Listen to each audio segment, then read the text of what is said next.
There are few things more disquieting than a table, a candle, and a circle of respectable people holding hands in the dark. Respectable people, of course, will believe almost anything if the curtains are heavy enough, the voice is tremulous enough, and the medium has taken payment in advance. Tonight we enter the candlelit parlour, that curious little theatre where grief, greed, terror, and hope sit side by side. A place of crystal balls, whispered names, knocking tables, mysterious wrappings, Ouija boards, velvet drapes, hidden wires, and messages from the dear departed. Some fraudulent, some foolish, and some very possibly real. For the world of the séance is a dangerous one. The fake medium may cheat the living. The true medium may disturb the dead. And the unfortunate swindler may discover, rather too late, that pretending to summon spirits is an excellent way to attract their attention. Tonight's collection gathers fortune-tellers, clairvoyants, crystal gazers, occult frauds, vengeful spirits, and voices from somewhere just beyond the veil. So dim the lights, place your hands upon the table, and if the planchette begins to move, don't be too eager to ask who is there. You are listening to Voices from Beyond, Volume 9, Séances, Spirits, and Swindlers. My name is Stephen Dark, and for tonight I shall be your man in black. Are you one of the frightened? Have you had your fortune told recently? Did the gypsy read cards or look into a crystal ball to tell you what the future held in store for you? The three Gamboli sisters wanted to know, and their fortune teller told them one sunny day in Italy. Now the Gamboli sisters were triplets. They were as like as 3 peas in a pod, and their names were Rita, Jesa, and Lena, and since their parents' death they had supported themselves as seamstresses. Their 19th birthday was the day of the big festival at the town square, and the sisters went into the tent of the fortune teller and demanded of the old crone there to know their fortunes and how soon they would marry. The old crone gazed into the crystal and shook her craggy, ancient head. "You will never marry, my dear," she cackled, "because you'll all be dead before the year is out." The girls laughed, but deep in their hearts there came a dim sense of fear. The bony fingers singled out Rita and told her that she would die of pneumonia. Jesa and Lena trembled when the old woman whispered something far more terrible about them. Jesa would die at Lena's hands, and Lena in turn would die because of killing her sister. Now they were sure the old woman was crazy, and shouting insults at her, they bounced out of the tent to seek their admirers in the warmth and gaiety of the festival. But the old gypsy's words stayed with them.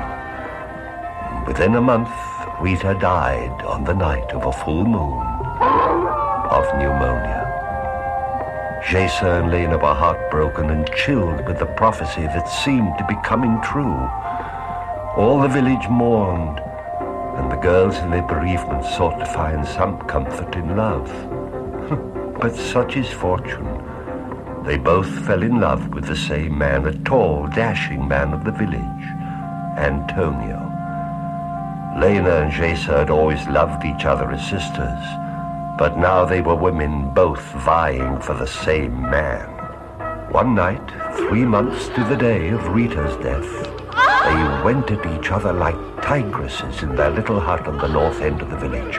In a craze of passion, Lena plunged her seamstress's shears deep into Jesus' heart.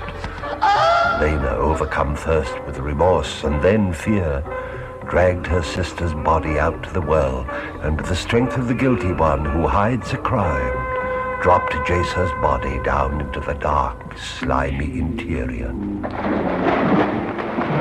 She fled back into the house and fell to her knees before the statue of the Madonna on the kitchen wall and prayed for forgiveness. In her mad desire for Antonio, she'd forgotten the gypsy woman's dire prophecy, and now she had Antonio. And she told the people at the village that Jesa had run away because Antonio preferred her sister. But on the day of the wedding, Lena, resplendent in her lace bridal gown, went to the well and stared down into the place where her sister's body was hidden from the eyes of the world. In the few inches of dirty, scummy water at the well's bottom, she saw the huddled outline of Jesa's decayed body there. Quite unexpectedly, a bat flew up out of the well and settled in Lena's black, luxuriant hair. Screaming and twisting, she tried to beat it off, but the bat flapped its wings maddeningly and hung on. Lena whirled and tripped over the rim of the well, screaming like a banshee, her fingernails raking the walls as she fell. When the townspeople lowered a ladder into the well, they found the bodies. And even Antonio could see that the point of the seamstress shears sticking out through Jesa's back had knifed right into Lena's falling body. So the prophecy was fulfilled. Rita died of pneumonia, Lena killed Jesa, and Jesa killed Lena. A triple slay, you might call it, but where was I? Oh, yes, your fortune, my dear. Now, let's see. Ah, yes, I think you're going to kill somebody.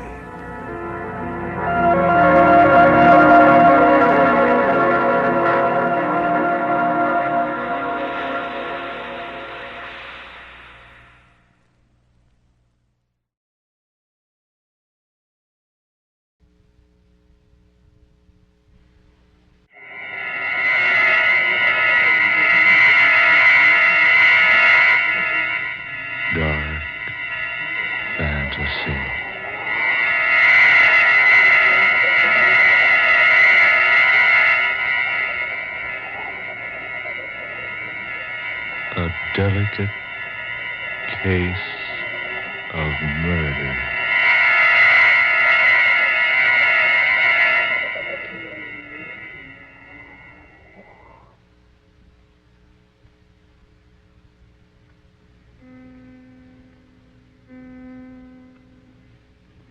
At 2 a.m. I say, Winstead, will your wife be down shortly? Yes. Laura promised a special seance from Miss Keaton here at 2. Yes, and I can hardly wait. I've always been so curious about things like this, but I've never attended a seance before. Well, I assure you, Miss Keaton, you'll find it most fascinating. I've been watching Laura practice for almost 5 years. She makes more progress with every sitting. It's absolutely astounding what she can do. Isn't it, Winstead? Yes, quite. Oh, yes. She really didn't know she had the power, until about 1937. Remember, Winstead, the penthouse party? Who gave the beastly thing? Do you remember? Yes, I remember very well. It was Quentin Ramsey. Oh, yes, that's who it was. Ramsey had a mystic oracle board, Ouija. No one could get the thing to work until they coaxed Laura to sit down and have a try. And she made the board work? Oh, indeed she did. All over the place. It was absolutely weird. She got messages from several of the guests' friends who had passed on some time ago. People she'd never heard of until that night. Wow, wonderful. She used the board for about a year and then found out she could get pencil messages. Pencil messages? Yes, she simply substituted a pencil for the little heart-shaped board with the isinglass window. Her messages came in more rapidly that way, were more complete, and this method was less tiring for her. You mean she actually contacts departed spirits that way? I mean, she did. But she gave up the writing method 2 years ago. Didn't she, Winstead? Yes, thank heavens. Every place I'd go, I'd find a paper simply covered with strange scratchings and harebrained so-called messages. But look here, old fellow. Do I detect a shade of sarcasm in your voice? I dare say you do. I'm rather bored with the whole thing. But why, Winstead? Simply because it's all a lot of... Well, go on. Oh, never mind. No, I wish you'd come on downstairs and get this thing over with. Frederica, I urge you not to waste your time with this foolishness. Foolishness? Now, look here, Winstead. You can't talk about your wife's work like that. No, darling, really. I'm absolutely fascinated by it all. I can't wait for Mrs. Winstead to come down. No, she'll be down in a moment. I say, Winstead, really, I can't understand your attitude about Laura's work. Why, you used to enjoy watching her work immensely. Yes. I used to love her immensely. What? I say, does that mean that you... Mr. Rogers, you said a moment ago that Mrs. Winstead doesn't communicate by means of pencil writing any longer. Why, no, she doesn't. After about a year of it, she undertook a profound and comprehensive study of spiritualism and communication with those who have left this level. In her study, she learned that those departed ones can sometimes make contact with us through the use of the medium's voice. She began very slowly at first, lying relaxed on a couch, eyes closed, and eventually her contact began to use Laura's own voice for their messages. And that's what she'll do for us tonight? That and more. More? Oh, yes. You see, Miss Keaton, after Laura Winstead perfected her means of vocal communication with spirits, she continued her studies and experiments until she became able to bring about materialization. You mean... I mean, now we see the departed one with whom we commune. Oh. Well, I really didn't expect that. I thought possibly a few table wrappings. Oh, there'll be more than mere wrappings here tonight, Miss Keaton. Oh, here's Laura now. Laura, dear. Good evening. Or should I say good morning? It's after 2 a.m. Yes, Laura. We've been waiting for you. Really, I think you could be more prompt. Do you, Harvey? Well, perhaps you should hold the seances instead of me. Now, Laura, there's really no reason for you to make a scene. Oh, no, of course not. We're not here for a scene. It's for a seance. Yes. Shall we begin, Laura? Yes. Harvey, if this is going to bore you, I suggest you go into the library until we've finished. No, I'll remain here. Then I must ask you to assume the right attitude. You know we always have difficulty getting good contact whenever a disbeliever is present. Oh, I'm sure Mr. Winstead believes, don't you, Harvey? I'd rather ask that same question of you, Frederica. We're finished here. Oh, don't worry about me, Mrs. Winstead. I'm quite open-minded. I'm sure you are, dear. Now, if we'll all gather around the table. Rogers, will you turn off the lights, please? Oh, yes, certainly. There we are. Now we'll all... Oh, what's that? What's wrong? What's happened? Oh, never mind, Laura. Frederica, are you all right? Oh, yes. Yes, of course she is. I really missed my chair and bumped into hers. So sorry, Miss Keaton. Oh, I'm sorry, too. Please forgive me, but I was startled for a moment. There now. We're all settled. It was entirely my fault, Miss Keaton. I'm terribly sorry. It's quite all right, Mr. Rogers. Is everyone quite ready? Yes, Laura. All ready. Shall we begin any time now? Harvey, we will begin when the opportune time arrives. Let me tell you once again that if you are impatient, it will be best that you will leave us. Oh, no. No, Harvey, please don't go. Don't worry. I have no intention of leaving. You please all join hands. Roger, give me your hand. Miss Keaton, yours, please. Now, you two clasp hands with Mr. Winstead. Yes, I understand. Harvey, where's your hand? Oh, there it is. All set, Laura. Now, whatever happens, no one is to break the contact. Is that perfectly clear? No one. We will soon make communication with one from another level. Where will we see the spirit? I must ask you to be very quiet, Miss Keaton. No one is to speak.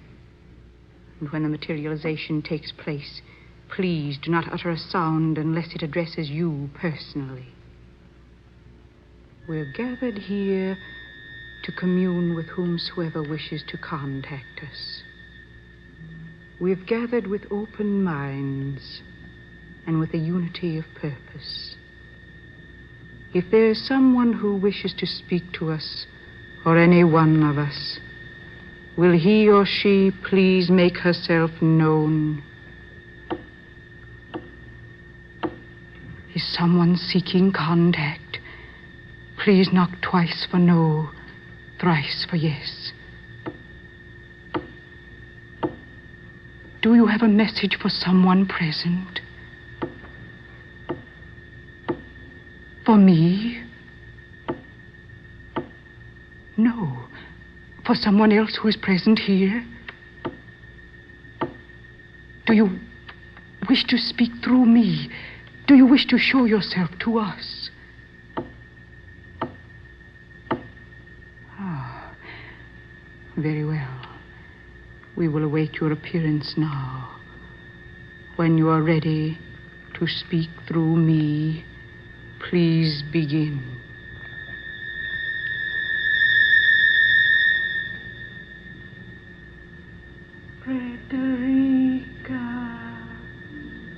Frederica, do you hear me? Yes, I hear you. I am calling to you, Frederica. I hear you. I am over here. Over here. Yes, I see you. Do you recognize me, Frederica? Yes. You are my mother. Yes, dear. I am your mother. Do not worry, Frederica. Do not worry about anything. Be good, my child. Be good and do not worry. Oh, no. No, don't go. Not yet. I want to talk to you. She's gone. Oh, I saw her so plainly. It was my mother. I know it was. Harvey, did you see her? Yes, I saw her. Will you turn up the lights, Roger? Yes, of course. Feeling all right, Laura? Yes, quite all right, thank you. Miss Keaton? Yes, I suppose so. I don't know what to make of this. It's all so wonderful. I'd take it with a grain of salt, my dear. And try not to think too much about it. Harvey, I'll not have you say such things. Miss Keaton, you've just seen and talked with your mother. You may do so again whenever you wish. And in case there's the slightest doubt in your mind, I can assure you that it was your mother. Oh, yes. Yes, I'm sure it was, Mrs. Winstead. And as I say, it's so wonderful. Tell me, why haven't I heard of your ability to do this before now? Because, Miss Keaton, I permit no one to speak of it. I do not wish to become a public figure. I give sittings for my friends. I don't wish the world at large to know about my power, so I swear every newcomer to complete and absolute secrecy. I'm asking you for your assurance now. You mean you don't want me to speak of this to anyone? Yes, that's what I mean. You must promise to speak to no one of what you have seen here tonight. Very well, Mrs. Winstead. As you wish. I shall expect you to keep that promise. Now, the seance is ended. I shall bid you all good night. Laura, dear, won't you stay and talk for a while? Thank you, no. I'm very tired, and it's almost 3:00. I'll see you to the stairs then, and then I must be going. Winston, old chap, I'll see you at the office tomorrow. Very well. Thank you, Rogers. Good night, Miss Keaton. Good night, Mr. Rogers. Mrs. Winstead. Good night, my dear. Please come back again when you can. Oh, thank you, I will. Good night, Laura. I'll run Frederica home. I'll be along shortly. Yes, Harvey. Take your time, my dear. Now, whatever made me say that? I'm sure you will, anyway. Good night. Harvey, she's suspicious. That I'm in love with you? How could she have found out? I told her. You did? Yes. Made a clean breast of it to her. Told her it was no good, she and I trying to continue to make a go of it. It didn't do a bit of good. She refuses to give me a divorce. Oh. I'm really desperate, Frederica. I can't stand living with her another day. She's changed so. There's no love in her heart anymore. No warmth. She suddenly becomes such a different person. Nagging, sharp-tongued, overbearing. Oh, poor dear. You do need someone to look after you. She must neglect you terribly. She does. I minded a lot at first. Believe me, Frederica, I was always in love with Laura. Now she's so indifferent. Everything I try to do for her. But why has she become so indifferent to you? I've stopped trying to explain that months ago. I don't care anymore. Now that I found you. Harvey. You do love me, don't you, Frederica? Oh, yes, dear. Of course I do. But we can't go on like this, with no solution in view. But there must be a solution. There must be some way. But there is no way. No way except the one Laura denies us. Just give me a little time, Frederica. It isn't hopeless yet. I promise you, Frederica, I'll find a way. I'll find a way somehow. My darling. Harvey, I'm still thinking about what Laura did here tonight. The apparition. The voice of my mother. Oh, nonsense, Frederica. Darling, what do you mean? Here, I'll show you what I mean. Here, I want you to see this, Frederica. Here you are. See? Well, that's almost an exact image of my mother. Nothing but a papier-mâché face, painted to resemble an old lady, an old gray shawl and some old-style spectacles. But how does it work? How did she make it appear? Easily. Look, up above there. An almost invisible wire strung across the room. Laura simply releases an electrically controlled lock on this cabinet behind her chair. Since the invisible wire is placed at a single angle, the so-called spirit slips slowly out in front of those sitting at the table. Here, like this. There. Then Laura says whatever she wants to. Changing her voice. When it's all over, she simply manipulates this cord on a pulley inside the cabinet. The image is returned to the cabinet. Simple. Oh, well, then she merely tricked us. Tricked you. I've known for years that Laura's nothing but a fraud. You might have kept what you know to yourself, Harvey. Oh, Mrs. Winstead. Laura, I asked her not to come here. She insisted that since you extended the invitation, she was obliged to. I felt it only fair to show her that she'd been the victim of a hoax. Oh, Harvey, Never please. mind, Miss Keaton. I'm not in the least embarrassed. The apparition was a trick, yes.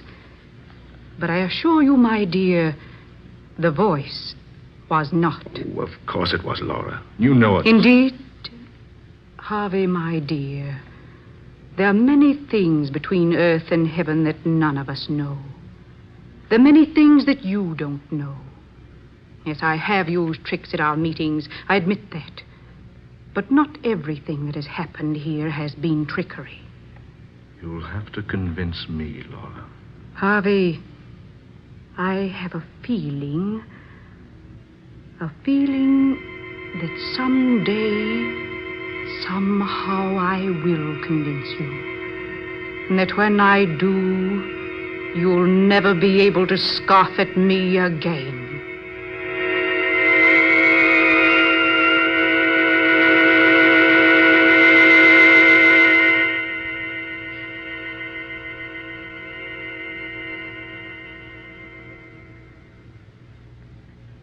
Laura, I'm sorry about last night. But we simply must settle this thing once and for all. I can't see that there's anything to settle. You haven't the right to hold me like this, Laura. You don't love me. Why don't you give me my freedom? Simple, Harvey. Because no woman likes to see another take her place. And besides, it's so convenient being married to your income.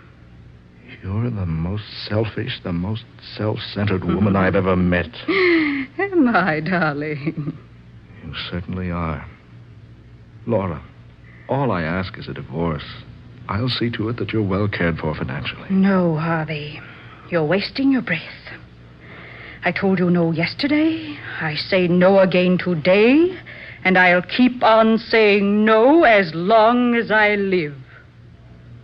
As long as you live. Yes. Just so, my dear. Just so.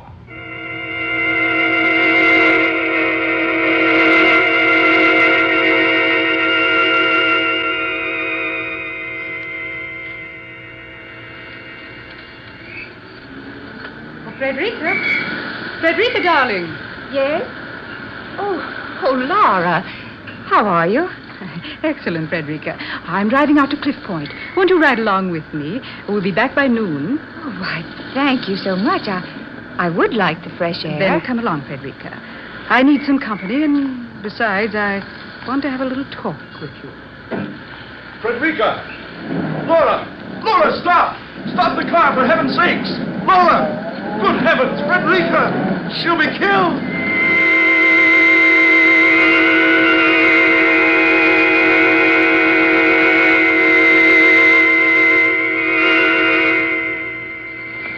Here's your evening paper. Harvey Winstead's wife dead and plunged over Cliff Point. 2 women forced off highway by unidentified truck driver. Mrs. Harvey Winstead killed instantly. Miss Frederica Keaton expected to die. Here you are, folks. Get your evening paper.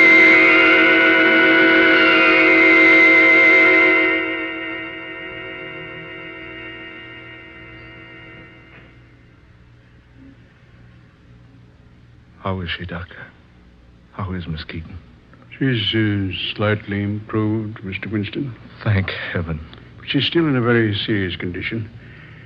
She regained consciousness early this morning after a 10 days coma. She seems to recognize people, but something is wrong with Miss Keaton's nerve centers.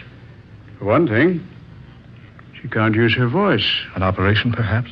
Yes, a very serious one. To require, well, quite an expense. Oh, hang the expense. Get the best surgeon you know of. I'll pay all the bills, everything. Only Frederica Keaton must recover.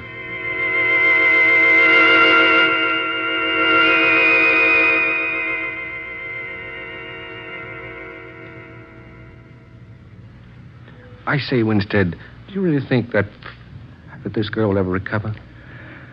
I don't know. It's been months since the accident. She hasn't been able to speak one word to me.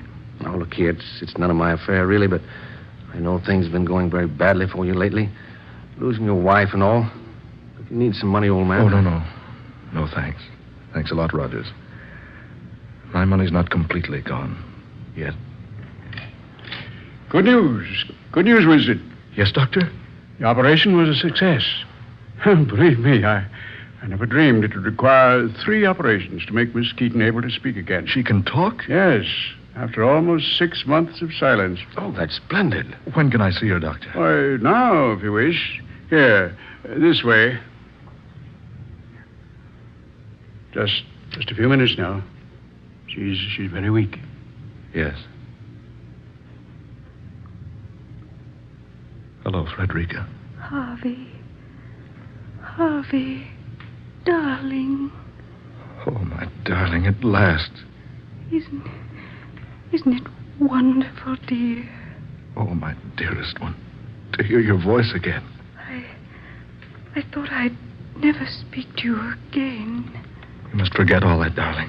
Get well soon, please. Because just as soon as you're strong enough, we'll be married, dearest. Just as I've always told you we'd be.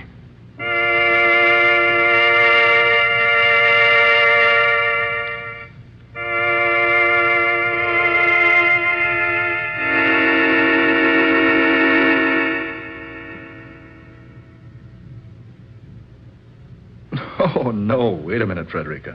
I want to carry my bride over the threshold. Oh, sweetheart. Up you come now. Yeah, there we are. Now. There you are, Mrs. Winstead, in your new home at last. Now, how about a kiss from Mr. Winstead's new bride? Harvey, you're always the fool, aren't you? Frederica, darling. Oh, stop it. Stop it. You're so annoying, Harvey. Frederica, whatever's come over you? You thought your problem was solved, didn't you? You thought sending me over the embankment to my death was the solution. I don't understand. Look at me. Whom do you see? Frederica Keaton, yes, of course you do. But whose voice do you hear? Laura. You've been so stupid, Harvey, you hadn't even noticed. It can't be. Are you a believer now? Laura, my wife.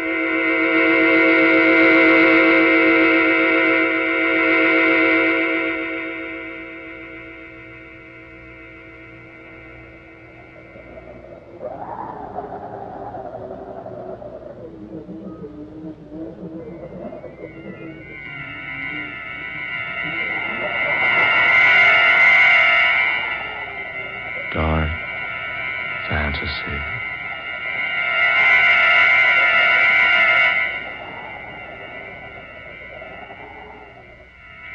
You have heard A Delicate Case of Murder, the 14th original tale of dark fantasy by Scott Bishop.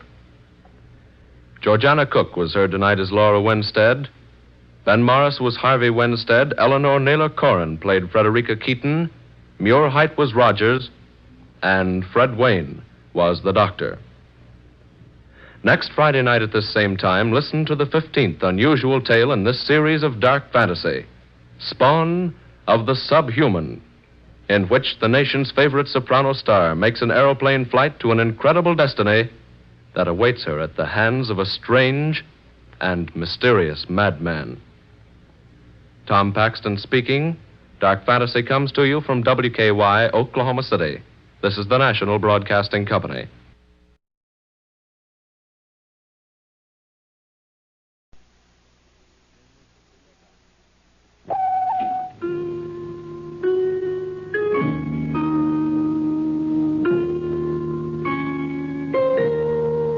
Lillian Hamilton sat at the writing table in her bedroom.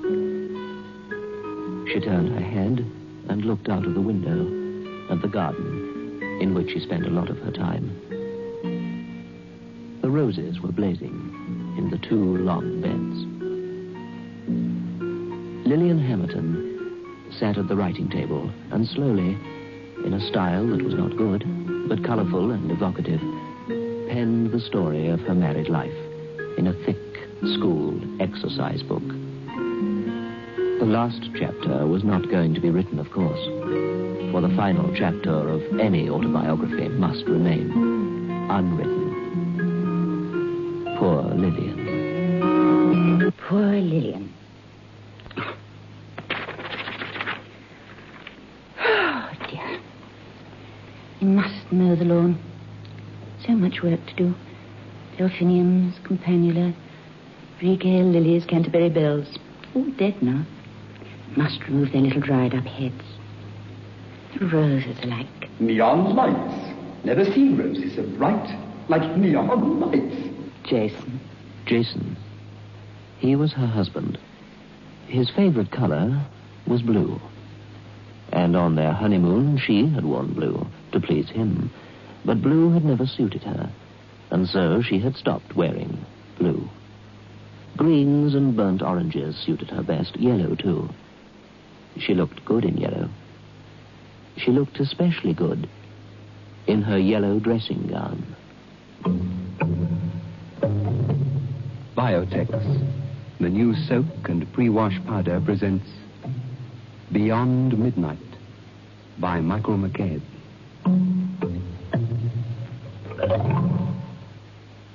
Just soak in Biotex.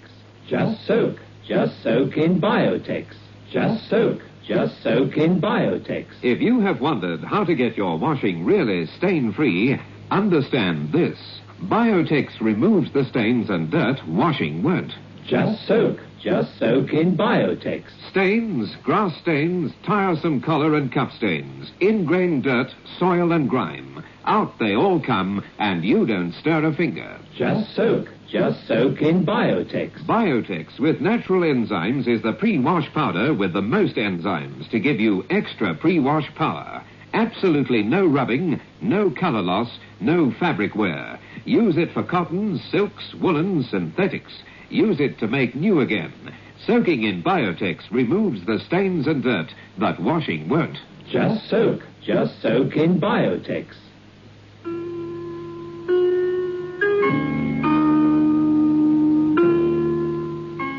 When a story is unfolded through the pages of a book, we can cheat if we wish. We can look at the last page, the last line. We can prepare ourselves for the shock, if there is one. When a story is heard, though, this is impossible. Not even Lillian Hamilton could look ahead to the last chapter. We, too, shall have to wait a while before we learn the last chapter's secret. But it is permitted to glance at the pages which tell of the present and the immediate past. Blue was always his favorite color. Blue, of course, is for Carola Haig Dunfield, his mistress. Blue sets off her beauty to perfection. I never thought I'd have a husband with a mistress. Strange. A husband with a mistress called Carola. A husband who buys a cottage in the country. For me. Very beautiful. There are roses galore. You know how you like roses. It's not far from Pangbourne and within easy reach of London. I'll tell you what we'll do. Mm-hmm. Listen, we leave Henrietta behind in Cheney Gardens at weekends. Nurse Rooney can have her. Why? Why? Yes, why do we have to leave Henrietta behind? Darling, you need time off from the child. You need a change of scene as well. Nurse Rooney can take her own 2.5 days off during the week. She can have sole charge of Henrietta at weekends. You'll have a rest, and Henrietta will appreciate you all the more for not seeing you so often. Don't think me Victorian, but I'm all for children not seeing too much of their parents. Jason, it's a lovely idea, having the cottage and that, and I'm sure it is lovely if you say so, but That's that, Philip. At weekends, you'll be able to do your writing. You'll have complete peace and quiet. My darling, you should always wear green. Remember how you used to try to wear blue? It never suited you. Once upon a time, Carola was a friend of mine. I even introduced her to Jason. So long ago, it might have been part of another incarnation. In fact, it was only 4 years ago. And now, she's his mistress. He doesn't even think that I know. She knows, though. She knows how aware I am of the situation. But there'll never be any scenes. I shan't allow Jason ever to think that it gives me pain. That would only make him choose between us and give her great satisfaction. Carola. La. Oh, how I hate the way she puts everything into its diminutive. Henny's so lucky to have such a beautifully secure childhood. I mean, despite her illness. I mean, it must be so nice to have such secure parents. My childhood was positively penniless, absolutely nomadic. And Rue is so good to her. You know. You mean Nurse Rooney, don't you, Carola? I thought... Pardon? Oh, yes, that's what I said. Rue is so good to her. She's like a mother. I was going to say I met Jim the other day. Oh, and please don't call me Carola, my dear. I do hate it. La is so much friendlier. Anyway, I met Jim down the other day, and Virginia, you mean? You're determined to take the long way round, dear, aren't you? Anyway, Jim has become a complete bohemian. She's no sense of responsibility at all. Hello, you two. Hello, Jay, darling. I was just telling Lily about Jim. Oh, isn't Lily funny, Jay? So serious. Anyway, would you believe it? Jim's working in that same dreadful little art gallery I was in, the one in Knightsbridge. Oh, you must remember, Jay. There are many women, I suppose, who would never understand why I don't confront Jason. Why I don't tell him that I know Carola is more than just a family friend. But I shan't tell him that I know. I'm too frightened of what would happen. And at least this way he is mine, even if I have to share him occasionally. He was always faithful to me before Carola, I think. Yes, I know he was. It's hard to think she took him away while Henrietta was ill. I suppose she has no real feelings at all. To take a woman's husband away during the sickness of their only child would only have added spice to the affair as far as she was concerned. But poor Henrietta. And Lillian looked out again at the roses and the dried heads of the Canterbury bells, and tears of sadness came into her eyes as she thought of Henrietta. The child had been 10 when polio had struck, and it had left her paralyzed in her arms and her right leg. It had happened when they had gone as a quartet on holiday to the west of Ireland. Lillian had thought that the little girl had been suffering from flu, and a lot of precious time had been wasted before a doctor had been summoned from Limerick. It was my fault. Always my fault. I was stupid. I shall never have another breakdown, though. I shall remain strong from now on. I shall put up with this piracy, no matter how many times Jason mysteriously finds that he's got to be away on working weekends. I shall never admit that I know. I won't give her that satisfaction. And I've got Henrietta. There was a time when I felt that it would be easy for me to kill, laugh. Oh, yes. I believe I could have killed her quite easily. Especially the day when she first let me know about her and Jason. And she did it so cleverly, without saying a word. Just by her silences when I talked about him.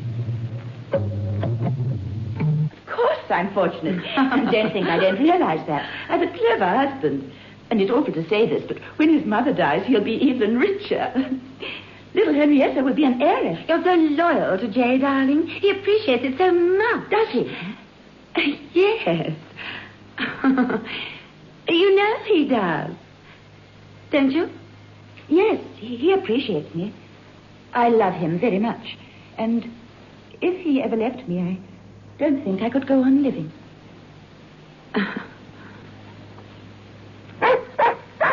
Cat! Oh, my cat, darling. Oh, Cat. Oh, you know, dear, I'm afraid Cat has become perfectly attached to me since your holiday in Yugoslavia. He lets me do anything with him. Don't you, Boo-Foos? Don't you, love? Oh, Cat, say hello to Lillian. I'm not your owner. You are a bad boy. Oh, Lillian, say walkies. Go on. Come on, boy, come on. Oh, Cat, there's a master. Go on, so do him.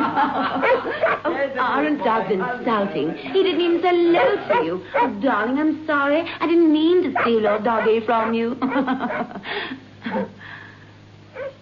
They're fickle animals. Yes, they are. Aren't they? Poor Cass.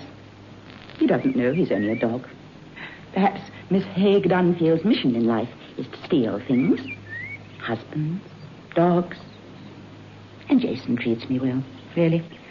Even when he invites her to Cheney Gardens, he still goes through the rigmarole of inviting another man so that the numbers are even. She's made up her mind to marry him, I know that. But she believes she's got all the time in the world. She reckons that if Jason can persuade me that his happiness lies in his freedom, I'll give him a divorce. But I know La far better than Jason knows her. In the drama of her life, she has reached the end of Act 1.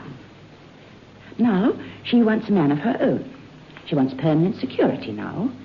Oh, she's got to be attracted to him as well, of course, and after all, she ought to know by now what kind of man attracts her. Her experience must be vast. Only I can't write down any of this. Poor Jay thinks I'm writing short stories. 5 o'clock. Jason should be here by 7:30 at the latest. Cold supper, vichyssoise, salmon and strawberries and cream.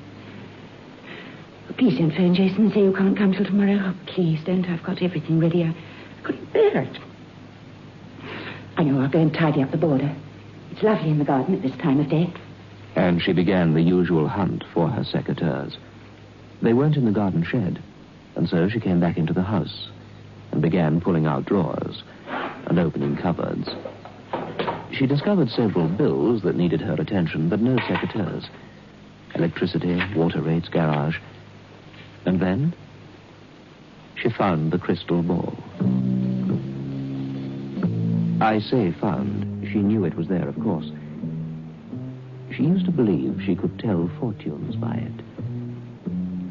Smiling nostalgically, she brought it up to her face, almost caressing its cold, spherical surface. Crystal ball. And if Corolla Haig Dunfield, what an unattractive name, had come to the end of Act 1 of her life, then so had Lillian Hamilton, as she sat quietly by the writing desk and gazed deep into the crystal.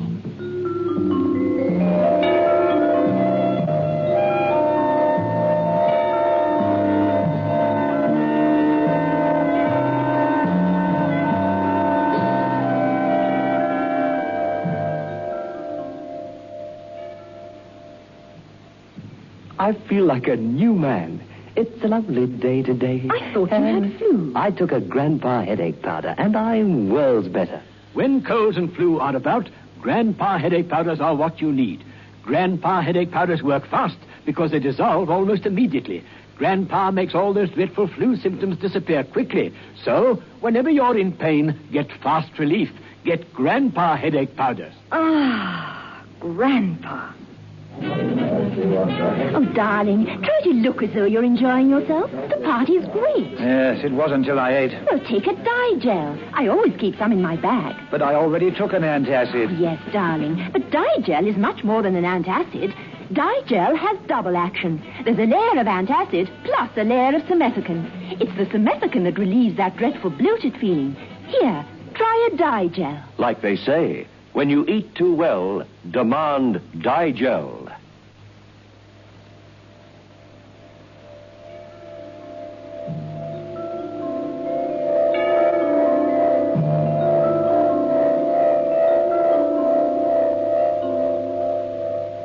It lay amidst a cluster of bulb catalogues from De Jager and the bills. It lay hard and cold and forgotten.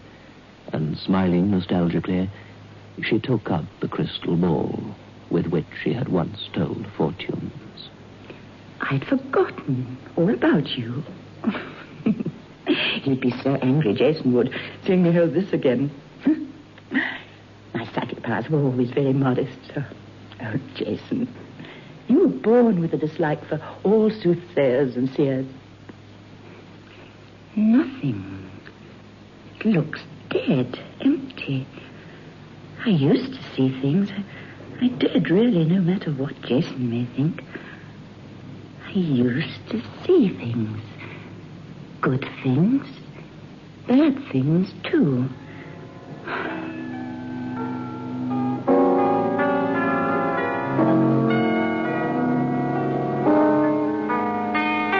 The minutes went by, and while she concentrated, the interior of the globe clouded, and then gradually cleared, like morning mist dissolving under the onset of the sun. She was peering into a room, papered in stripes of lime and lemon. A bed was pushed up against a wall. It's the ground floor room in Cheney Gardens. That's Henrietta lying on the bed. I can see her in the crystal. Oh, if only I could show you, Jason. You'd have to believe you'd... Oh, someone's come into the room. And clearly, in the crystal, Lillian saw a door open and a figure enter the room.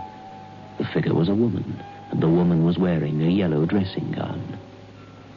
When was this? I only bought that dressing gown yesterday. I bought it at Harrods. This is the future. Hasn't happened yet. It isn't new anymore. It's faded with washing. It's old now, the dressing gown. She's asleep. Henrietta's asleep, bless her. What am I doing? What am I doing? And Lillian Hamilton watched herself in the future, in the crystal, take a pillow from beside the sleeping child's head and press it over its head and press and press and press. What was I doing? I was smothering her. I was killing my baby. It can't be true. Jason's right. It is rubbish, nonsense, because if it was true, how could I go mad insane and be the murderer of my baby. Life couldn't be so terrible. It couldn't.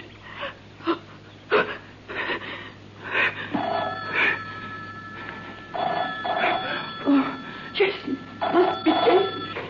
It's you, Jason, isn't it? Jason. Lillian? Yes? You took so long to answer, I thought you must be out. Look, I can't get down tonight. In fact, I doubt very much whether I can manage tomorrow either. I'll be with you for lunch on Sunday, and we can drive back together after tea. I'll come by train. I have a date with a fellow from Barringer's in New York. He should have been here today, but he couldn't make it. Got tied up in Paris. You know what these tycoons are like. Only time he'll be able to give me is tomorrow evening. Sorry to change plans at the last moment, but there it is. It might lead to a big deal, you see. Look after yourself. Lily. Yes, Jason, I quite understand. Is anything wrong? No, Jason, nothing. I'm just disappointed.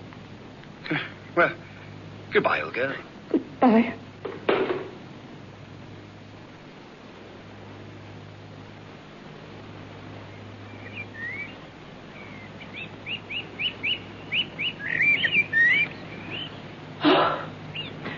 I'd like to be imprisoned in this garden forever. In a timeless and beautiful July.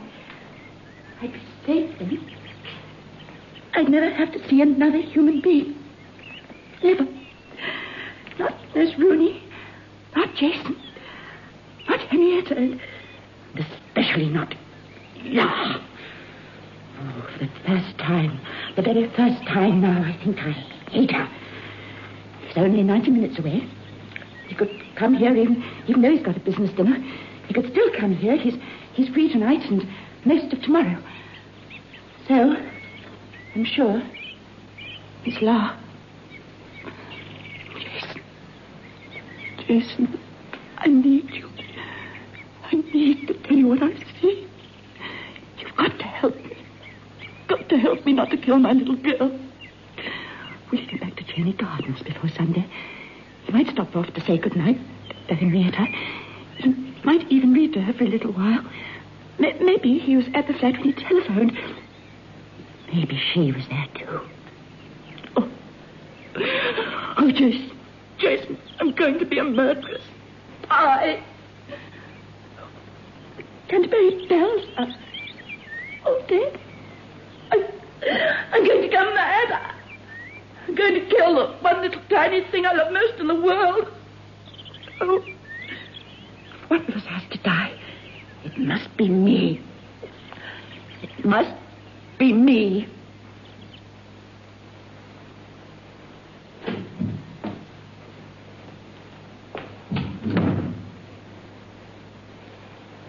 Must be me. Jason adores her. He'll look after her. He'll take care of her. If I do it, it won't matter. I'll be saving Henrietta. I'll open the way for Jason and La, but it doesn't matter. Jason won't suffer. La will make him see that it isn't his fault. She's so persuasive, so assured. Poor Lillian. Oh, Jay, darling, I'm not to blame yourself. She was always unstable, darling. You mustn't fret so. I understand. In a way, she acted very courageously. It's all over now. You must think about yourself and Henny and me.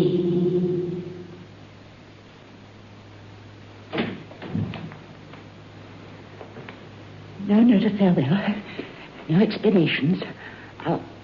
I'll lock the door. When Mrs. Roberts comes in the morning, she won't be shocked. She'll know something's wrong and won't be too upset. She'll give her help and it won't be hard to die.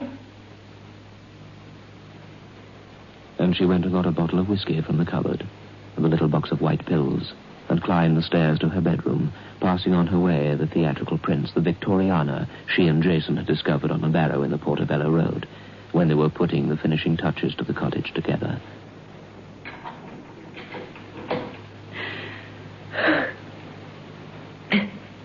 Dear Crystal Ball, it's you I have to thank. You saved my little girl's life. You've shown me what I must do. Thank you.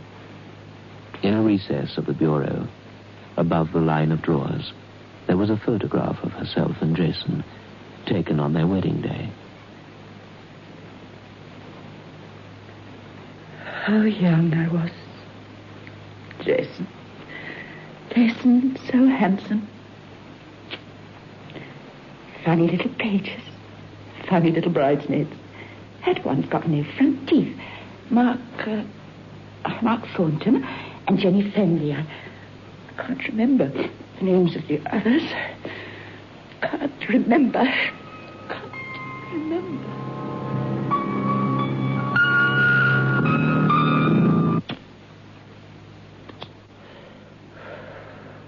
Thank you, my darling.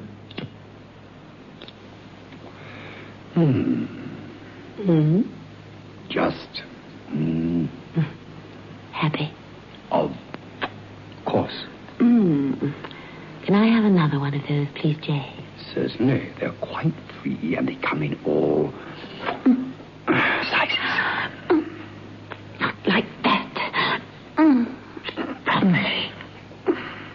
And in the cottage, in the country, in a bedroom, above the garden where the Canterbury bells had faded and turned brown and brittle, stood a half-empty whiskey bottle on a table beside a bed. Near it, a box that had once contained pills. On the floor lay a strange crystal ball. On the bed lay a woman, a once beautiful woman, even now very attractive. Her hair was auburn, and her eyes were brown. Where's the crystal? Where is it? Oh, there it is. Put you down there. And cupping her hands around the smooth glass sides of the crystal, she gazed into its depths. It was difficult to concentrate. She wanted so much to sleep. Sleep. A fast, hard 90 minutes drive away, Jason Hamilton sat with... Oh, Jay, you are an oaf. What did you do then? Jay, where are you going? Oh, I must go and see Henrietta. Don't leave me. I must just read her a story, darling, and then... Well, what's the matter? Matter? You look cross. Must you read her a story tonight? Oh, I promise. Sometimes I believe you care more for her than you do for me. She's my daughter. My poor little crippled child. Ah, yes. Well, we all know who was to blame for that. That's enough. That's dead and gone. In the past. I love you. I can give you more than anyone else in the world. I know. So, never forget that. I won't. Just 5 minutes. A short story, La. Just a little one. Dreary little cripple. How I loathe and detest her child.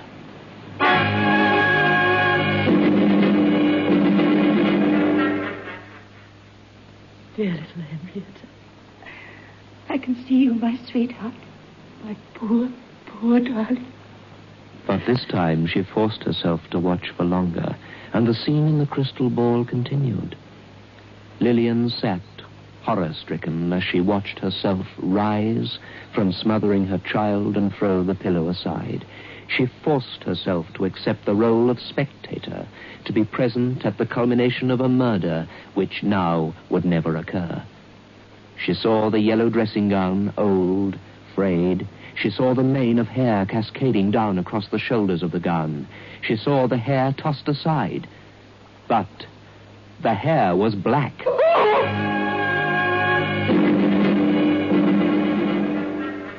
You are funny, Lillian. Why must you always get things wrong? You're so utterly pathetic. I could almost feel sorry for you. Through waves of infinite fatigue, Lillian saw the woman in the picture, in the crystal, rise from the bed.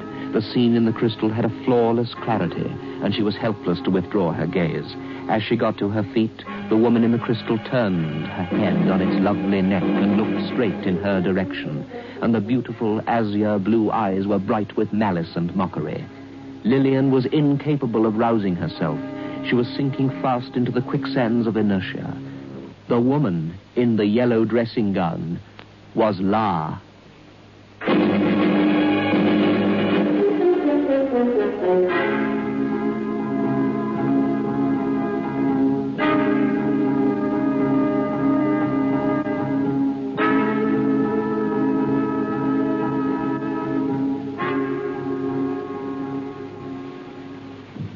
Just soak. Just soak in Biotex. Just soak. Just soak in Biotex. Just soak. Just soak in Biotex. If you have wondered how to get your washing really stain-free, understand this. Biotex removes the stains and dirt washing won't.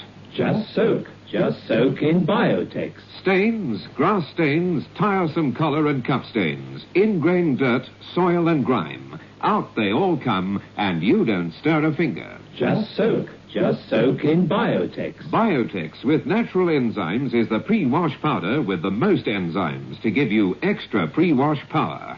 Absolutely no rubbing, no color loss, no fabric wear. Use it for cottons, silks, woolens, synthetics. Use it to make new again. Soaking in Biotex removes the stains and dirt that washing won't. Just soak. Just soak in Biotex. Beyond Midnight is presented every Friday night at 9:30 by Biotex, the new soak and pre-wash.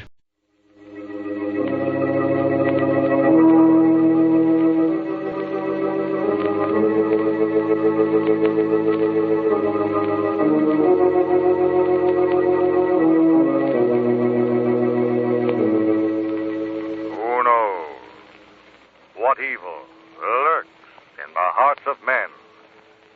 The shadow knows.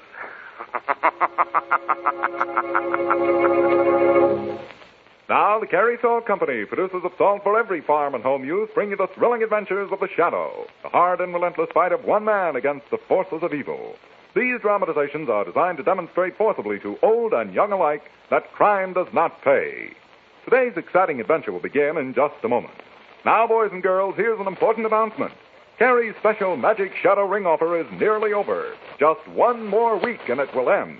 If there are still some of you who haven't sent for your Magic Shadow Ring, better not wait any longer. It's your last chance to get this wonderful ring that glows in the dark with a weird, mysterious radiance. The ring cannot be bought in any store, you know, but it's so easy to get one from the makers of Carey Salt. I'm sure Mom knows that Carey's is the extra refined salt, the salt that always carries the flavor. Ask her to listen with you later in the program when I tell how to send for Carey's Magic Shadow Ring. And now, the Shadow.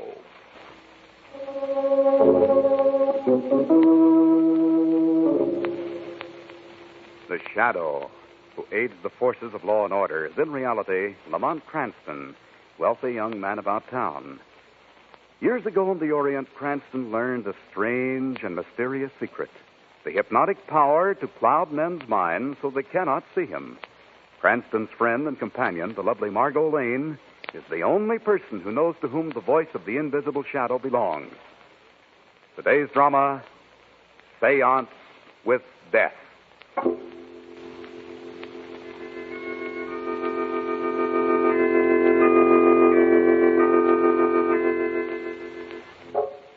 It is midnight. The door to the bedroom of a large suite in a fashionable midtown apartment opens. A tall, dignified man enters, walks over to the telephone next to the bed. He hesitates for a moment. Then, as though reaching a decision, removes the instrument from its hook. Number, please. Get me police headquarters, operator. One moment, please. What do you want? What do you want? I'm ringing that number, sir. Never mind it now. Look, I wasn't going to call the police, honest. I'll make a deal with you. I've got plenty on all of you, but I'll tear it up. Honest, I will. I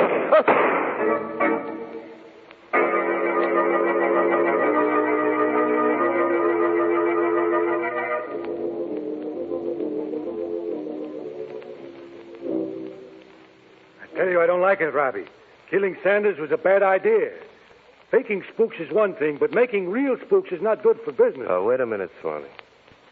You talk as though I knocked off Sanders. Well, you did, didn't you? No. I didn't have anything to do with it. Oh. Maybe you want me to think Doc killed Sanders. Maybe I did, Swami. Doc, I did not hear you. No, well, I heard you. I guess I was just sounding off. You know how it is. Sure, I know how it is. That's my business, remember? Applied psychiatry and consultant. I know exactly how it is. Sure. Doc can read your mind for you. Doc.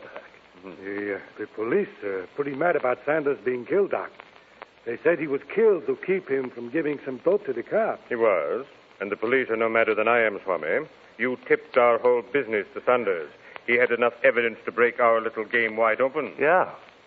You weren't playing Sanders for a sucker, Swami. He's been playing you. Yeah?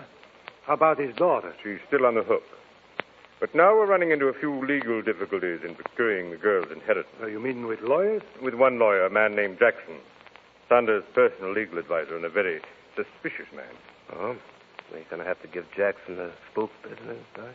Jackson is going to be taken into the fold, made a believer. Oh. We make him such a believer, he loses his suspicions and does not object to signing over Sanders' fortune to his daughter. Precisely. We start Mr. Jackson's conversion to the faith with this. A picture of Sanders. Right. Treat it with that luminous paint of yours and make it a spirit photo. Robbie, here can do an excellent imitation of Sanders' voice.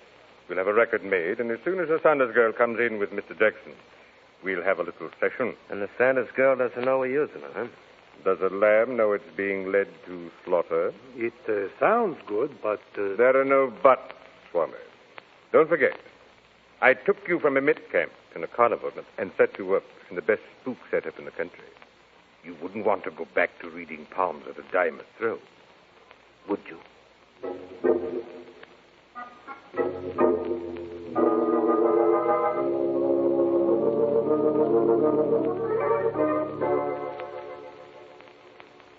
Mr. Sanders promised he'd contact me as soon as he got the evidence he wanted, Cranston. Well, you know the rest. You say he said he was on the trail of a racket that was milking hundreds of gullible old men and women, Commissioner? Yes, Cranston. He sounded pretty bitter about it, almost as though it hit close to home.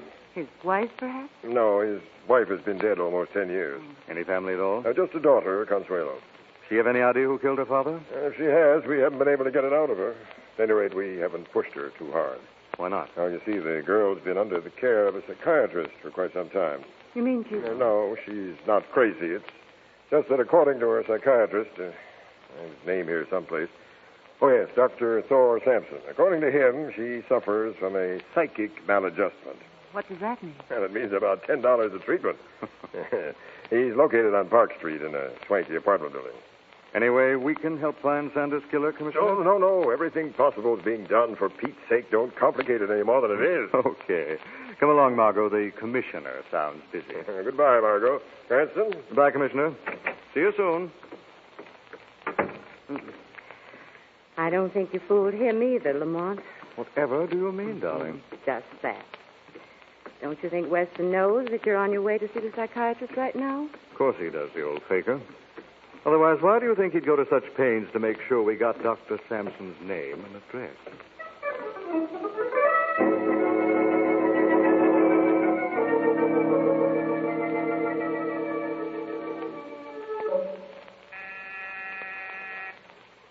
Pretty swanky layout, Emma. Yes, someone's coming. Yes? Dr. Sampson? Well, no, the doctor's busy. Do you have an appointment? Why, no, it's not a case for the doctor. It's some information I'd like. Well, sorry, but the doctor... Ravi, what is this? Don't we ask the people in? Well, they're just looking for information, Doctor. Good. Won't you come in, please? Thank you, Doctor. My name is Cranston, Lamont Cranston. This is my friend, Miss Lane. I'm Dr. Sampson. How do you do, Miss Lane? How do you do? And this information? It's in reference to the Sanders killing. Oh, yes. Unfortunate. Terribly unfortunate. I understand his daughter Consuelo is a patient of yours. Why, yes. I wanted to ask your advice before talking to her. How very strange. You know, Mr. Cranston, by the oddest coincidence, Consuelo is here in my office at this very moment. Oh? Why not question her here, Mr. Cranston? That would be splendid. Good. If you'll wait just a moment. Lamont, what a big man. He must weigh 300 pounds. And that servant of his... I wouldn't want him around very much. He's probably chauffeur and general handy boy. It's a nice setup. Here they come. Here you are, Cranston, Consuelo Sanders. This is the man I told you about, my dear. How do you do? And this is his friend, Miss Lane. pretty. Thank you. Mr. Cranston wanted to ask you a few questions, my dear. What did you want to know, Mr. Cranston? You know your father is dead, don't you, Consuelo? Of course, Mr. Cranston, I know. You have any idea who might have killed him? Yes. What? It was Mother. She did it. She shot Father. But, Consuelo, your mother's been dead for over 10 years. Yes, Mr. Cranston. You see, it's been a long time, and she's been so tired of waiting. Now, at last, they're together. Nobody ever dies. They're simply on another plane. I see. Were there any other questions you wanted to ask Consuelo, Mr. Cranston? No, Doctor. I think that'll be all. We'll be going. Goodbye, Mr. Cranston. Goodbye, Miss Lane. Goodbye. Bye. No wonder that girl's being treated by a psychiatrist. She's completely unbalanced. Maybe, Margot. Maybe she just believes in spirits. What? There's a growing cult that believes that the spirits of the dead are all around us, that through some mediums it's possible to establish contact. That's spiritualism, isn't it? Yes, Margot. And spiritualism is often used as a racket with which to prey on the rich and old. Do you think that's what Mr. Sanders was referring to when he told Weston he was out to break up a racket? May well be, Margot. At any rate, it's worth a try. Come on, we've got some investigating to do.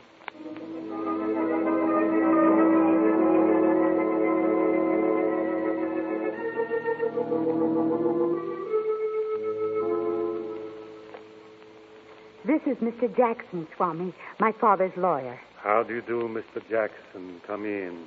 Come in. Well, I must warn you, sir, that I'm being brought here under protest. If it weren't for Consuelo's insistent pleadings, I can promise you I wouldn't submit to this séance. I understand perfectly, Mr. Jackson. Now, if you will just sit over there on that side of the table, sir, and you, Consuelo, on this side, we will begin. Thank you, Swami. Now, Consuelo, you must concentrate, my child. Yes. You will be the medium through which I speak to your father. The medium through which I bring his image to you both. Concentrate, Consuelo. Concentrate.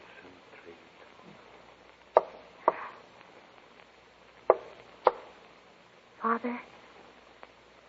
Father, answer me.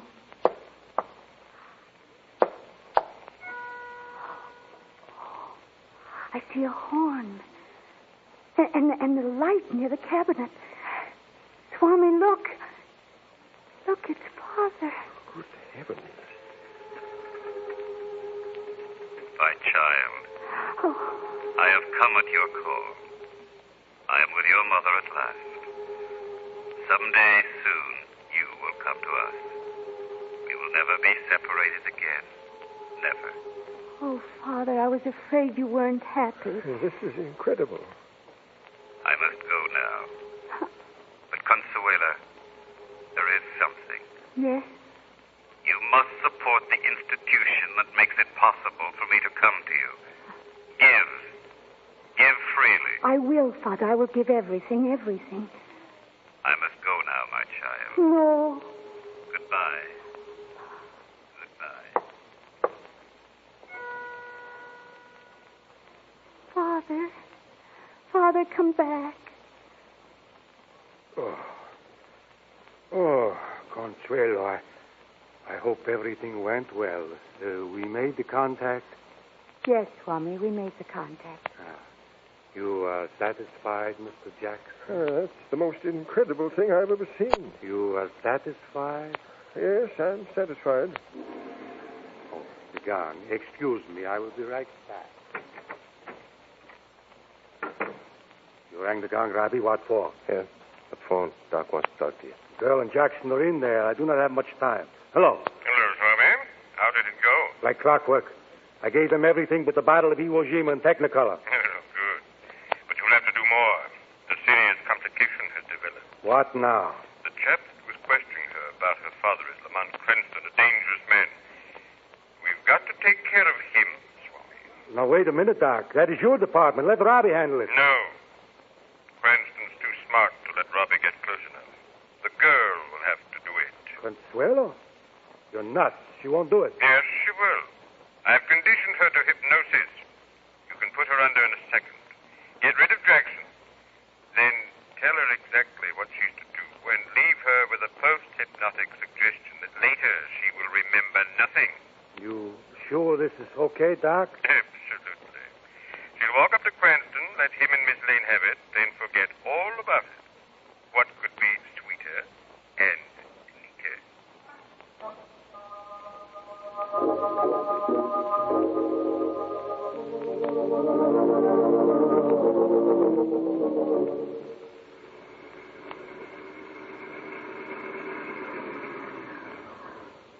We should come in for a minute, Lamont. Thanks, Margot, but it's pretty late. I'll just see you to the door. Right. Oh. What was over there near the entrance? Isn't that Consuelo Sanders? Yes, it looks like her. Do you think she's waiting for us? Hello, Consuelo. Hello, Miss Lane. Hello, Mr. Cranston. Consuelo, is anything wrong? You feel all right? I have something for you, Mr. Cranston. Something I must give you. Yes? What is it, Consuelo? This, Mr. Cranston. What? It's a gun. I must kill you. Put away that gun, Consuelo. No, Mr. Cranston. Consuelo. Don't come any closer. Look out, Lamont!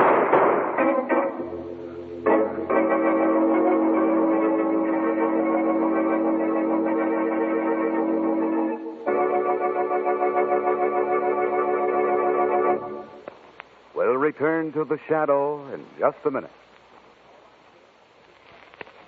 All right, kids, ready for that thrilling offer from the makers of Carrie Salt. Hurry, hurry, hurry. Get Carrie's wonderful magic shadow ring while you still have a chance. You can have so much fun with a strange and fascinating ring that glows in the dark. Yes, it soaks up the living light and holds it. Then the darkness brings out its mysterious radiance. A steady, watchful glow like the unsleeping eye of a jungle cat. Now that everybody knows the offer will close next week, the rings will be going fast. So don't wait till it's too late. Here's how to get your magic shadow ring right away. Ask Mom for the white star from a round package of Carrie Salt. Tell her you need it quickly because the offer is almost over. Then mail the white star along with 5 cents, just a nickel, to Carrie Salt, Hutchinson, Kansas. Or you can send the sales slip from any Carrie Salt product and 5 cents. Print your name and address plainly. Your exciting magic shadow ring will come postpaid. I'll repeat. Send 5 cents in coin with either that Carrie Salt White Star or the sales slip from any Carrie product to Carrie's, C-A-R-E-Y-S, Carrie Salt, Hutchinson, Kansas. Now back to the shadow.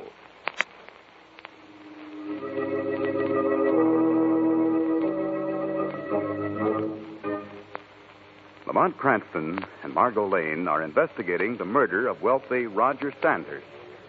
They meet his daughter, Consuelo, who is under the spell of a pseudo-psychiatrist and spiritualist named Swami.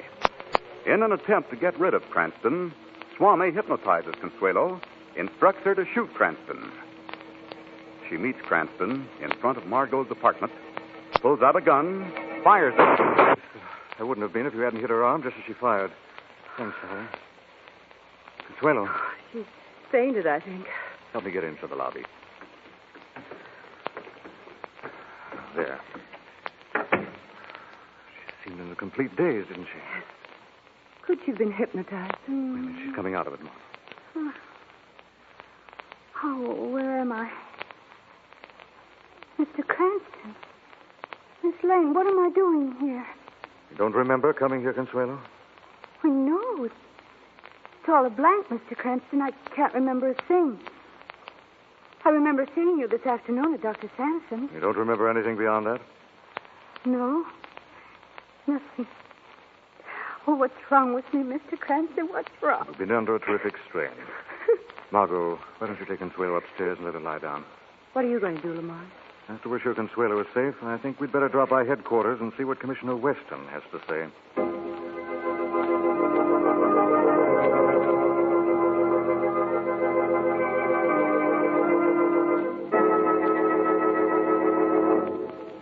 I tell you, Cranston, you're playing with dynamite.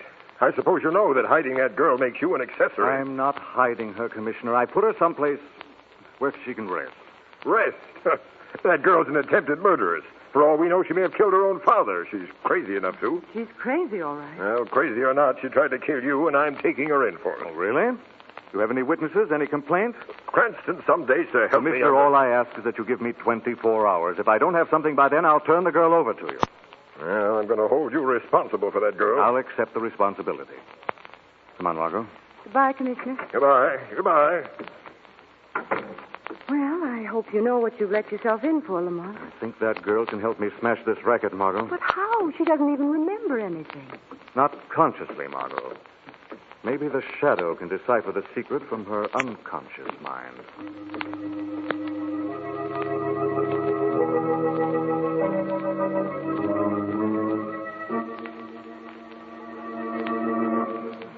Consuelo. Consuelo Sanders. Consuelo. What? Who said that? I am the shadow. I've come to you for information. You are the Swami's control spirit. No, Consuelo. I am the shadow. I want information about the Swami. You're trying to test me. You're here because the Swami sent you. You think I'm an unbeliever like my father. I'm not. Father was an unbeliever? But he was one of the Swami's patrons, wasn't he? Yes, but the Swami couldn't convert Father. He tried to, but he couldn't succeed. I see. This Swami, where can I find him, Consuelo? He's everywhere and nowhere. Where is this Swami? Tell me, what is his address? On Forsyth Road, the old frame house on the corner of Nassau. What else do you command? Stay here, Consuelo. Shadow will return when he has done what must be done.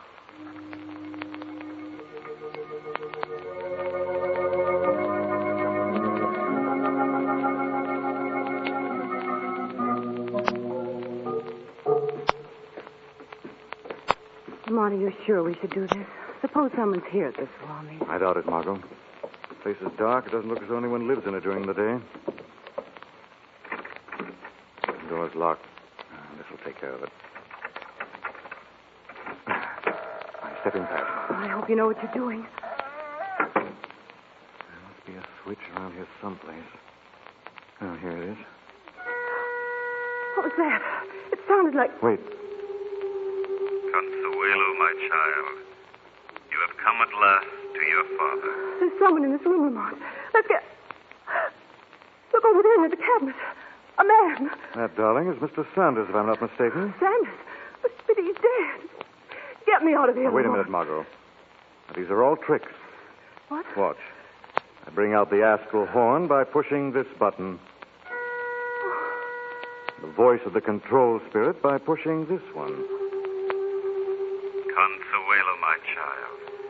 You have come at last to your father. All tricks, Margot. Cruel tricks designed to get money from the bereaved and the credulous. But how do they work? The horn, recorded. It is the imitation of the voice of Sanders. As for the picture, just treat it with luminous paint. When I push the button, the dark cloth in front of it falls away, and it glows in the dark. Shh, Margot, someone's coming. Hide behind these drapers. One place I can't have too much light.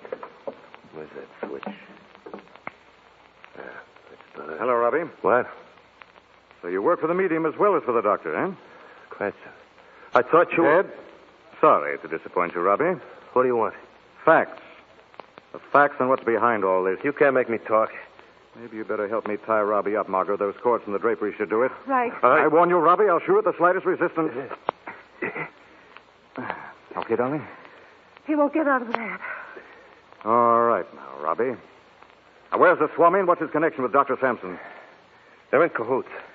The doc gets the dope out of the suckers when they come to him. He passes it along to the Swami, and he uses it in the seance. What are you doing here? The doc figures things are getting too hot. They're pulling out. Swami sent me here to pack his stuff. What about the girl, Consuelo Sanders? I don't know. They got all they can out of her. All right, Margot, let's go. What are you going to do? First, make sure Consuelo's all right at your apartment. Then pay a visit to Doc Sampson and the Swami.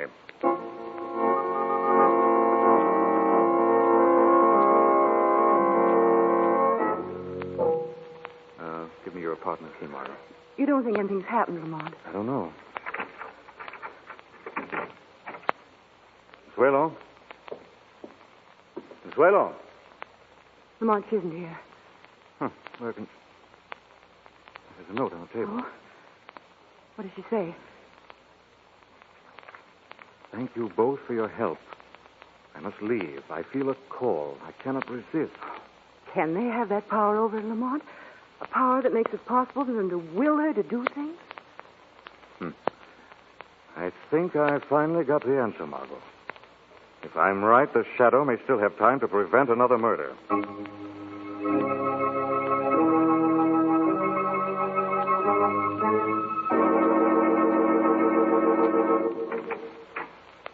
Consuelo, what are you doing here? I had to come, Swami. I felt your call. Nobody called you. Look, run along, Consuelo. No. Doc and I have some important business. We must... A voice told me to come to you, Swami. Please, Consuelo. Later on, perhaps. I want you to make a contact for me. Look, Consuelo. Nobody on this plane can make a contact. But you can, Swami. See, Swami? Now you can make the contact. You're no longer on this plane, are you? Good heavens, Consuelo. What have you done? What's the matter, Doc? I thought you didn't like the Swami. I don't. But you needn't have done it here. What am I going to do with him? Why not leave him here? Be reasonable, my child. Police. I wouldn't worry about the police, Dr. Sampson, because by the time they get here, you'll be with the Swami. What? Why, no. Don't be hasty, my dear. Just as soon as Jackson signs over your inheritance, we'll go away together. Oh, no, we won't, Doc. No, we won't. You see, you're the only one left who could tie me to this whole business and indirectly to the killing of my father. But what can you gain by killing me? Gain. When the police find you, this gun will be alongside you. It's the same gun that killed my father. The police will put two and two together and then... Forgotten the Swami, Consuelo. What was that? Swami! You're dead. I just killed you. Don't you remember, Consuelo? Many of our dear departed that we think are gone forever are always with us. It can't be true. But it is. I'll kill you. With an empty gun? No, Consuelo, you're not going to kill anyone else. Let go of me. Who are you? You're not Swami. I'm the Shadow. I've come to see justice done. I have done nothing. We'll see about that, Dr. Sampson. We'll all stay here together and wait for the police. They'll be very interested in this story. You two will have to tell them.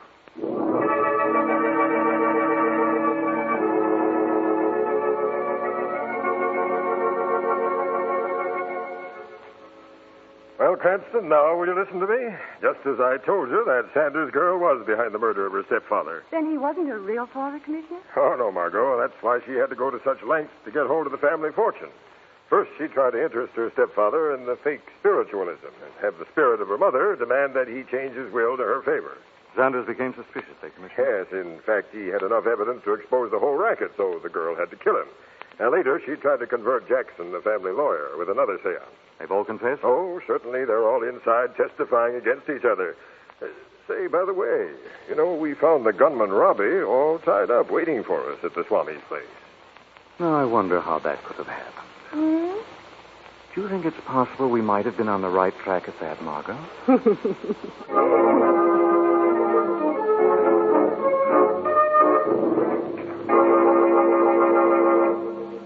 Farm friends, don't miss reading the important new Carrie booklet, Minerals on Your Livestock. It's free for the asking at all dealers who sell Carrie's Mineral Supplement Salt. This amazing booklet is helping hundreds of farmers make bigger profits from livestock. You see, Minerals on Your Livestock tells the shocking truth about mineral deficiency, the unseen danger that threatens all farm animals. More important, it tells how to fight mineral deficiency, gives facts, figures, pictures. It's authoritative, it's practical. If your dealer doesn't have it, just put your name and address on a postcard, ask for Minerals on Your Livestock, and mail to Carrie Salt, Hutchison, Kansas. This free booklet is a real help in safeguarding your stock from mineral deficiency. Another help, of course, is Carrie's Mineral Supplement Salt. You just use it instead of ordinary block or loose salt. Mix with feed or supply at free choice. Either way, your stock gets extra amounts of valuable phosphorus, calcium, and iodine, and other minerals as they satisfy normal salt appetite. Remember the name, Carrie's Mineral Supplement Salt. This story is copyrighted by Street and Smith Publications, Incorporated. The characters, names, places, and plot are fictitious. Any similarity to persons living or dead is purely coincidental. Again next week, the Shadow will demonstrate that the weed of crime bears bitter fruit. Crime does not pay. The Shadow knows.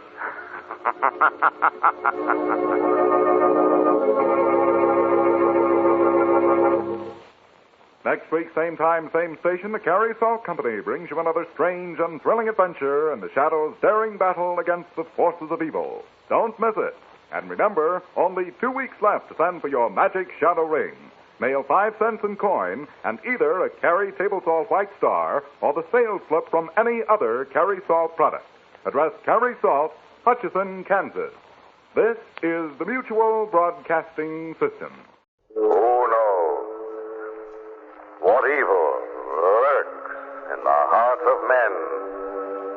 The Shadow knows.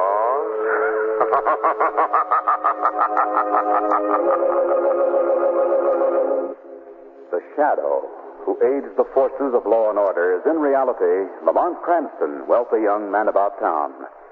Years ago in the Orient, Cranston learned a strange and mysterious secret. The hypnotic power to cloud men's minds so they cannot see him. Cranston's friend and companion, the lovely Margot Lane, is the only person who knows to whom the voice of the invisible shadow belongs. Today's drama, Murder and the Medium.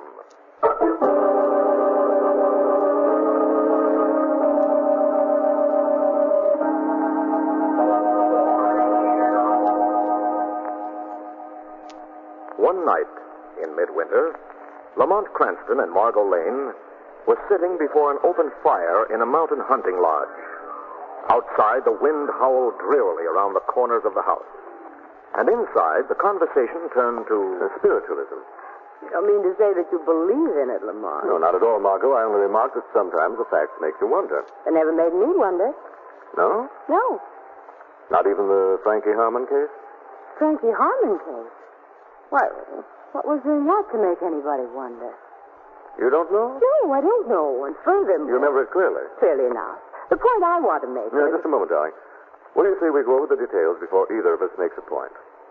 Now, 6 months before, you'll remember, Percy Bainbridge, the millionaire art dealer, had been murdered. Yes?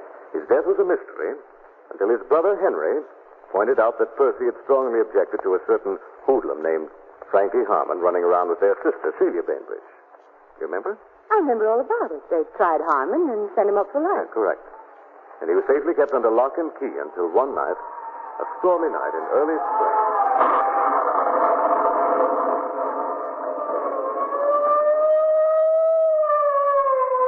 Attention, all police cars. Frankie Harmon, convicted murderer of Percy Bainbridge, has just escaped from state prison. Last seen headed for parts unknown in a Packard touring car. License number 1029.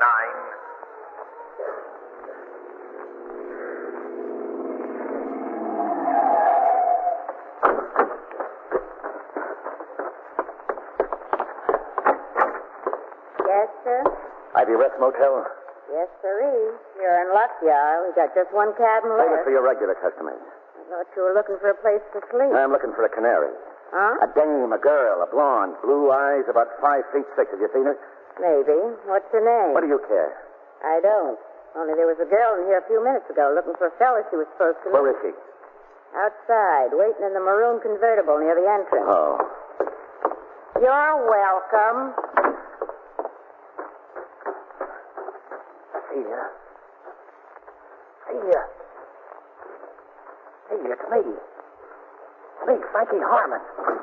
Glad to see you, Harmon. Stand right where you are. Hey, My name's Weston, Commissioner Weston. I brought the gun along in case you decide to be unreasonable. I get it. You're going back home, Harmon. So she tipped you. What? She sold me out. Who? You know who. There's only one person in the world who was wise that I'd be at the Ivy Rest, and that was Celia Bainbridge. Forget it. You should live so long. Celia didn't sell you out, Harmon. She's been half crazy trying to clear. Yeah. Been a lawyers and judges ever since they put you away. Even been going to a medium. A medium? So what? Contact your brother Percy beyond the grave. Get him to say that you didn't kill him. Hey, that's a hot one. I'm telling you the truth. Don't tell me. Save your breath and tell her. What? To stick to the medium. Tell her she's going to need him. When I get through with her, the only way anybody will be able to contact her will be through a medium.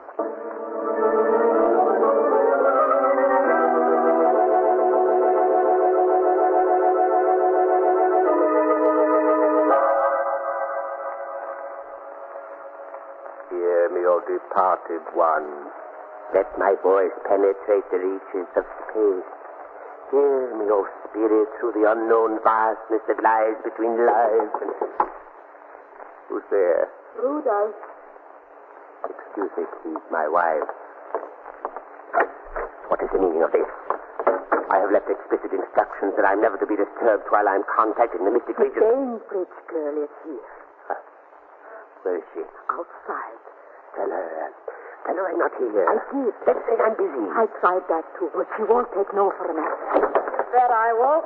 Oh, Miss Bainbridge. I want to talk to you, Dr. Gamion. Why, of course, my dear. Shall we say in half an hour? Shall we say right now? Frankie Harmon was picked up last night at the Ivy Rest. Really? I did not know. You didn't? Should I?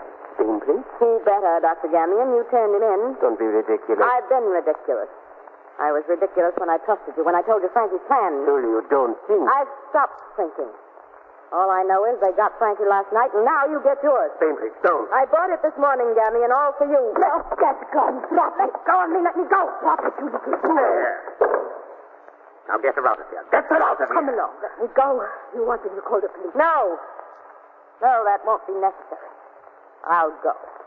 I missed this time, but there's always tomorrow and the next day. Get out. I'm going, Gamion, but I'm telling you now. I know my way back.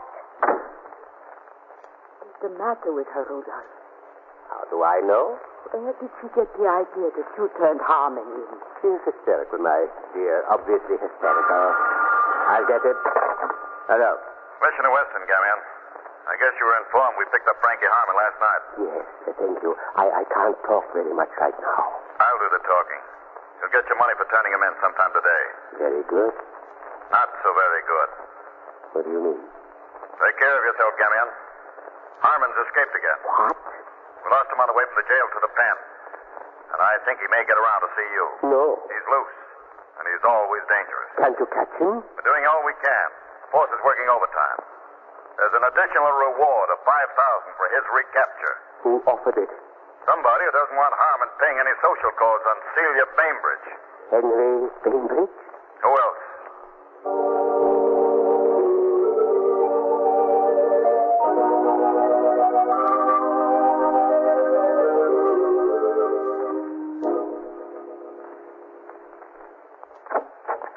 I'm going to call the police headquarters, Hilda. Yes, Mr. Bainbridge.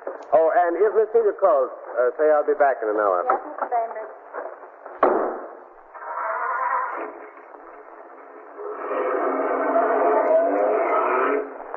Keep looking straight ahead and whistle something pretty. Who's that? Wanted to see you, Henry. Hope you don't mind my hiding in your car. Who is it? Where's your dear little sister, Celia? I don't Open know. up, Henry. Unless you want to steal Grave's skull. She sold me out to the cops. But she didn't, Harmon. You're wrong. What do you mean wrong? Nobody else could have. Somebody did. Will you let me tell you who did? You can try. Celia's been seeing a medium, a man named Gamion. Gamion? Where does he tie in? She trusted him. She told him everything she knew, including the fact that you'd be at the motel. You're leveling with me? Yes. Where does he live, this witch doctor? 560 Denham Street. That's all I want to know. Pull over. Now, see here, Harmon, I only told you this to protect Celia. You're in enough trouble already. Pull over, I said. Now stop the car. Well, why? Because you shouldn't drive when you ain't feeling well, Henry. Who says I'm not feeling well? I do, Henry. Oh! I do.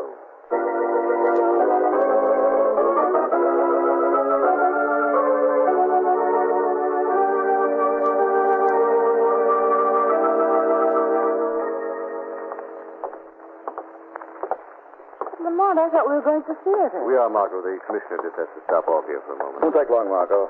Maybe a matter of life and death. Life and death? Commissioner wants to urge a certain gentleman to leave town until Frankie Harmon is safely stowed away.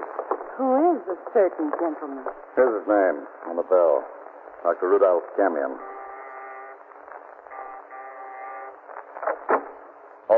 My name is Weston. This is Mr. Cranston and Miss Wayne. How do you do? Yes. You're Mrs. Gamion? Yes. We'd like to see your husband. I'm afraid you will have to wait. My husband is communing with the dead. I'm afraid the dead will have to wait. This is police business. Come along in, Margaret. Just tell him we're here. But he does not wish to be disturbed. He doesn't wish to wind up in a wooden box either. What do you mean? Your husband's life is in danger. No. Where is he, Mrs. Gamion? Here in the seance room. Thanks. Dr. Gamion! Dr. Gamion! The door is not locked. It isn't? No. What do you mean it isn't? It's as tight as a drum. He never locks that door. Dr. Gamion! Afraid he's not going to answer, Commissioner. What do you mean? Stand aside and I'll demonstrate. Lamont! Your husband won't have to communicate with the dead anymore, Mrs. Gamion. Rudolph. From now on, he'll have on-the-spot information. He's been killed. Did you hear the shot, Mrs. Gamion? No. Why not? I was out. I had just come in the moment before you knocked. So Harmon beat us to it. You sure it was Harmon, Commissioner? Well, of course I am. I am not so sure it was Harmon, Mr. Cranston. I am not so sure at all. What do you mean? Celia Bainbridge was here today. Celia Bainbridge? She thought Rudolph had turned Harmon into the police. She tried to kill him right before my eyes, and when she failed, she said she would be back. You're accusing her of this murder? No, not yet. Before I accuse anybody, I want to show you something. What? You will just come with me. Lamont, it's a sliding panel. Rudolph used it in his gift. This is the room where he kept his equipment, you see. I'll show you something. Mrs. Gamion!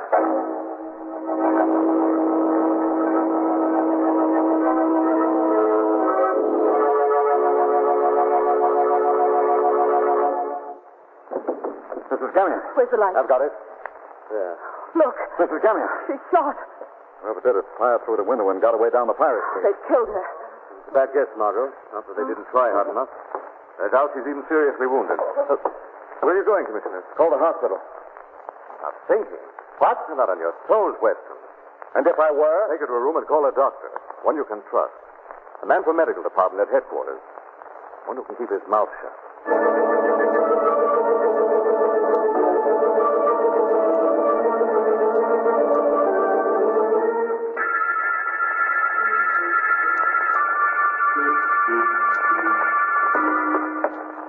Strange room, isn't it, Lamont? Spiritualism's a strange profession, Margaret. Mm-hmm. See this record cabinet? Yeah. It undoubtedly contains reasonable facsimiles of the voices of departed loved ones. You think so? I know so. You see? Even had them filed in alphabetical order, which makes it very convenient for us. Convenient? Just to locate Bainbridge. Oh. Bainbridge. Ah, here we are. This is the Bainbridge album right here. Is there anything in it? That's one record.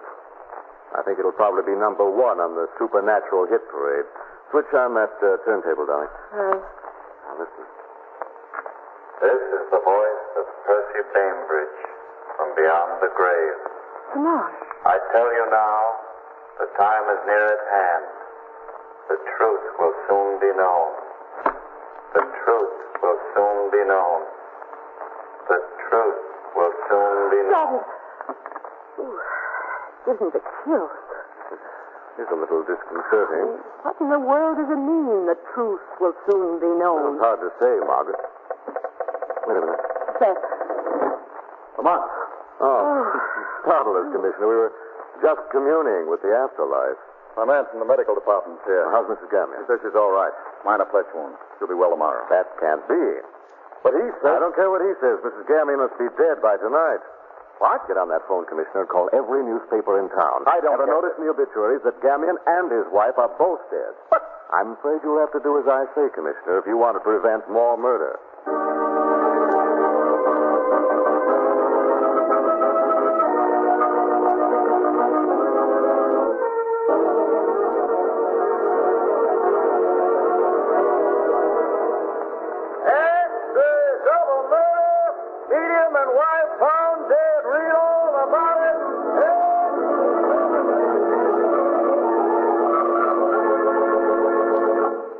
I sent for you and Margot Lamont because this can't go on much longer. What can't go on? This foolishness about Mrs. Gammion's death. It's got to go on for a while, The Commissioner. medical department's on the warpath. The papers are full of her murder, but they know she's as fit as a fiddle. We're dealing with a rare type of murderer, Weston, who requires a special kind of treatment, and we must... Probably the medical examiner again. Hello? Commissioner Weston. Yes? This is Celia Bainbridge. Celia Bainbridge. I've got to talk to you. Where you been? With Frankie Harmon, I've been trying to control him. Yeah? And where is he now? He broke away from me. Please, you've got to stop him before he kills somebody. Any idea where that might happen, Miss Bainbridge? He's on his way to my brother Henry's. Thanks. Harmon's on his way to Bainbridge's place. Let's go. Just a minute. Minutes or hours at a time like this. Hurry up. I'll see you downstairs in the car. Come on, Lamont. No, I'm not going, Margot. Not going. No, but you are, and when he's needed, a certain old friend of ours will be on hand. The shadow? Shadow. Now, listen carefully and do exactly what I tell you. When you get to Bainbridge's place, Harmon will probably be there.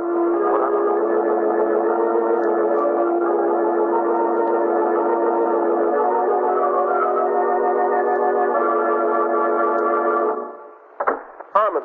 Got a dropping on your home, Henry. What do you want from me? A chance to blow this town. But this... Fast. You're asking me I'm to... not asking you. This gun's telling you. You think I'm going to help an escaped murderer evade the law? You're wrong. Then we can just close the meeting right now. No, don't shoot. And get it up. What are you asking for? Fast car and $10,000 in small bills. But I haven't got that kind of money in the house. Open up the wall safe behind you and let's take a look. I tell you Open what... it. Or do I? That would be a little difficult, wouldn't it? You don't know the combination. Okay, Henry. If you want to play nasty, I'm your boy. I'll give you just 3 to get moving or the gun gets a workout. Please, I haven't got You a got a chance to open the safe. 1, 2, 3. We wait a second too soon, Commissioner. All right, Harmon. Let's move. Pick up that gun, Bainbridge. Yes, Commissioner. Now leaving this up with your copper. Go ahead, Nicky, Harmon. There's a toss-up between your gun hand and Bainbridge's life. Now, come on before... Frankie. Celia. Oh, Frankie, are you hurt? Not much. You were nearly minus a brother, Miss Bainbridge. Your boyfriend was going to kill me, Celia. You're in hotter water than ever, Harmon. Too bad you didn't come quietly the last time I nabbed you. Why? So he could spend his life in prison for a murder he didn't commit? Okay. Now he can spend his life in prison for a couple of murders he did commit. What do you mean? What murders? Dr. Gamion and... Dr. Gamion? He didn't kill Gamion. Oh, no? No. Look, what time was Gamion killed? Last night. A little after 7. I was with Frankie from 2 o'clock yesterday afternoon until an hour ago. He wasn't out of my sight for a minute. You're trying to tell me... I am telling you. He couldn't have killed Gamion. Sounds pretty decent to me. Oh, you've got to believe me. I called you and told you where Frankie was, didn't I? Would I have done that if I didn't know he was innocent? Well... I'm warning you, Commissioner, she's in love with Harmon. You mean she'd take an alibi to protect him? Don't you think she might? It's hard to know what to think. You know, Commissioner, I'm afraid there's only one person who can tell us who killed Dr. Gamion and his wife. Who? Dr. Gamion. What are you talking about? As I remember, he wrote an article for the papers a few months ago, promising to return after he died. Are you suggesting? I'm suggesting we give him a chance. Margot, have you lost your mind? I mean it, seriously. I don't want any part of such monkey shine. You could wait outside the door and see that nobody escapes. Don't worry, I will. It's worth a chance. Gamion might return and name his murderer.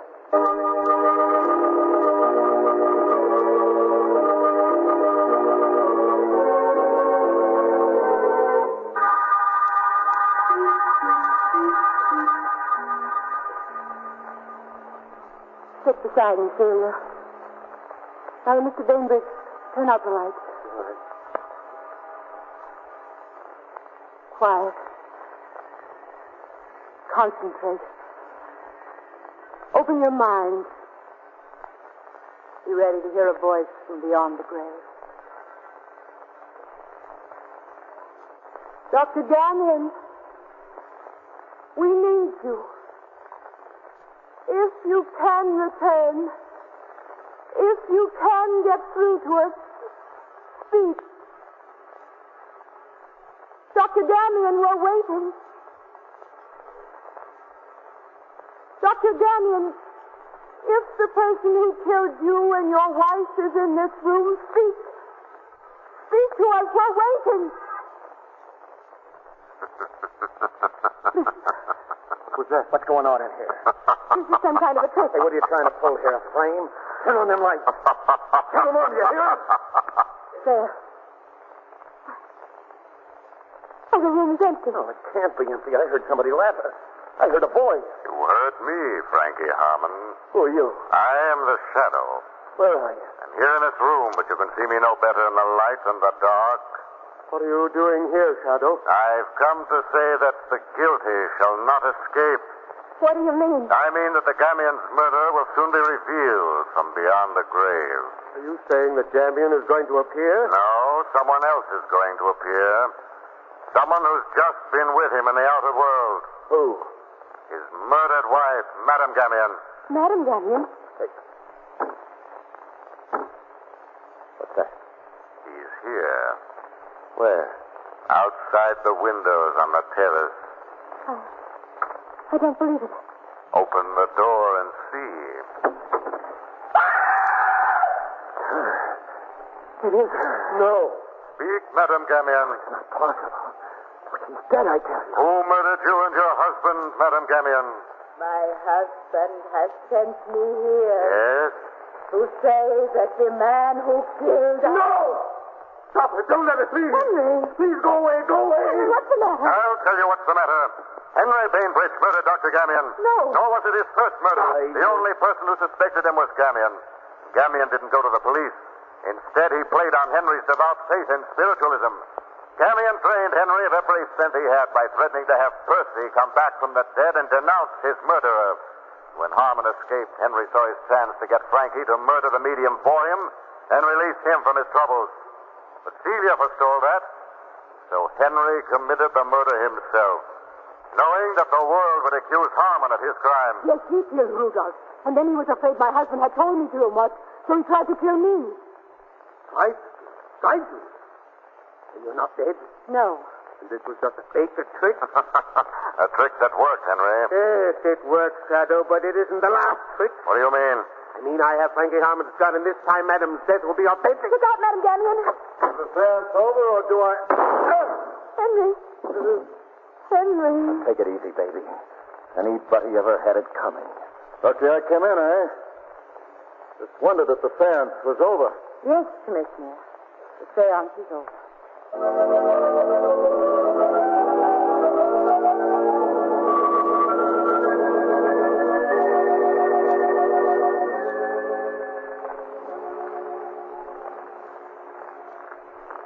And that's the way it happened, Margot. That's the whole Frankie Harmon case from beginning to end. Yes, I remember, but I still don't see what that has to do with spiritualism, Doc. After all, it was a fake. Every part of it was a fake. We found that out. Margot. Yes? You remember the record we heard in the room behind the sliding panel? Yes, the voice of Percy Bainbridge. Right. Now, of course, it might have been made by an actor that Gamian hired. Well, of course it was. That was just part of Dr. Gamian's phony plot to blackmail Henry. There's nothing supernatural about that, Doc. No, there is something supernatural about prophecy. Prophecy? Yes. A voice on that record foretold the future. The future? Yes, Mom. Said the time was drawing near. The truth will soon be known. Well? The time was drawing near. Just a few hours later, the mystery was solved. The truth was known, Mother.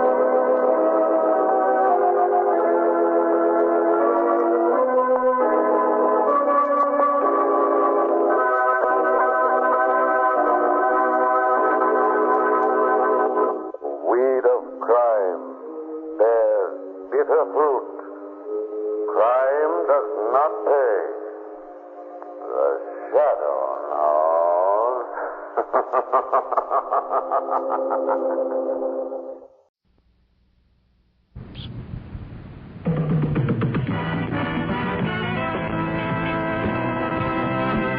The Sears Radio Theater tonight presents host Vincent Price with a tale of mystery. Ellie, you're putting us on. I am not, I swear. My fingers are barely touching the pointer. What sort of message? I don't know. Let's find out. Just be still and concentrate some more. The Ouija Spells Murder will begin after this message from your local station. This is Vincent Price. The nights are getting dark so early now. This is Ellie Sims' first thought as she locks up the bookstore. leaves the friendly lights of the shopping mall, and steps out into the dark, deserted city street to wait at the corner bus stop, alone. Ellie sits down on the bench to wait. The bus should be coming along any moment. She smiles as she recalls a frivolous purchase made during her afternoon lunch break. A Ouija board, an old-fashioned parlor game. She imagines her grandmother once whiled away slow, sunny afternoons, sitting at a lace-curtained window with a friend, the Ouija board between them on their laps, their hands poised delicately on the pointer as they asked it to spell out the answers to blushing questions. Tell me, Ouija, do I have a favorite beau? When we go to the band concert in the park next Sunday afternoon, will he hold my hand? They wait patiently until at last the pointer slides hesitantly across the board to spell out the desired answer. Yes. Ellie shivers suddenly in her winter coat. It's getting colder and darker. She wishes the bus would come along. There's a newspaper vending machine beside the bench. She could at least read a bit of the paper under the corner streetlight while she waits. She walks over to the machine, fishing a coin from her purse, drops it into the slot, and lifts the lid to take out the paper. Only then do her eyes focus on the bold black headlines splashed across its front page. Another body found. 7th young woman victim of sidewalk slasher. Which brings us to as good a place as any to begin our story.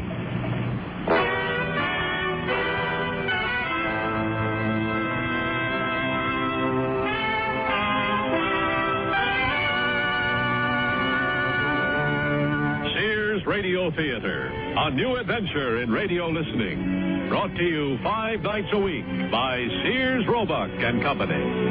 Sears, where America shops. Your hosts, Lorne Green. I'll bring you stories of the Old West and the New. Andy Griffith with a look at the funny side of life. Vincent Price with tales of mystery and suspense. Cicely Tyson with stories about love, hate, and related things. Richard Widmark. I'll bring you stories of pure adventure. 5 nights of exceptional entertainment every week. Brought to you in Elliott Lewis production of the Sears Radio Theater.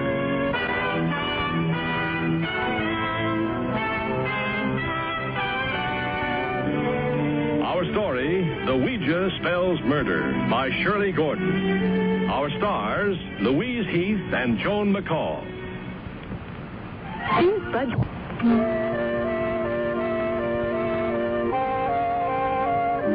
A young woman sitting in a bus, riding through dimly lighted streets. She gets off at her stop, shivering in a sudden icy wind, and hurries home, clutching a Ouija board. Is that you, Ellie? Me? You're a little late. I know. I must have missed my regular bus somehow. I had to wait almost a half hour for the next one. How grim. Grimmer than you think. The street's so dark and deserted outside of the mall, and there wasn't another soul around at the bus stop. With all those terrible murders lately. There's been another. It's all over the front page of the paper. Oh, dear. Ooh, how awful. Well, no good dwelling on it. What do we have for dinner? Well, since you were late, I went ahead and combined our leftovers into a casserole. It's already in the oven, okay? Great. I'll do the salad. It's done. Marvelous. I think I'll miss my bus every night. Don't push your luck. Oh, what'd you buy? Open it and see. You sure? I bought it for us. Really? Oh, if it's a new jigsaw puzzle, I hope it's easier than the last one. I nearly went blind. It's not a new jigsaw puzzle. A Ouija board? I've heard of them, but I don't think I've ever actually seen one before. I thought we might have some fun with it. How does it work? You just ask it questions, and it spells out the answers. What kind of questions? I don't know. We'll find out. Well, let's give it a try right after dinner, shall we? Bill's going to drop over. He'll be intrigued.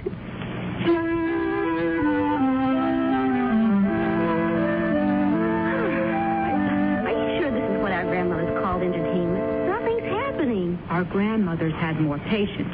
We're too used to instant pictures on the TV screen. Maybe you're not asking it the right questions. I'm asking it, is my boss going to give me a raise? That's the right question as far as I'm concerned. It says to start out with simple yes or no question. A simple yes is all I'm asking for, Ouija.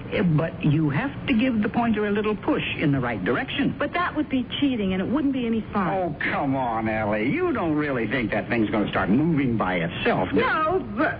Well, I don't think you should know that you're pushing it. I think you have to keep concentrating hard until your subconscious starts pushing it. All right, then. I'll just sit here and quietly munch on my cheesecake and let you two concentrate on concentrating. Good. Come on, Ann. Close your eyes. And this time, let's really stay absolutely still and keep our minds focused completely on the pointer. But I have been concentrating as hard as I can.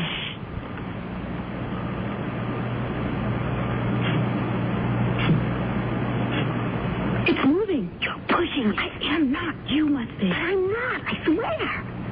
Come on now. One of you has to be. I think it's starting to spell out something.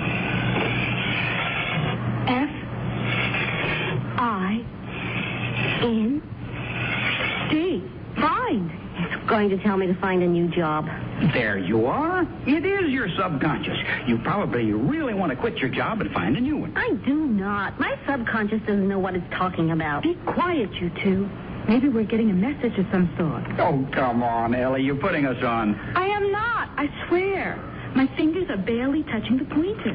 What sort of message? I don't know. Let's find out. Just be still and concentrate some more.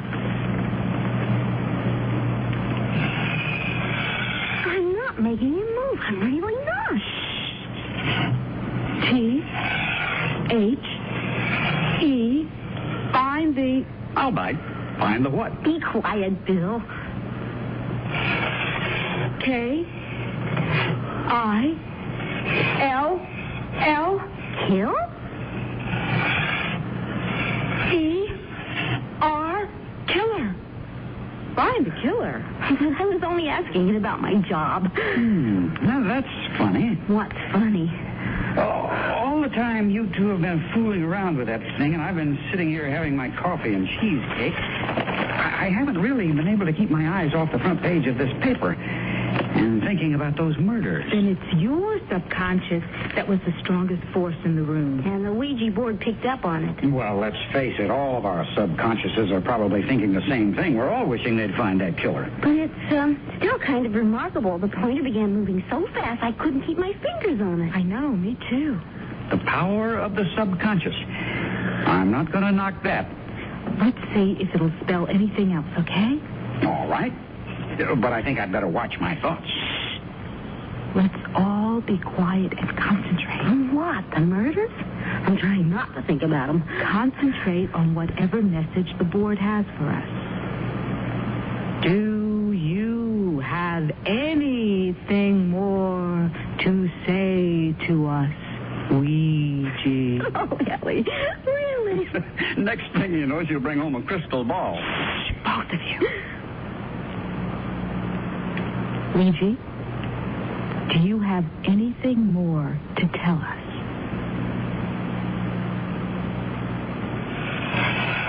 G-O-T.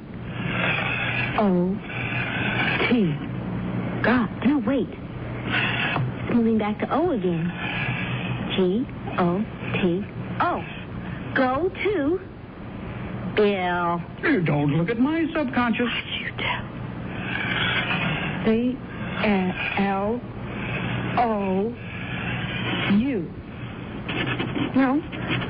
No, it's changing the last letter.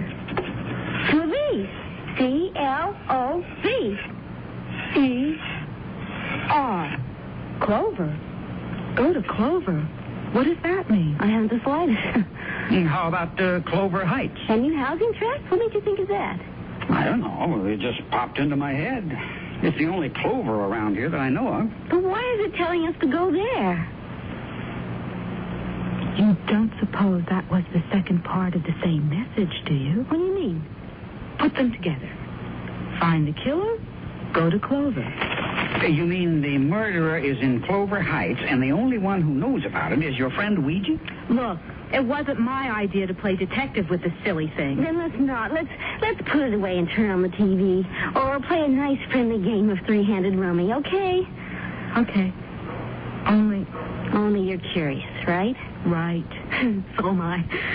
So let's all jump in my car, drive over to Clover Heights, and find the killer. No. But let's at least see what else my friend Ouija has to say. Just for fun? Some fun. Well, you might say it beats curling up in bed with the latest Hardy Boys. Especially considering Ann's cheesecake. Don't let him fool you, Ellie. He's just as curious as we are. I think so, too. Yes, but curiosity kills. Remember?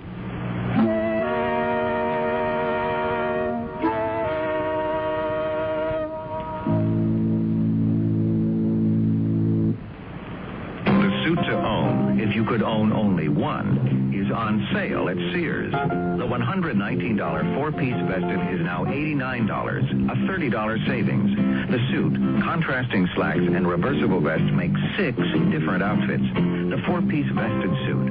It should be the suit you own. On sale for $89 until February 24th in larger Sears men's stores. Style, send satisfaction. Sears men's store. Prices and dates may vary in Alaska and Hawaii. Painted? And love it during Sears Home Center sale. If your walls need a facelift, Sears has something to lift your spirits. $4 off every gallon of Sears Fashion Flat and Semi-Gloss Latex paints. Plus, save $100 on a 1-horsepower safety-shrouded compressor, now just $249.99, complete with air hose, air chuck, and 12-gallon tank. So paint it. And love it during Sears Home Center sale till February 24th at most Sears retail stores. Prices and dates may vary in Alaska and Hawaii.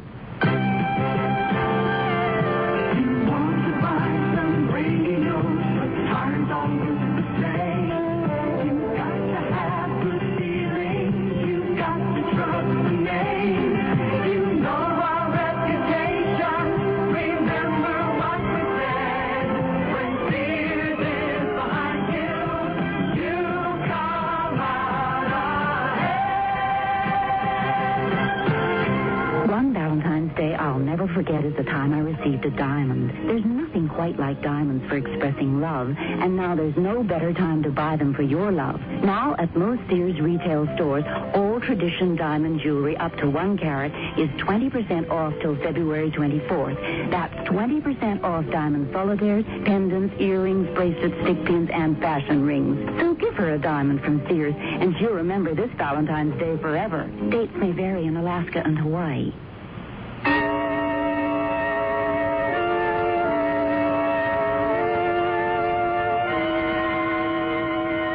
They sit there, the three of them, hardly daring to breathe. The Ouija board, waiting a question, seems to be a tangible, living thing. Absolute stillness for what seems an incalculable time. Then it moves. G-E-T. Get. P-O-L-I. Oh, sure. C-E. Police. Get police. So now we're going over to Clover Heights, find a policeman, and tell him our Ouija board says the killer is around there someplace, and all we have to do is find him. Find the killer. Go to Clover. Get the police. That sounds like what we're supposed to do, all right. You have to tell us more than that, Ouija. Clover Heights is a big area. And we don't really even know if Clover means Clover Heights. Yeah, Ouija. You gotta stop being so vague. Where exactly are we supposed to find the killer? Oh, you thought we were kidding. But it looks like it's going to answer you. This better be good. The pointer's moving so fast. But it isn't spelling out anything. Seems to be very agitated. Oh, maybe I hurt its feelings. Sorry, Ouija, old boy. Hey, it's starting to spell something now. S-K-O-L. Skull. Well, now we know what the Ouija is. A thirsty Scandinavian. And he has a point. Why don't I fix us all a nightcap? Wait. It's spelling something more. S-K-O. Skull again. Ouija wants a double. No. It's circled back to O again. It's K-O-O-L. School. Do you think it means S-C-H? School, spelled phonetically? Is there a school in Clover Heights? Yep. Right smack in the middle of it. The school was there to begin with. They're building the housing development around it. Now, that's something I didn't even know. Neither did I, and I would also think that even my subconscious would know how to spell school. All right. Assuming that school, however you spell it, is some kind of, well, let's say, legitimate clue, what does it mean? That the killer is hiding out there? Maybe. I don't know. Let's see if the board is going to tell us anything more. I'd almost just assume it didn't. Put your hands back on the pointer, Anne. I can feel it beginning to move already. A-L-L-E-Y. Alley. Correct spelling this time. There's more. H-O-U-S. That's all? No E? But it must mean house. Phonetic spelling again. School, alley, house. We could drive over and see. See what? If there's an alley by the school. And if there's a house by the alley. And if there is? Well, the board said we should get the police. Oh, man, now I know I need a drink. The paper says the police are desperate for clues. I don't think they mean that desperate. But we can't just ignore all this information. I doubt that what you have would be classified as information. But according to the paper, the police are even following up on every crank call they're getting. Now, that's a classification you might qualify under. Look, all I know is I'm much too stimulated right now to just go to bed and forget all this. So, why don't we take a drive over to Clover Heights and just look around? All right. I think you both could do with a little fresh air. And if we can find a cozy bar afterwards, I could still do with that drink.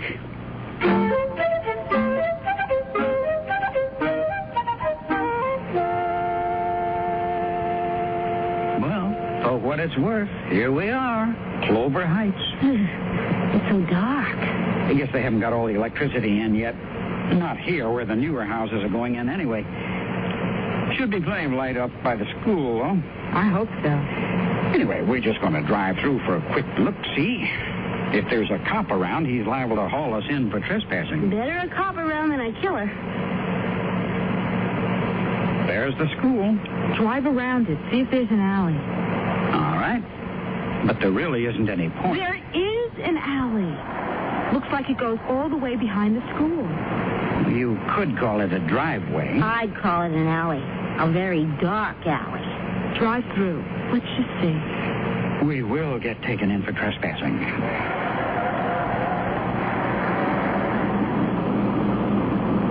So, what are we proving?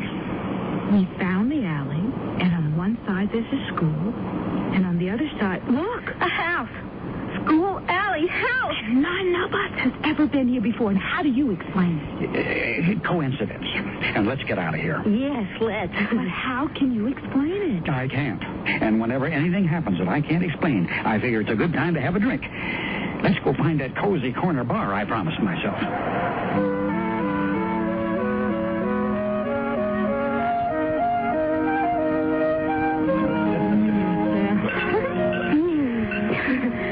Good to be inside where it's warm, at least. Yeah, I'd say the only thing this whole little escapade proves is my faithful old dog devotion to the fair Anne. For which I thank you. Again. You have to admit, Ellie, Bill's been a brick to go along all the way with our fun and games tonight, hasn't he? Yeah. Ellie, what's the matter? I think we ought to tell the police. But what would you tell them? That your Ouija board told you all this? All right. So they think I was some kind of weirdo. But they would still check out the house, just in case. Find the killer. Go to Clover. Get the police. That is what the Ouija told us to do. The Ouija didn't tell me to do anything. And if you two are really serious about bothering the police with all this nonsense, I'm afraid you'll have to count me out. What happened to my faithful old dog? He'll sit right here with his keg of brandy around his neck and wait for you. Okay? Then can we borrow your car? All right. But remember, I won't have any way to get over and bail you out.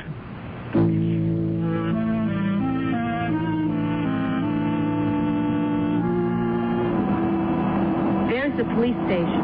I noticed it on our way into Clover Heights. Now that I'm not sure I have the nerve. The worst they can do is take us for a couple of cranks. I know. But the paper did say they were desperate for clues. So it's our civic duty, right? Right. I'm still right behind you. What time is it getting to be? Going on midnight. A perfect time for a murder. Well, at least we'll be safe inside the police station. If the desk sergeant doesn't kill us when we tell him why we're here. Yes, can I help you? We've come about the murders. The ones that have been in the newspapers so much lately? The sidewalk slasher, you mean? Yes. Well, if it's protection you're concerned about, young ladies, I'd suggest first off that you not be out on the streets alone this time of night with what's been going on. Oh, we have someone with us.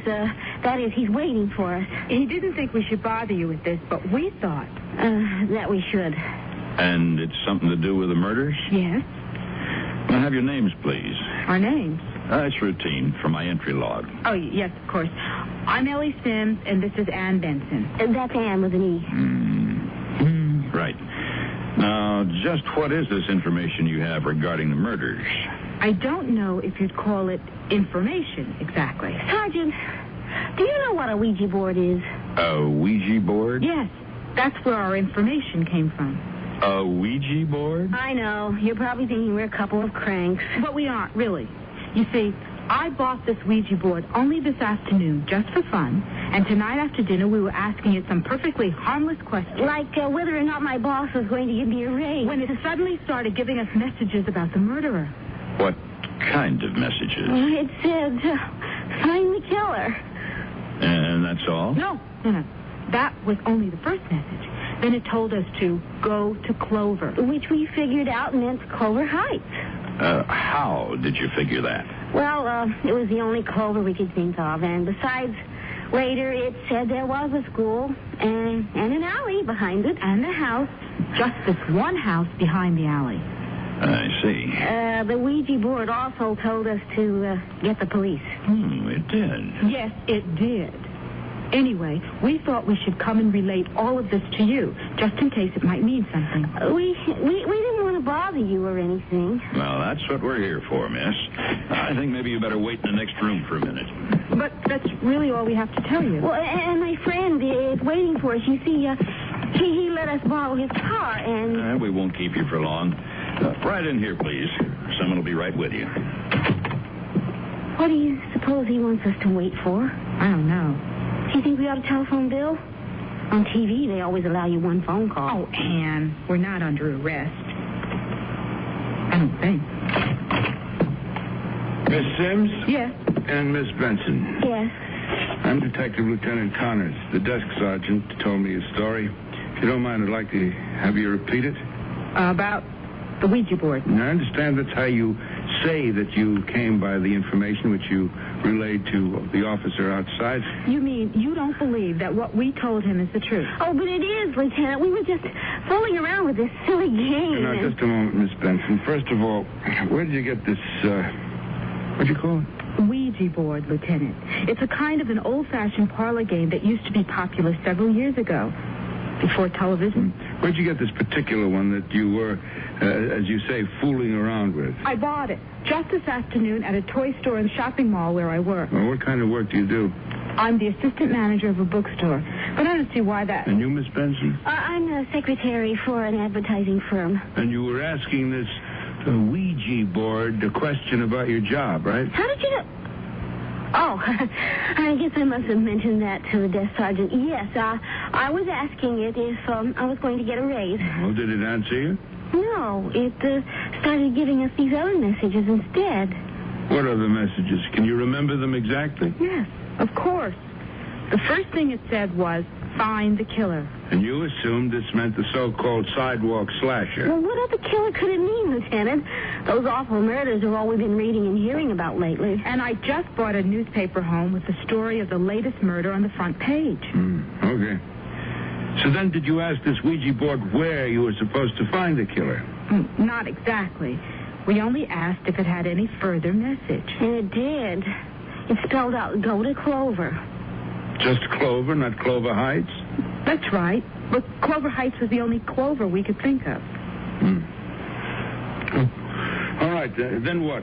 The next message after that was, get the police. Which brought you here? No. I mean, not right away. That is, we thought it was all too vague. So we asked the Ouija board, to be more specific. About what? About where in Clover Heights the killer was to be found. And was Ouija specific at this point? Yes. Well, that is, it spelled out 3 clues, you might say. Which were? School, alley, house.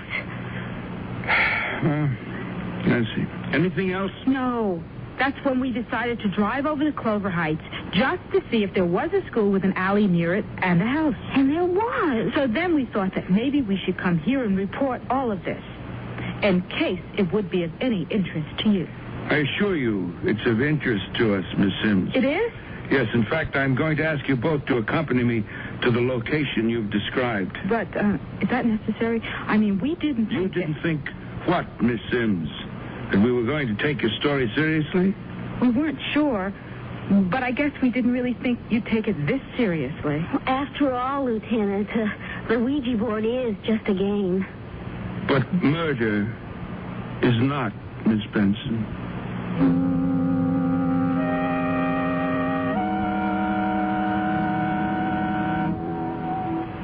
Sears Radio Theater will return after this message from your local station.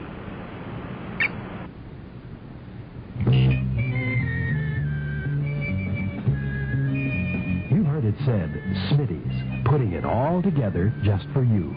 Now, that's not a slogan. It's a fact. Smitty's team of qualified experts are trained to select the best buys that continually offer the value you've come to depend upon. This week's Smitty's feature from the meat department is tender, succulent cross rib roast, only $1.79 a pound. You'll want to buy an extra large roast so you can enjoy really good roast beef sandwiches, too. Another great meat buy this week at Smitty's is Cudahy Bar S smoked picnics, only 79 cents a pound. And while you're at the meat department, choose some tasty fish for another family treat. You'll love the fresh Dover sole fillets. This week, only $2.99 a pound. See why more people prefer to shop Smitty's. You'll enjoy the selection and Smitty's low prices.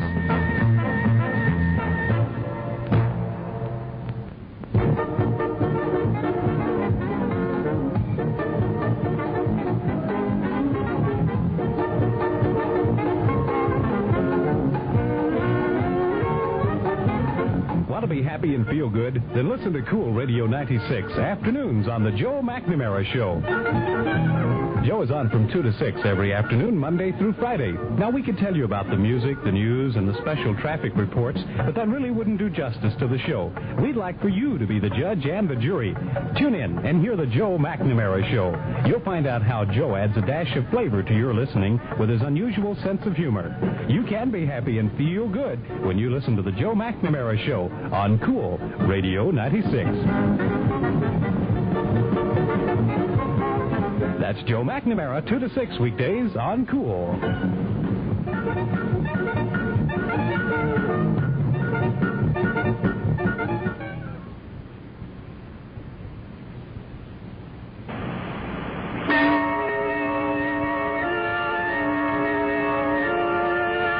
Vincent Price again, and here's the concluding act of The Ouija Spells Murder.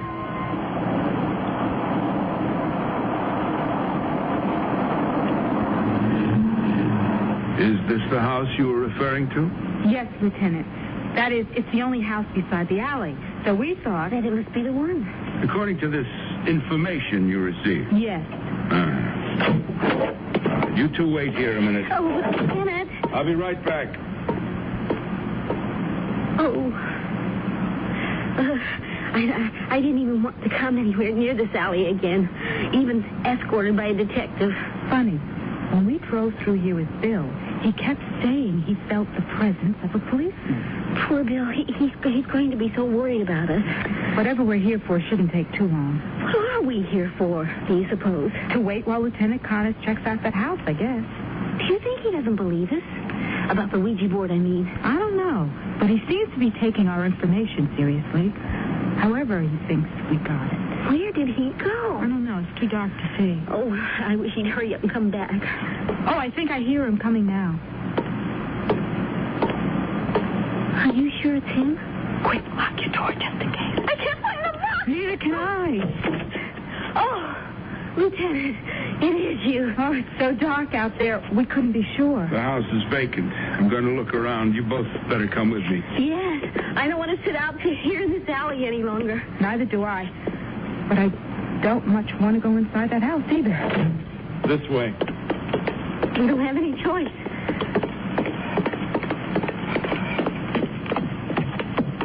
In here.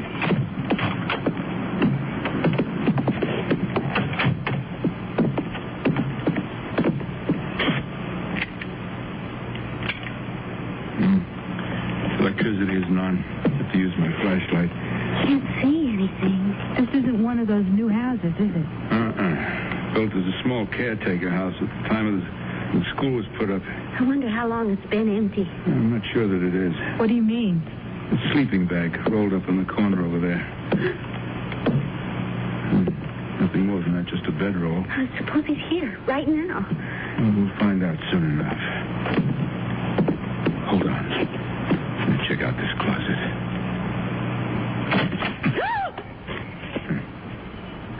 Nothing, just an old coat. For a second, I thought it was someone standing there. Oh, I thought worse than that. No labels, nothing in the pockets. Something off the second-hand rack at a Goodwill store, I'd guess. You two can wait here if you want. I'm going to check out the other rooms. No, thanks. We're sticking right with you, Lieutenant, if you don't mind. Especially since there's only your flashlight to see by. All right, come on, then. No sign of anyone. Only the kitchen left. Beer cans. Old wine bottles. Transient's been making himself at home here, looks like. Harmless transient, perhaps. But maybe not harmless. Maybe not. He might come back here at any time. It's possible, with the coat and the bedroll still here, but more likely he's sleeping it off in a drunk tank someplace.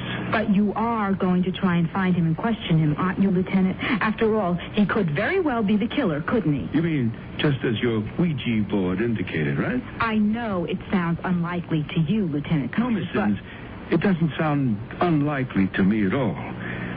That is, the transient who's been shacked up in this house could be the killer. Then the Ouija board might be right. We have, in fact, had this man under surveillance for some time now. But I don't understand, Lieutenant. Then why did you bring us here just to conduct this pretense of an investigation? The existence of this suspect and this area of investigation haven't been mentioned in any newspaper account, Miss Sims. So what I'd like to hear from you right now is a reasonable explanation of how you secured your information. But we told you, Lieutenant. I said a reasonable explanation, Miss Benson. But what we told you is the truth, Lieutenant Connors, and I still don't understand why you brought us here to this house where a man who is a suspect was a suspect, Miss Sims. At the time of the latest sidewalk slashing, we had our transient friend in actual custody on a minor charge. But what about the time of the other murders? He has alibis which appear to hold water. We now consider him in the clear. Then why were you interested in our story at all, Lieutenant? If it was old news to you, if you'd already checked out this house and everything. There are two other developments which have also been withheld from the newspapers, which make your coming into our precinct tonight with this story of yours seem something more than coincidence. What are those two developments, Lieutenant? The body of the slasher's latest victim. It was found right here in this alley. No wonder I have such an awful feeling about this place. Lieutenant, can't we get away from here, please? And the other development, Lieutenant Connors? There is the indication of a possible involvement in this case by a member of our own department. Oh, you mean... Lieutenant, are you saying that the killer might actually be a police officer? You both appear to find it hard to believe that an officer of the law could be subject to the same human flaws as any other man. Yes, I suppose so. Oh, my God. Tell me, the latest murder victim found at this location, Cynthia Baker, Are you certain neither of you were acquainted with her? Yes, that is, I wasn't, and I'm sure... I wasn't either, Lieutenant. She worked as a secretary, too, Miss Benson. Yes, I read that in the paper. All of the victims, they were young women of approximately the same age as yourself. Yes, we know. Unwisely venturing out on the city streets at night, alone. As you, too, did this evening. But we were only trying to... Assist the police in their bumbling attempts to solve these horrendous crimes. Yes, of course. Lieutenant Connors, you should remember that the desk sergeant knows that you've brought us here. That's right, Lieutenant. Yes. Of course. I'd better be getting you back to the station now.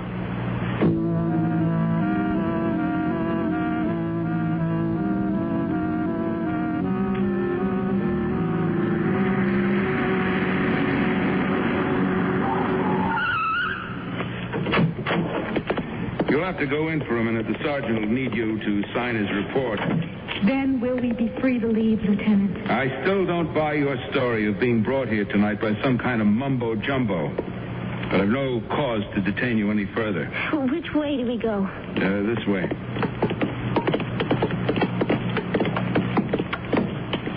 Now, that door over there leads from the underground garage into the station.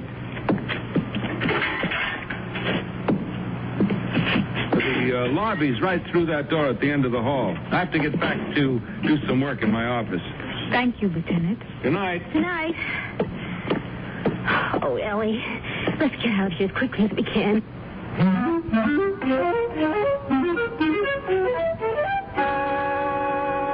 Oh, Miss Sims, Miss Spencer. Lieutenant Connors just buzzed me from his office. You're to sign my report. Yes. And then I'd suggest you both get right home and in off the streets as soon as possible. Don't worry, we will. Good night, Sergeant. Now, take care now.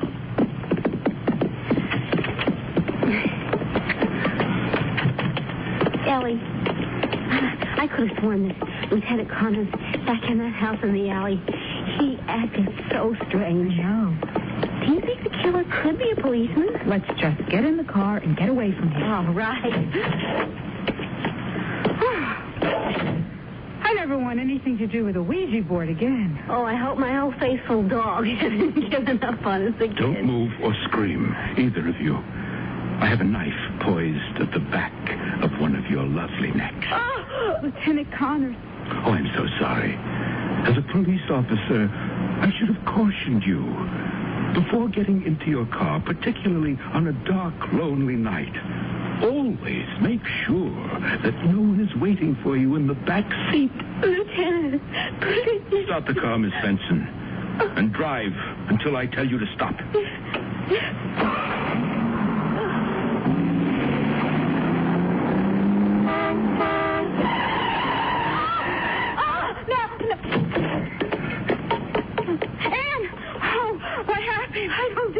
That taxi, it's the work right in front of us. Oh, thank God it scared off the lieutenant. Ann, Ellie, are you all right? Oh, Bill, how did you get here? In that cab. We pulled up just as you were pulling away. And just in time for our headlights to catch the glint of that knife at your neck.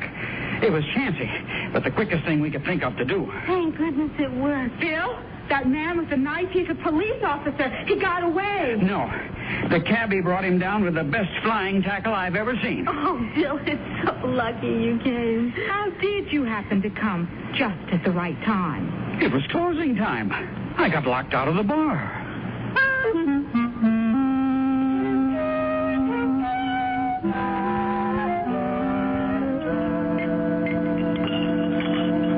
Well, I hope you two have learned your lesson from this.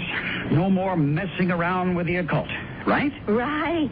I'm even going to give up my tarot cards and go back to solitaire. But it is amazing. The Ouija board actually directed us.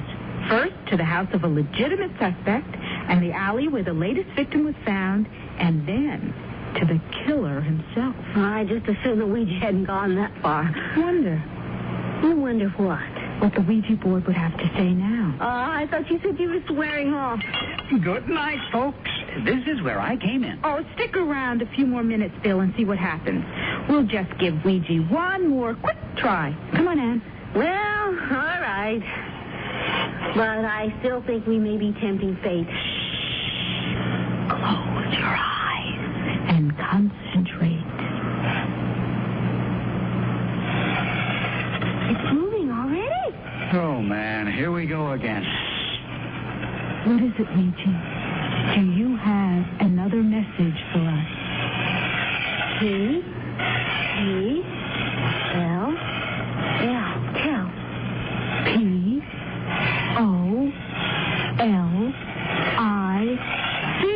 Police. Tell police. No. No more police tonight. Wait a minute, Bill. This might be important. Yes, maybe we'll need to borrow your car again. B-L-U-C. Blood. Phonetic spelling again, remember? Tell, police, blood, O-N, on. Tell police, blood on. What?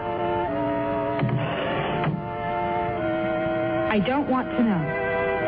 No more Ouija.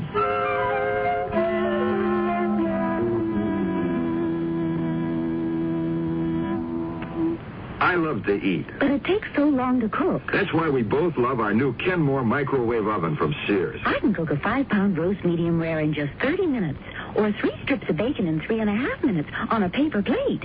Bake 2 potatoes in 8 minutes, and cook vegetables faster than boiling them in water. That means less time in the kitchen. And more with you. Fast, clean, cool cooking with Sears Kenmore microwave ovens, all with automatic defrost. Choose the right model for your kitchen from the many styles available at most Sears retail stores. Sarge, this is Officer Murray.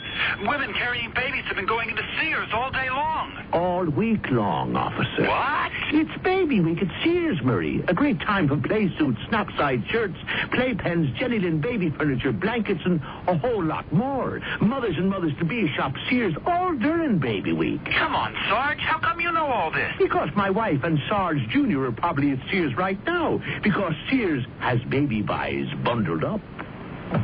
Can't believe you owe the IRS that much? Well, when things just don't add up, you can count on a Sears desk calculator to help you add up what you don't owe. Add, subtract, multiply, and divide, then read the figures 2 different ways. 12-digit display or tape printout. There's a 2-memory system that helps these multi-step problems. Plus, its many extras make it a great time saver. Sears 2-memory desk calculator now cut $25, just $99.99 through March 10th at most Sears retail stores. Prices and dates may vary in Alaska and Hawaii. When I need advice, I go to my mom. Why not? It's free. Now that I'm married and moving into a new house, I want all the advice I can get. So when Mom says shop Sears, I listen. You should. Sears is a great help on those big items you'll need for your new home. Major appliances like washers, dryers, and refrigerators. They'll deliver, install, and service. I always depend on Sears. You should, too.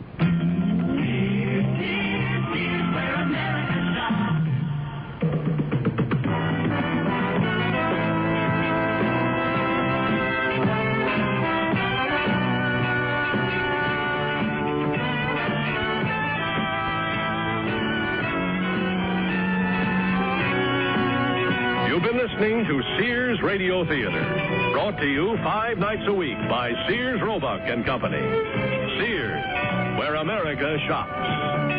The Ouija Spells Murder was written by Shirley Gordon, produced and directed by Elliot Lewis. The CBS Radio Mystery Theater presents...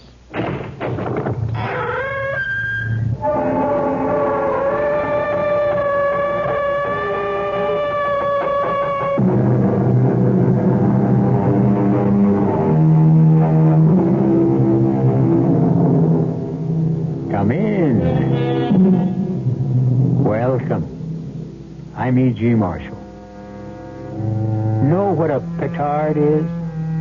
I always knew it was something he got hoisted by. You know, hoist by his own petard. But I never knew what it was. So I looked it up. It was an explosive device used centuries ago by warring armies to blow things up. A device which sometimes blew up unexpectedly, thus hoisting the user into the air, to say the least. I mention all this because that's exactly what seems to have happened to a certain middle-aged lady known as Madame Zora. Are you telling us You're a real ghost? I'm not Whistling Dixie, doll. But you can't be. No? Why not? Because my wife is a fake medium. A phony. She just puts on an act. She just plain isn't a medium. She is now, Buster. She sure is now.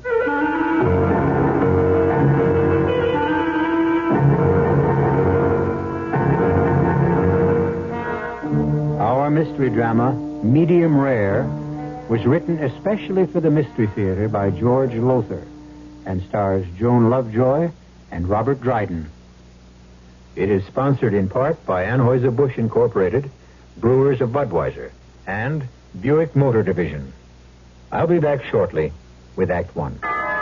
Who knows how to help you solve your shopping problems? Your Better Business Bureau knows. Honey, just look at this fantastic buy I made. This came from a catalog at $47.45, and the manufacturer's list price is $89.95. I can't believe it. Well, don't believe it. Your $47.45 price is pretty good. Only I've been looking around, and believe me, no one is selling them for list price. You mean I was taken? I got a bad deal?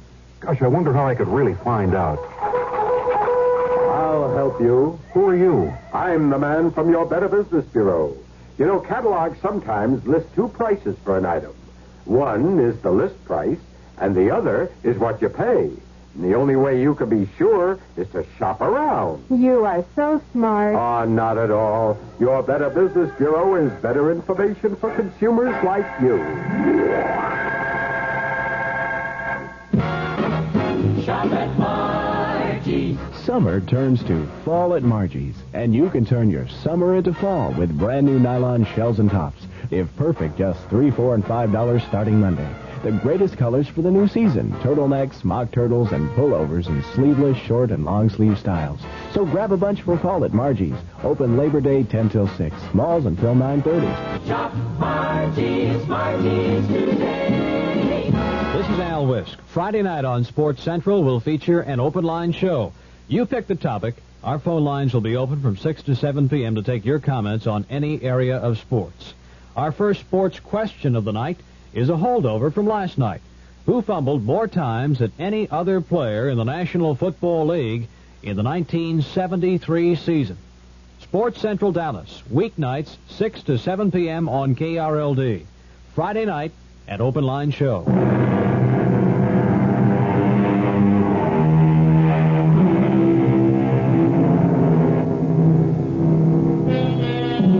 We're told that there are people who have the power to communicate with the souls of those who have died and passed on into another world. They are known as psychics, sensitives, mediums. Unhappily, there are also people who pretend to have this uncanny ability, fake mediums, who prey upon the credulous, the gullible. One of these, I regret to say, was an otherwise rather decent woman who dubbed herself Madame Zora, and who, with the assistance of her husband Artie, well, listen. I'm sick of the racket. I'm sick of myself. And if you want the truth, Artie, I am sick of you. Oh, come on, Gladys. What'd I do? Nothing. That's just the trouble. You never do anything. You don't even bother to look for a job anymore. What's the sense of looking for what isn't there?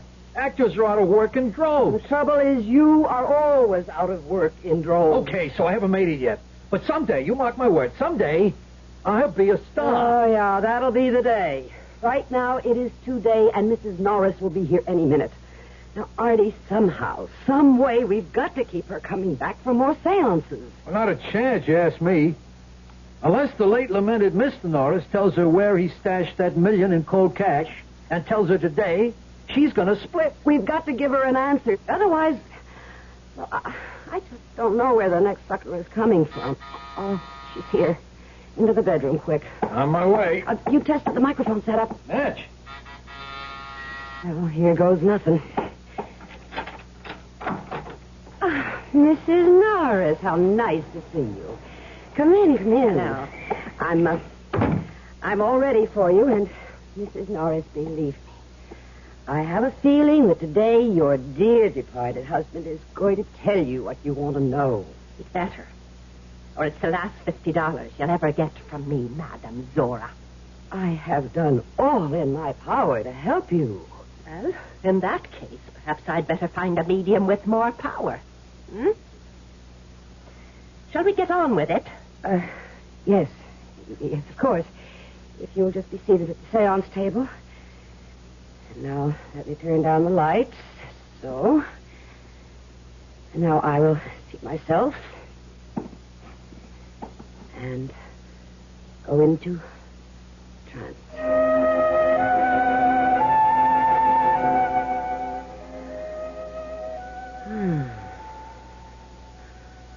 He is here. He is with us. You are there. Are you not, Mr. Norris? I am here, Madame Zora. Your wife has joined me once again so she can talk to you. Will you talk with her? Hello, Marie. Herkimer, is that you? Really you? Would I lie to you, Marie? No, you wouldn't dare. But Madame Zora might. Marie, believe me, you may put your trust in Madame Zora. Herkimer, where is that money?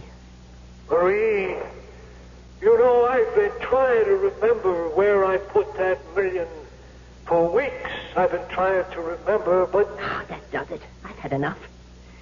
You can come out of your trance, Madame Zora, if you are in one, and never again will I come into... Cool it. What? I said cool it. Knock it off. Who are you? Handsome Harry Harrigan, they used to call me, sweetheart. But never mind that. You want to know where hubby cribbed the cabbage, right? Cribbed the cabbage? Hid the dough. Okay, I'm going to tell you. I'm going to tell you because I'm sick of hearing you ask.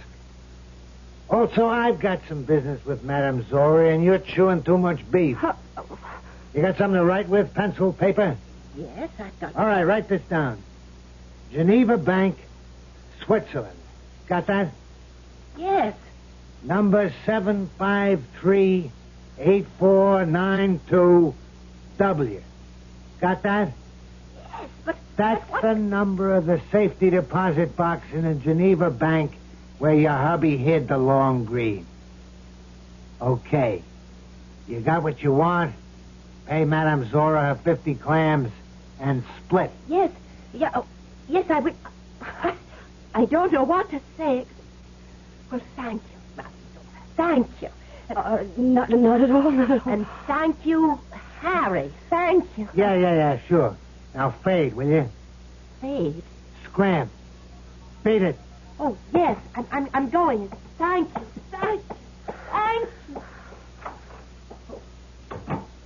Artie, you can come out of the bedroom now. What? What's happening? Who are you? Where are you? I'm here, but you can't see me. I haven't learned how to, what they call, materialize yet. Materialize? Are you telling us that you're a real ghost? I'm not whistling Dixie, doll. Artie, I think I'm going to faint. Later. Right now I need you. I need a job done, and I picked you to do it. What kind of a job? You'll find out. First, let me give you a little scam about me. Put you in a picture, like they say. Before I kicked off a couple of years ago, I was one of the best card shops in the business. Handsome Harry, they called me. Handsome Harry Harrigan, because... I do say so myself. I was a pretty cool-looking cat. Not like this creep you married. What do you mean, creep? Go take a look at yourself in a mirror and you'll see what I mean. You want to be an actor, you got to act the part. Look like an actor, talk like an actor, dress like an actor. You look, act, talk, and dress like a bum. Oh, I've been telling him that for years, but would he listen to me? Oh, no, not him. Some other time, Gladys, huh? Right now I got to fill you in on why I'm here. Oh, I'm sorry, Harry. I may call you Harry. Handsome. I was always called Handsome. Now, over here, in this other world, I'm doing a stretch in what they call limbo. It's kind of like being in a can in prison, you know what I mean? That's because I got hate in my soul, and I got to get rid of it. Hate in your soul? You got hate? For a gunzo named Tex Morgan, who 3 years ago took me to the cleaners with a pair of loaded dice. And took my mouse along with everything else. Well, what were you doing with the mouse? A dame, a skirt. Girlfriend. Oh. Dory. That was her name. A looker, a bombshell. Tex, he cops my dough and her. I'm looking for them a whole year to put the blast on them, to get revenge. When my ticket goes bluey, and, well, that's the end of that. So now I'm over here in this limbo place, and I can't get out till I, what they call, purge myself of this hate I got for Tex and Dory. What do you want with us? How are we going to help you get rid of your hate feelings? I'll explain all that when we get to Vegas. Vegas? Las Vegas? There's another Vegas? Yeah, Las Vegas. That's where they are right now, Tex and Dory. He's a blackjack dealer at the Pan of Gold. Suppose we don't go. Don't go? Well, you haven't told us what's in it for us yet. What do we get out of all this if we help you? It's what you'll get out of it if you don't help me. Like what? Artie! The table, my expensive seance table. I've got 6 payments to go yet. Bouncing up and down on a floor. Look, it's flying in the air. And Riders, look out! Oh, he's broken my seance table in splinters. Harry, you've wrecked my table with 6 payments. Are you and Meathead here going to Vegas? Or not going to Vegas? Artie? Start packing.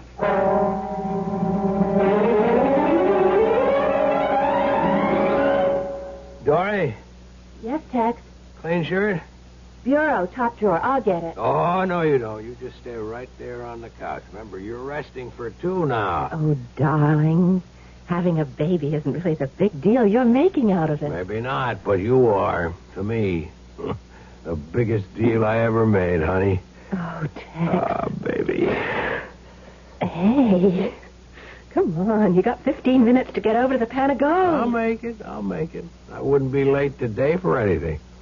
You really think Roscoe will? Look, would he have called me into his private office yesterday, talked to me like a loving father, if he didn't mean that I'm going to get the nod? Supervisor, head dealer. Oh, Tex, you'll be in charge of the whole section. And bringing home a lot more bacon. That's what counts. Especially right now. Kid on the way. And the house. The little house. Can we afford it? Really, Tex? Can we? You want it, don't you? You know I do. And you're going to get it. Oh. You're the one that convinced me to go straight. And, Dory, I bless you for it. Hauling down a straight salary, working a blackjack table on the up and up. I'm clean. I am Tex Morgan citizen. And, Dory, it feels good. Solid. Then, no regrets. Regrets?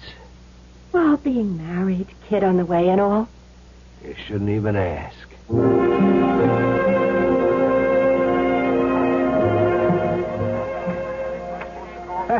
Wild, man. Wild. You sound like you've never been in a casino before, Artie. Me? I never been west of Hoboken, New Jersey. Gladys, look at this place, would you? Roulette wheels, slot machines, crap tables, I don't know what all. Blackjack tables. Like that one over there. With Tex Morgan dealing. That's him? The slim one with the glasses? That's him. My first mark, my first step to, like they say in limbo, purging my soul of hate. You ready to go to work, Gladys? Well, what do you want me to do? Take a hand at Morgan's table. Play blackjack? I don't know how. I've never played. Artie has, though. How much dough you got on you, Gladys? Would you believe $7? Gladys, By the time you leave that table, Tex Morgan's table, you won't have just 7 skins or 70 or 700 or 7,000. You're going to leave that table with 17,000 iron men. 17 grand? For openers. They'll really start putting the hooks to Tex Morgan tomorrow. Look, I don't get this. I don't know the first thing about playing blackjack. But I know everything. Also, I'm a ghost. What's that got to do with it? I can see through anything, including cards. My revenge on Tex and Dory begins. And, baby, let Handsome Harry tell you, revenge is sweet.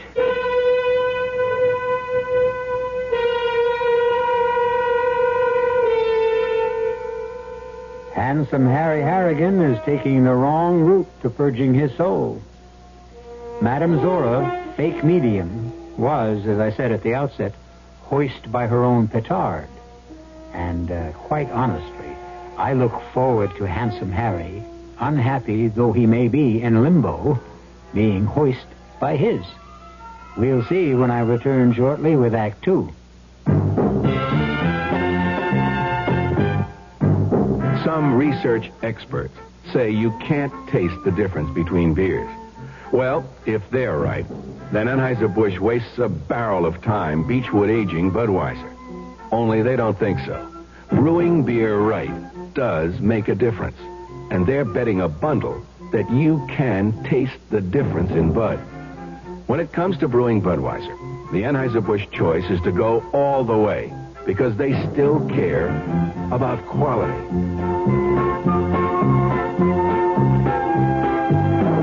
Look at it this way. If the Bud people have a choice between what some experts say and what beer drinkers say, well, you'd better believe they'll go with you beer drinkers every time. When you say Budweiser, you said it all. Anheuser-Busch, St. Louis. Most air conditioners sound like this. But when the American Refrigeration Institute put air conditioners to the test, Carrier's round ones proved to be the most efficient. More cooling power per watt. That makes it the most economical, saving you as much as $72 a year on electricity. And Carrier's SC round ones prove to be more than twice as quiet as any other system on the market. Call MB Kaiser Heating and Air Conditioning in Dallas, your Carrier dependable dealer today. That's...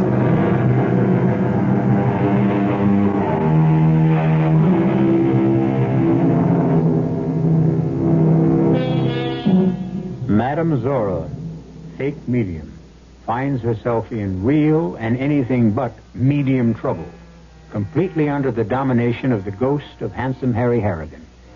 It seems that when Handsome Harry's ticker went bluey, he found himself in limbo, to move on from which point he must purge his soul of the hate he feels for Tex Morgan and his former girlfriend, Dory. And so, in the gambling casino of the Pan of Gold in Las Vegas... Hit me. 20. 18. You win again. Joey, get Roscoe quick. Gladys, lay 1,000 on the next hand. Okay, Harry. Ma'am? What? You say something? Oh, no. Okay. 1,000 on this next hand. 1,000 it is. Again? Yeah, hit me. Stand back, Gladys. With 15? He's got 13. Top card's an ace. He'll take it and go over. Ma'am? I'll sit with these. Suit yourself. One more to the house. 23. Pay me. You wanted me, Tex? Yeah, Roscoe. Excuse me, ma'am. I'll be back in a second.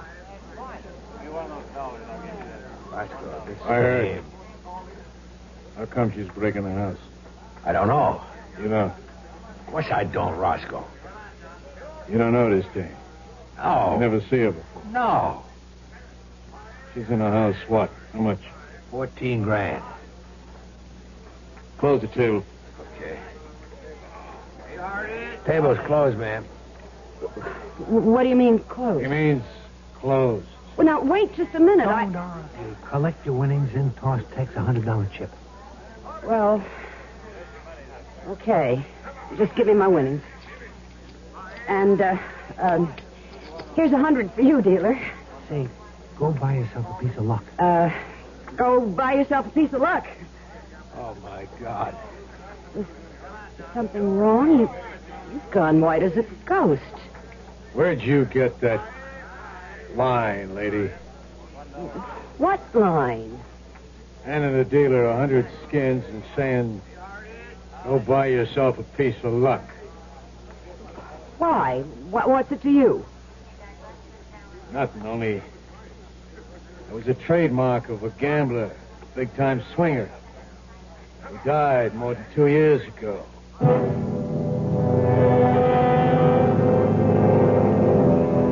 And then, Dory, she says, go buy yourself a piece of luck. Just the way Handsome used to. But what of it? It's something almost anyone might say. It was Handsome's trademark. And another thing, all through the place, she kept rubbing the right side of her nose with her index finger, just the way Handsome used to. Honestly, Tex, I don't know what you're getting at. I'm saying that Handsome Harry Harrigan was at that table, my table. Tex, Handsome's been dead for more than 2 years. He's come back to get me. Tex! He swore he would with his dying breath, he swore it. Face it, Dory, I cheated him out of a fortune with loaded dice. But that was before you went straight. I wouldn't cut any ice with Handsome, dead or alive. What about you? You left him for me. You deserted him, he said. But he knew better than that. He knew the hell he'd put me through. How many times did he beat me up? How many threats did he make to disfigure me with acid if I ever even looked cross-eyed at another man? I was scared to death of him, Tex. Petrified. Until I fell in love with you, and I just knew I couldn't go on with him anymore, no matter what he did. Dory, I tell you, he's come back. I know he's come back. Well, I don't believe in ghosts, and I never will. But if they do exist, if Handsome has come back, I'm not afraid of him or what he'll try to do. There's no reason to be afraid of him. Not anymore. How do you figure that? Because we love each other, Tex. We love each other deeply and devotedly. Maybe it sounds corny, but from where I sit, love is stronger than hate any day.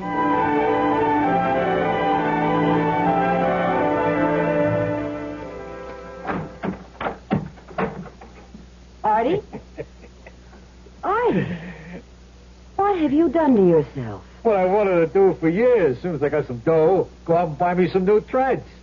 Handsome wasn't telling me nothing I didn't know when he said, I want to be an actor, I got to dress the part. Well, I never believed clothes make the man, but they sure make you. I'm more than just a clothes horse doll. What in the world? Artie, you sounded just like Handsome Harry. I am Handsome Harry, sweetheart. Just using Stupid's body for a while. You are using Artie's body? Until I learn how to materialize, if I ever do. They tell me on the other side, in that limbo joint, it takes a lot of patience and practice. Yeah, what do they know? They even told me I'm getting this hate out of my soul the wrong way. Well, I haven't wanted to say anything. All right, so don't. They say taking out my hate on Tex and Dory only make my hate grow bigger. Said I gotta find forgiveness in my heart. I told them to take a powder. I know what I'm doing. I hope so. Hey, what's eating you all of a sudden? You won a fortune the past week beating Tex at blackjack. She came to see me, Dory. Oh? She said Tex was scared. That nose-rubbing bit, you know. That he thought I was you returned from the dead. He's right. You are. Same difference, anyhow. Well, I told her I didn't know what she was talking about. So she said, well, anyhow, to please lay off Tex that he was in hot water at the casino because of the losses at his table, and... Well, look, Handsome, she seemed like an awfully nice kid and a decent kid to me. And it comes to... I've grown to like Tex Morgan, too. Oh, stop. You're breaking my heart. Handsome, the way I feel now... Rise up. What I feel is all that matters. And don't forget, if I can take possession of Artie's body, I can do the same with yours. So don't get any fancy ideas about running out on me. You got that? Yeah. Then hang on to it, doll. Hang on real tight.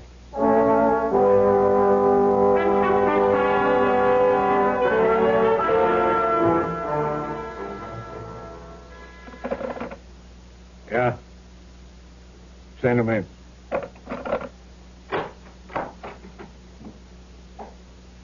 Sit down, Tex. Tex, I'm sorry about this, real sorry. I guess you know I was going to make you a head dealer of the blackjack section. You're not? Worse. You're fired. Oh, come on, We can put up with a lot from our dealers, Tex, but one thing we won't put up with is a crooked dealer. I told you when you took me on 2 years ago that I was playing straight from then on, and I have. Maybe. There's no maybe about it, Roscoe. I'm married to one of the finest women in the world. I've got a kid on the way. We're planning to buy a house here in Vegas, and you're saying that I'd risk all that by going crooked again. I'm talking facts. Sorry, pal. I get my orders from upstairs. You're out of the Pan of Gold and every other casino in town. He said he'd get me, and he's done it.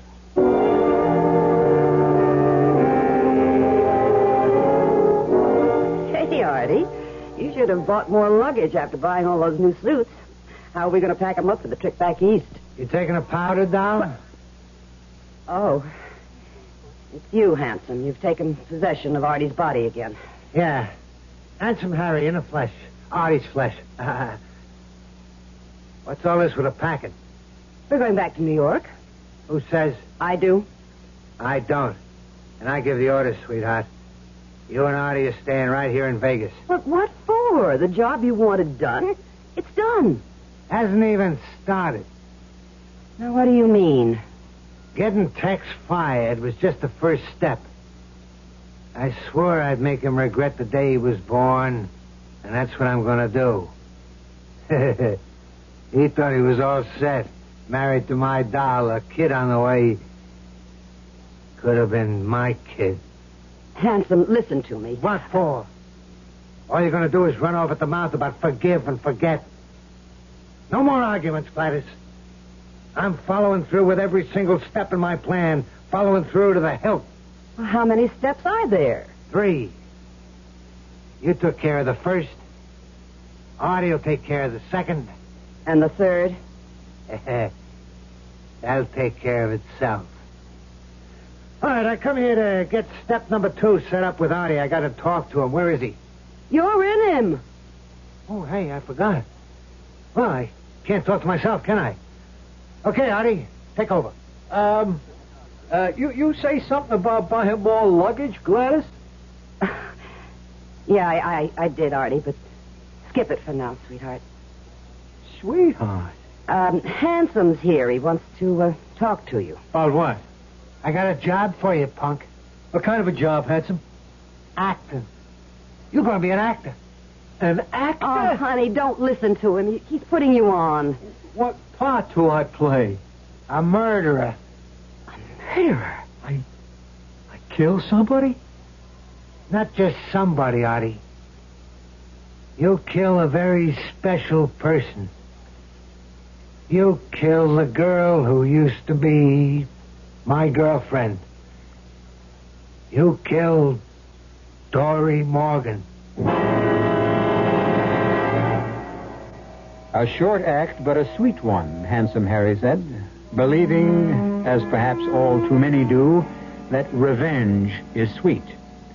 But chemistry teaches the immutable, perhaps divine law, that the sweeter a thing, the more sour it can become, given certain conditions.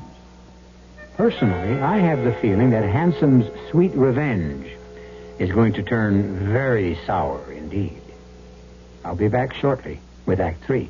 Excuse me, sir. Yeah? I would like to ask a deceptively simple question. Okay. I say deceptive because few people seem to know the answer. Oh, go ahead. Are you ready? Yeah, ready as rain. Okay. No, wait. I think that should be right as rain. Oh, well, No, you wait. Make that ready as I'll ever be, okay? Ready as I'll ever be. Whatever. Yeah. Anyway, the question is this. Yeah, go ahead. What happens this time of year? Huh?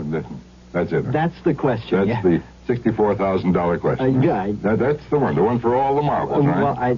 That's the one that's on everybody's lips, huh? Yes. That's the question. Well, as everyone should know, what happens this time of year is that Buick dealers are giving great deals on 1974 Buicks, which of course means that this time of year may very well be the best chance you'll ever have to buy a Buick. From the thrifty but surprisingly elegant Apollo to the dashing full-size LeSabre to the Electra, which surprisingly enough is the second largest selling luxury car in America.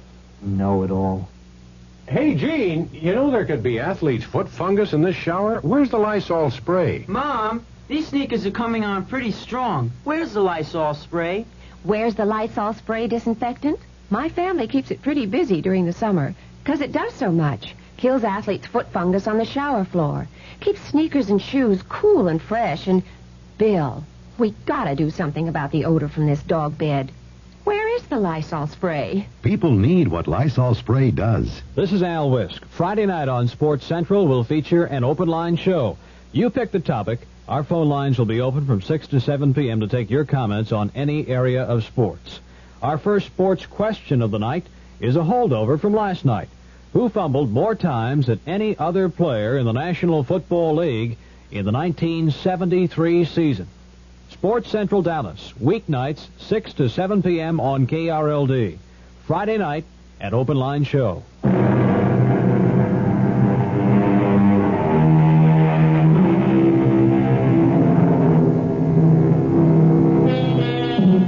Helpless in the grip of a ghost.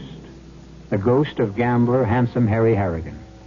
Fake medium Madame Zora, real name Gladys, and her would-be actor husband Artie find that they must do whatever Handsome tells them to do. Now, to the horrified astonishment of both, Handsome has told Artie that he is going to murder Dory Morgan. Dory Morgan? Kill that nice, sweet kid? Don't hand me that nice, sweet kid, Jazz. She's a two-timing tramp. No, she is a decent girl. And she's carrying a baby. Tex Morgan's baby. I don't care whose baby it is. Kill her and it's double murder. And I'm not letting Artie do one. Stupid here will do what I tell him, and there's nothing you can do to stop it. But why? What are you going to get out of killing Dory? Not what I'm going to get, sweetheart. What Tex is going to get. The misery that'll make him wish he'd never been born. He'll live with that misery inside him, burning in him, in his gut, for the rest of his life. First, he loves her. And he does, I know that. Second, he'll know he killed her. Not me, him. Every day of his life, he'll think, 1,000 times a day, he'll think, if I hadn't stolen her from Handsome, she wouldn't be dead. He didn't steal her. She loved him. Love? You know something? I'm sick of that word. That's all they talk about over here, love. And that's all you talk about lately. You, a two-bit phony medium that sucked in any mark you could find, sucked them dry, even when they didn't have a pot to put a penny in. And you talk to me of love? Okay. I guess I have no right. I've got to admit I don't know much about it. It's new to me, love. What? You mean me, Gladys? Yes, Artie. I love you. Well, how about that? You hear that, Handsome? How about that? So don't get all flaked out. I know dames, and this one you're married to is no exception. Love you. She needs you is all. There ain't a dame in the world. There isn't a person in the world wouldn't sell his mother down the drain. You're judging others by what you are. Can't you get it through your head? Can't they on the other side somehow beat it into you that there are good people in the world? Honest, generous, decent people? Show me one. What? Show me one. Just one. And maybe then I'll believe. Well, go on, doll. Show me one. Name me one. Dory. Dory? I can prove it to you. Yeah? How? If I do, will you let her off the hook? Will you let her live her life with Tex? Sure. It's a deal, handsome? It's a deal, baby. It's a deal.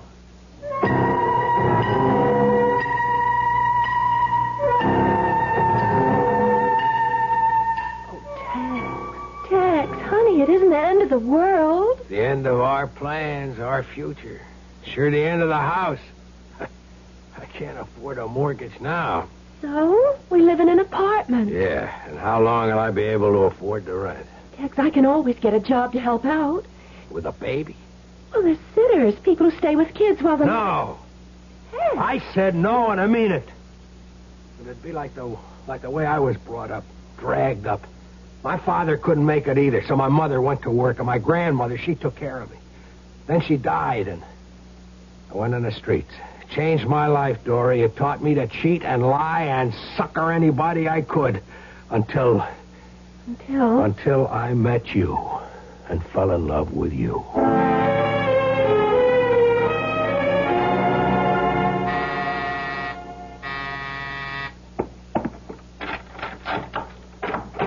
Oh, you.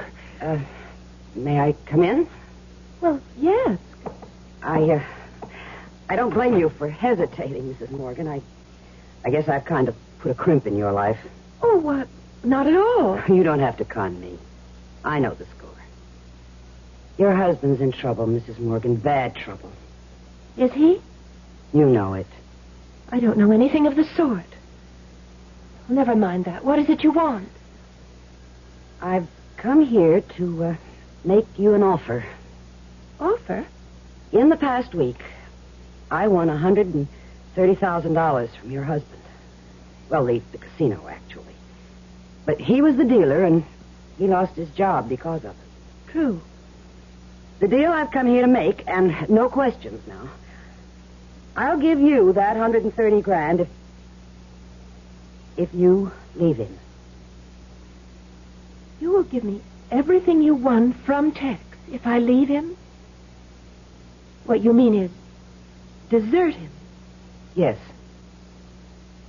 In other words, sell him out for $130,000? Well, that's one way of putting it. Tell me another. Harry was evil. And the man I'm married to is good. As for you, I don't know what you are. I don't think you know what you are. But you'd be smart if you found out. Found out? I didn't know who I was with Harry, but I did. And I do with Tex. You think you can buy that with $130,000? You think you can buy it with $130 billion zillion? Said I'd give you one answer. Here it is. You can't. I was sure I couldn't. Then why did you come here? To prove my point. To somebody else.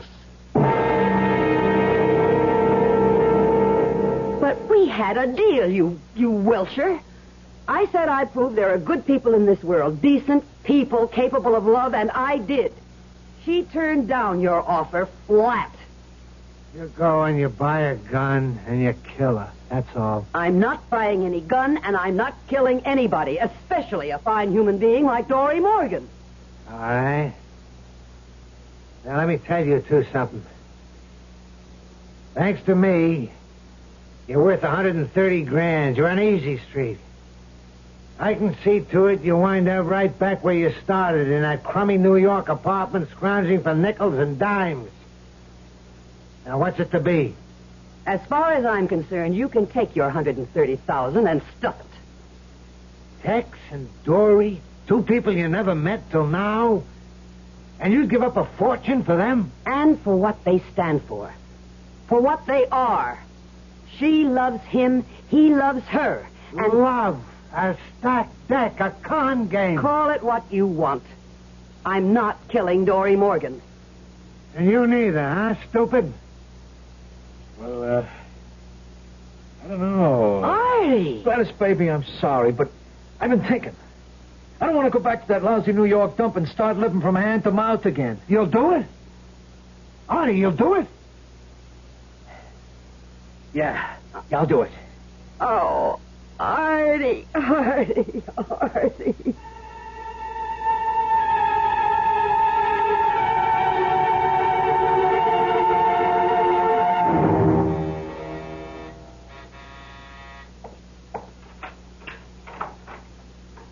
Yes? Mrs. Morgan? Yes? I'm a friend of Texas. Is he home?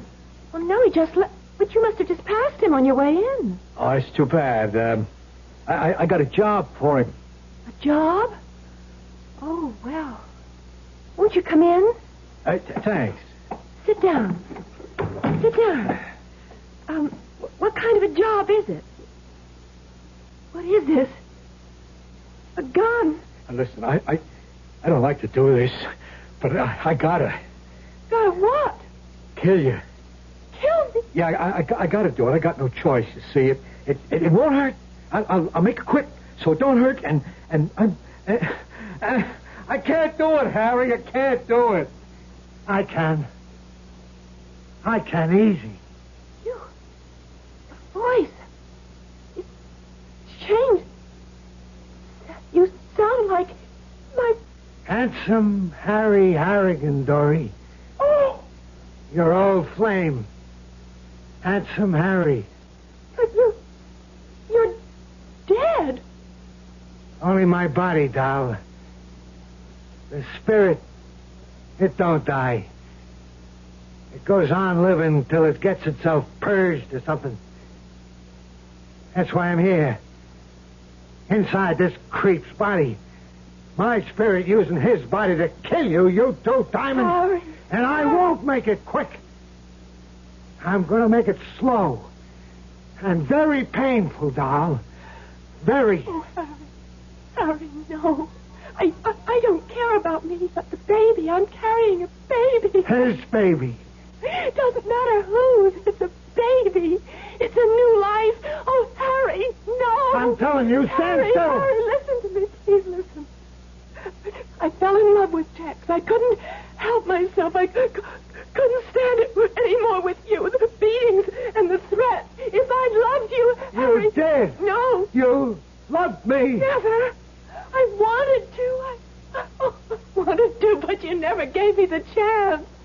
Right. I gave you everything you've asked for. Clothes, furs, jewels, everything. Everything but love, because you never had any of that in you to give. What?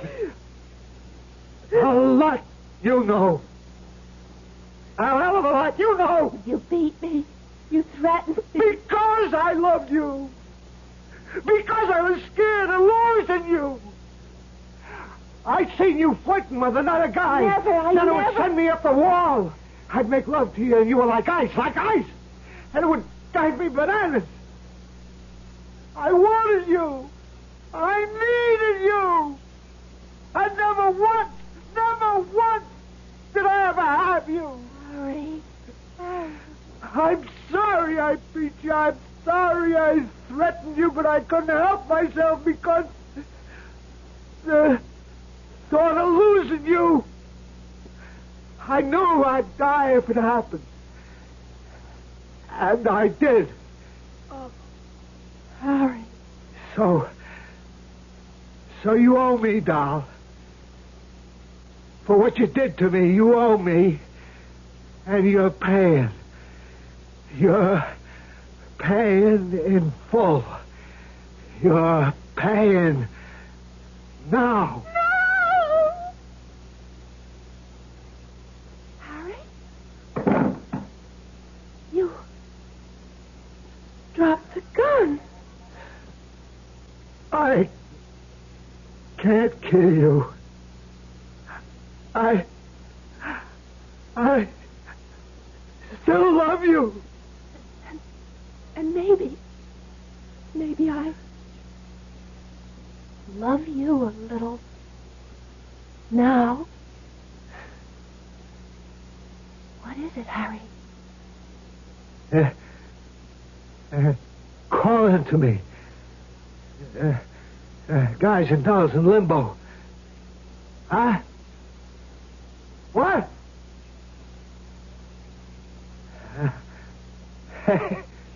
Hey, that's out of sight. I mean to say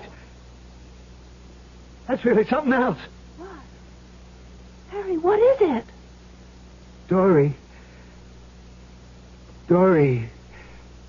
believe it or not, I'm purged.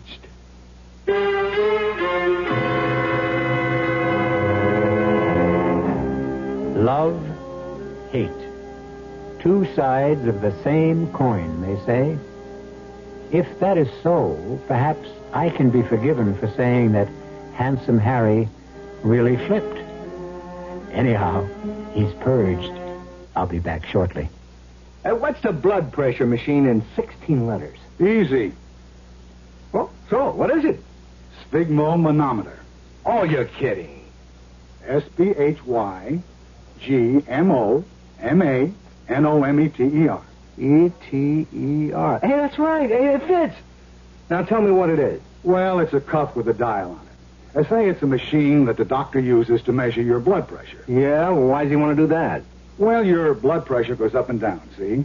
But if it goes up and stays up, you've got hypertension. Well, that's bad. Well, it can be. Hypertension can set you up for a heart attack or a stroke. But if your doctor knows you've got hypertension, the two of you can control it. Hey, you know all about it. Oh, while you're working crossword puzzles, I'm reading this booklet. I picked it up yesterday at the Heart Association. Hey, smart. So what's a hollow muscular organ in 5 letters? Heart, baby. Heart.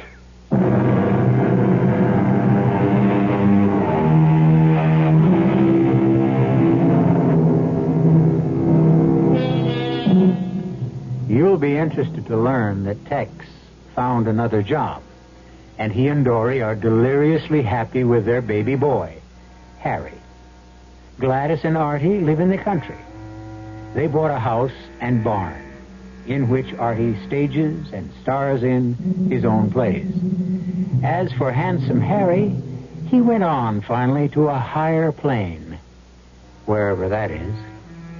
Our cast included Joan Lovejoy, Robert Dryden, Mason Adams, and George Petrie. The entire production was under the direction of Hyman Brown. Now, a preview of our next tale. What can I do for you, Gray? Well, I was wondering if you'd listened to that last report of mine on Rattus Norvegicus. No, but I was just about to, actually. I got the tape recorder right here on my bedside table and was just about to turn it off. Oh, fine. Listen, I'm anxious to get your reaction. Could you call me when you finish? I'll call you back, Gray. Report to Dr. Christopher Morton from Dr. Grayson Carter on experiment number 17 for Rattus Norvegicus. Chris, as you know, my entire theory is based on my conviction that of the 2,000 rat species in the world, What in the world is that? rat, especially the brown Something in the room. Rattus Let's turn on the light. the most intelligent. Good Lord. Originated It's a rat. The biggest I've ever... eliminating many other species. No! Radio Mystery Theater was sponsored in part by Buick Motor Division and Anheuser-Busch Incorporated, brewers of Budweiser. This is E.G. Marshall inviting you to return to our Mystery Theater for another adventure in the macabre. Until next time, pleasant dreams. Now is the time to complete your back-to-school shopping at your nearby Myers department store. You will find outstanding specials in boys and girls clothing and shoes in all the Myers stores. Just listen to this. Boys no-iron jeans in solids and patterns, values to $5.99, are priced a low 3 pairs for $13. Or for the girls, choose from a good selection of no-iron polyester dresses, values to $6 also.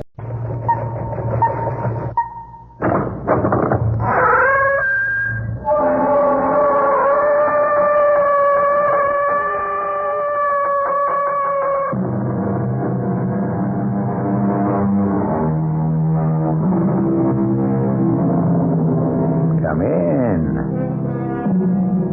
Welcome. I'm E.G. Marshall.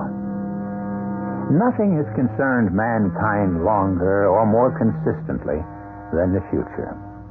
Before we could write, perhaps even before we could talk, we scanned the skies for signs of sun or rain, made sacrifices to ensure the success of undertakings. Always the inner eye gazed in fear and trepidation on what John Milton called the never-ending flight of future days. Always we have asked of no one in particular or of anyone, what will happen? Our mystery drama, The Clairvoyant, was written especially for the Mystery Theater by Elspeth Eric and stars Tammy Grimes.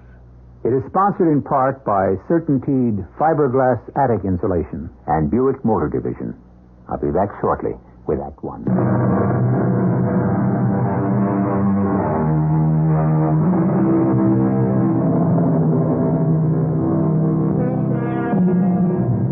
In Roman times, it was the oracle who read the future in the entrails of sacrificial animals. Nowadays, we're more refined, and we call the oracle a clairvoyant. But the idea is the same, and so is the purpose, to know what is coming tomorrow. The better to take the fear out of our eyes. Excuse me, please. I want to apologize. It is, after all, part of my job here to occasionally read tea leaves, if you want to call it that. But, look, may I sit down at the table with you? I'd like to explain, if I can, why I try to avoid. You don't mind? Thank you. You see, once upon a time, I was a clairvoyant. I had a crystal ball. I read palms. But all of that was really rubbish, just as the tea leaves are now. Absolute rubbish. They were only external things to aid my concentration, because without concentration you can do nothing, don't you agree? Everything requires a measure of concentration. You can imagine what is required to look into the future. Yes, thank you. I'll have some coffee. A small amount. I am Russian, you see. But I've lived here in London for better than half a century. My parents brought me here as a child when they fled from the Bolsheviks. Of course, once arrived in London, we spent most of our time with other refugees, all displaced, all frightened. Frightened all the time. And as I grew a little older, I took to telling their fortunes. Tarot cards were the rage then. It was almost a joke at first, but when I turned out to be right, invariably right, then it was no joke, and I took to doing it seriously, for a living. All during the 30s and into the 40s, I was earning what they call a pretty penny with my crystal ball. I had become Madame Sonia. One day, my doorbell rang. Yes, coming. With you in a second. Yes? Madame Sonia. Yes?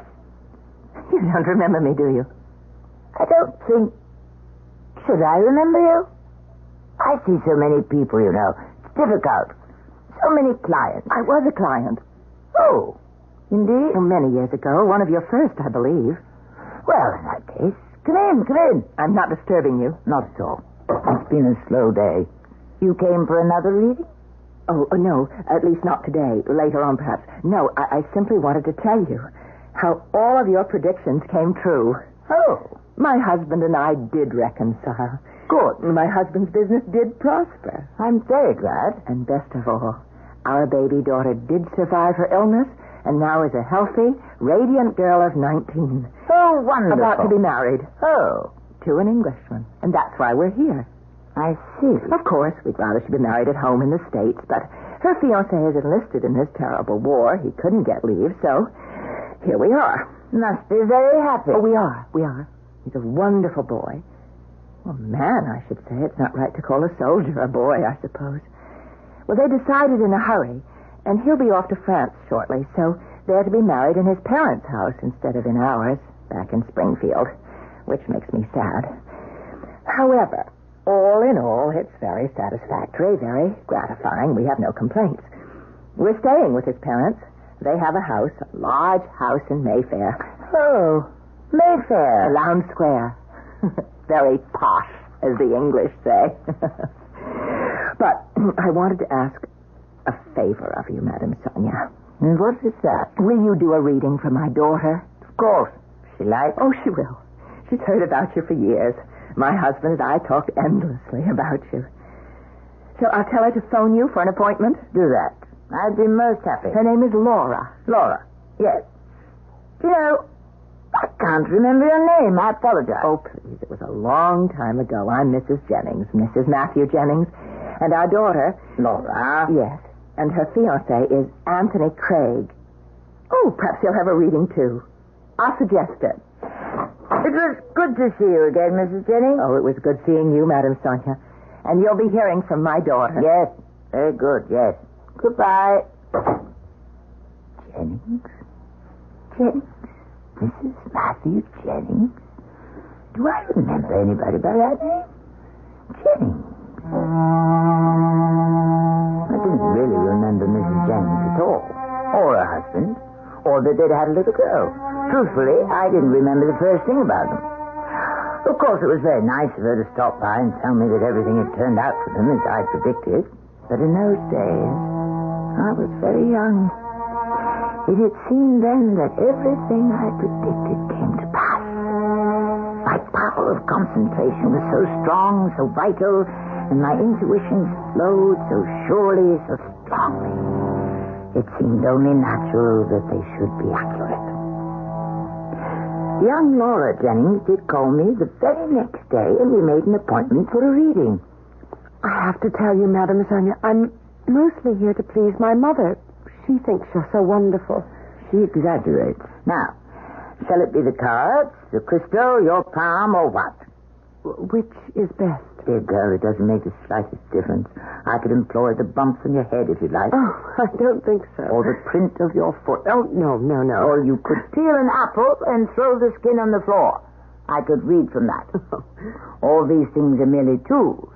I center my attention upon them and then let my mind go foraging into the future, seeking out the secrets, hunting through time and space for happenings that never were, yet always were. Crises that never occurred, yet are bound to occur. Circumstances for which the stage was set centuries and eons ago, waiting for the actors to arrive. Eventualities which have not as yet transpired, but which are certain to transpire. Fortuities conceived in the dark past, waiting to see the light. Such was my gift, you understand. Where it came from, I never knew, nor did I ever care. This I do know. There are gifts from God, or from nature, if you'd rather put it that way. Well, to get on with my story. I went into a deep trance. I believe that is what they call it. I myself have no use for these descriptive labels. I see green things growing. A little boy. A small boy with a light step. Stepping lightly. Is he dancing? A boy? I will have a boy. Hard to say, but I feel upon the air, upon the gentle air, I feel the breath of love, of wonder and great joy. Oh, will it last? Oh, tell me, will it last? I feel it goes on, yes, on and on. I see a little trouble, not much, not too much at the beginning. But then it seems to go on and on, further than I can see at this moment. It was the clearest intuition I had had up until that time. For there were times when the visions presented themselves in symbols, the way a dream does when the dreamer wants to express desire. But this time I actually saw the slim figure of this young girl skimming the grass, her hair glowing in the sun, her arms stretching out. I actually saw it. Oh, Madame Sonia. I'm exhausted. You will forgive me. I'm very, very tired. Oh, of course. I'll leave you so that you can get some rest. Another client coming shortly. Yes, there's just one thing. What is that? I'm going to tell my fiancé to come and see you. May I? Of course, dear girl. Oh, Madame Sonia, you've made me so happy. Very glad. If I'd had any doubts about my future, well, you've driven them all away. Thank you. Goodbye, Madame Sonia.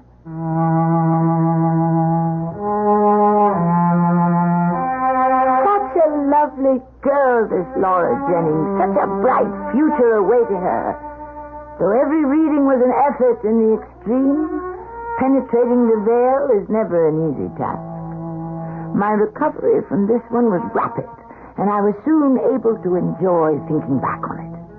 A few days later, the telephone rang, and I was not surprised to discover who was calling. Madam Sonia? Yes? This is Anthony Craig, Laura Jennings' fiancé. Oh, yes, Mr. Craig. Laura has this notion that I should have a thingamajig, what do you call it? A reading? Yes, that's it. But I have to tell you, Madam Sonia, I don't much believe in that sort of thing. Many persons don't, Mr. Craig. I've always considered it the most arrant rot. However, Laura can be very insistent and very persuasive, so if you could manage it tomorrow... 9 o'clock. He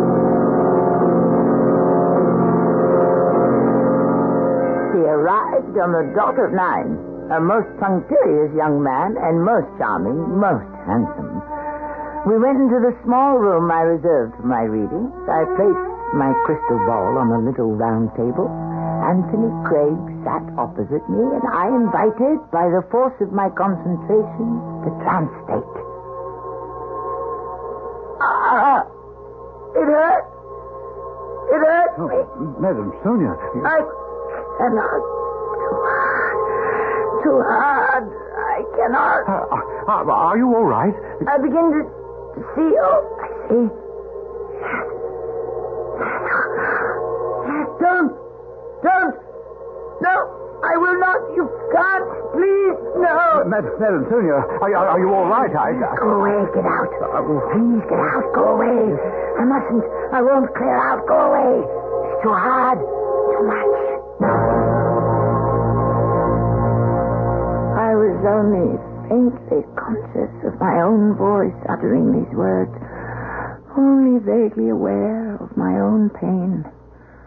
When I returned to myself, Mr. Anthony Craig had gone. It was our own Henry Wadsworth Longfellow of a century gone by who wrote, "Look not mournfully into the past. It comes not back again. Wisely improve the present. It is thine. Go forth to meet the shadowy future without fear and with a manly heart."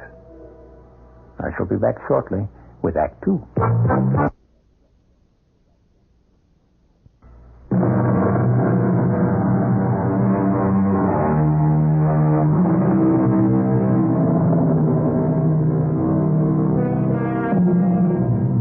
As our first act ended, Madame Sonia, clairvoyant, had peered into her crystal ball to ascertain what the young Englishman Anthony Craig might expect from the future. Whatever she saw, or thought she saw, or might have seen, was so disturbing to her sensibilities that she became unable to continue the reading. With cries of, "No, no," and "I can't," she recoiled from whatever it was she saw and entreated the young man to leave. When I returned to myself, Mr. Anthony Craig had gone. So shaken was I by my encounter that I canceled all my sessions for the next few days in order to recuperate. I did not even answer my telephone when it rang. But on the fourth day, this is Madame Sonia. Madame Sonia, where have you been? I've been indisposed. Who is this, please? This is Laura Jennings. I've been trying to reach you. What is it, Laura? I must see you. I'm not feeling well, Laura. I'm not giving any readings at present. I must see you. It's terribly, terribly important. Laura, in my present state, I don't quite trust myself. Oh, Madame Sonia, please, as a friend. Very well. Come round this afternoon, 4 o'clock. 4 o'clock. Oh, thank you. I'll be there. And thank you again.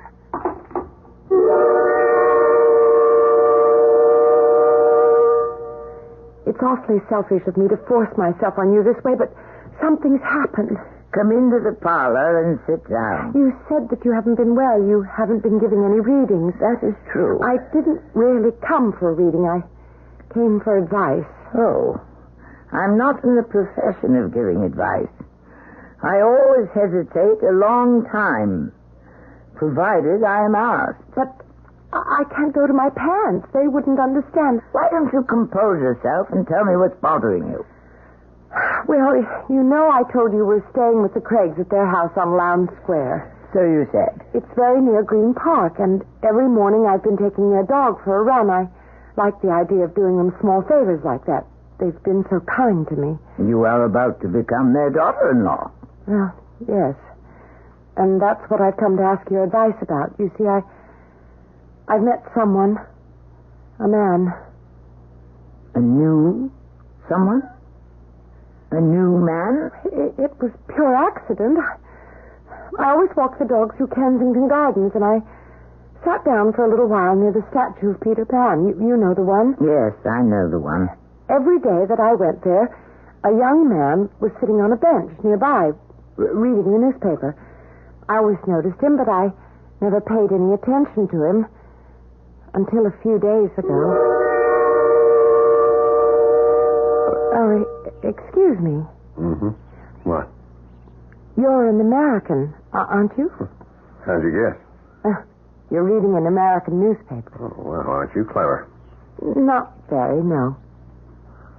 You're an American, too. Oh, you're not so clever. You can tell by my accent. I'm not only an American, I'm from the Middle West. Yeah, so am I. This is the Chicago Tribune. I have it sent to me. It's a day late, sometimes 2 days, but it smells like home. I love the smell of newspapers. Yeah, it's like a familiar face. It's very hard to get used to a new face, isn't it? Very. Still, I suppose it can be done. I suppose. I'd better take the dog back home. You're a dog? No. No, I didn't think so. How could you tell? Oh, it's a King Charles Spaniel. Not many Americans own King Charles Spaniel. Well, that's true. Of course, you could have bought him over here, or maybe he belonged to your husband. I don't have a husband. You don't? Oh, but I'm going to have one. Any day now. Oh, you mean that? Look, I really have to take the dog on home. Will I see you tomorrow? Probably. Maybe. I don't know. I really have no idea. I didn't plan to go back, Madame Sonia. But no matter where I walked in Green Park, I always found myself sooner or later in Kensington Gardens near the statue of Peter Pan. Every day you get here later and later. I do? Why? Well, I don't know. Oh, yes, you do. You're trying not to come here. Aren't you? Well, aren't you? Tell the truth. Aren't you? Yes. Why? I don't know. Oh, you do know, but you don't want to say it. You love me. No. You love me and I love you. That's the truth. It can't be. It is. I won't believe it. You have to believe the truth. That's the whole point of being the truth. Once you see it, you have to believe it. I can't. You think you can't because it would mess up all your plans to marry, what's his name, this Englishman. Anthony. Yeah. Now, you don't actually have to marry him, do you? Everybody expects me to. Everybody expects you to. Now, is that a reason? Does everybody expect you to marry Anthony when you're in love with John? Is that your name, John? Mm-hmm. Mine's Laura. Okay. Laura, now that we've introduced ourselves, when are we going to get married?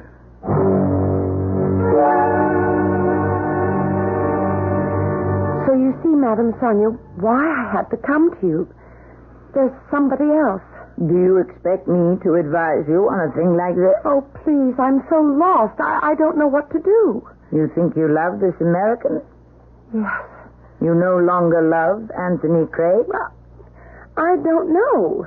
Dear girl, what can I say? Except that you must follow your instincts in this matter. Go where your heart leads you. What more can I tell you? Nothing more. I'm sorry. Madame Sonia, do one other thing for me. Try to read my future again for me. Dear child, that's been done. But things have changed since then. Nothing's the same. I'm not the same. Oh, please. Please. She was so distressed. So appealing in her distress. I had become fond of the girl and had sympathy for her predicament. So weary as I was, shaken as was my faith in myself, once again I placed the crystal ball on the small round table, seated myself opposite to Laura, and invited the transect. Everything was the same as it had been before.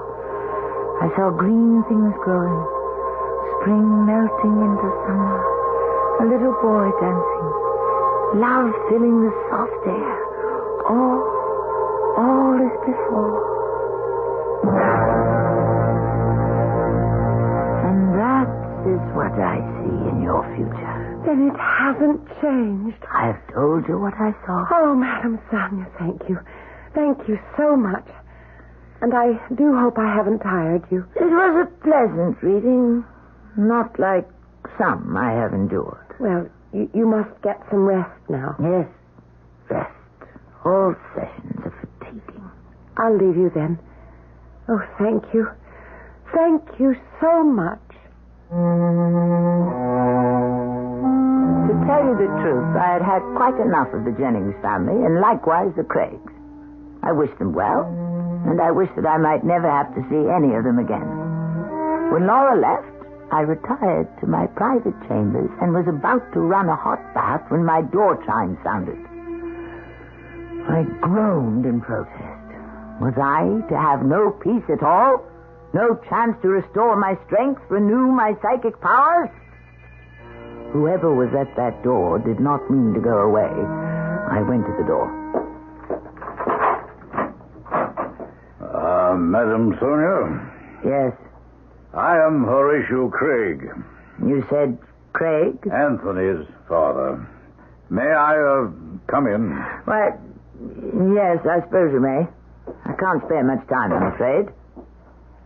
Please come into the parlor. I came to see you about my son. Oh, do sit down. He's been behaving rather oddly of late. Oh? In what way? Well, he seems abstracted, remote, as though his thoughts were far away. For a young man about to be married, he is singularly distracted and, not altogether in possession of himself. Mr. Craig, what has all this to do with me? Anthony has been this way, locked within himself, as it were, since the day of his appointment here with you. Oh? Now, what could you have said to him to have effected such a transformation? I said very little. Yes, but what? I think you had best ask the young man what I said. I choose to ask you. And I refuse. No, you... Mr. Craig, there are ethics in my profession as well as in any other. The doctor, the analyst, the lawyer, the priest. All these protect what is revealed to them in private. So it is with the medium. Whatever transpires in that little room back there, at that small round table, it remains privileged information. No one is privy to it except my clients and myself. Do I make myself understood? Oh, you won't change your mind? No. I'm quite willing to pay. This has nothing to do with money. Oh, you could use some money, it seems to me, the way you live here. I earn enough by my readings to support myself. Then do a reading for me. What? Read my future. I'm very tired. It has been an exhausting day. Oh, it's not even noontime. Even so, if you care to make an appointment... I want the reading now. Next week. In a few days. Perhaps tomorrow. No, now, right now. I can't. I insist. Oh, very well. Come, I'll do my best. Well, that's all I ask. Sit down there, please. Very well. What should it be? The tarot cards, the crystal ball, the palm? What is your pleasure? Well, why not read my palm? Very well. Your hand, if you please. No, not that one, the other one. Be very quiet. Don't speak. Be as quiet as possible. Very, very still.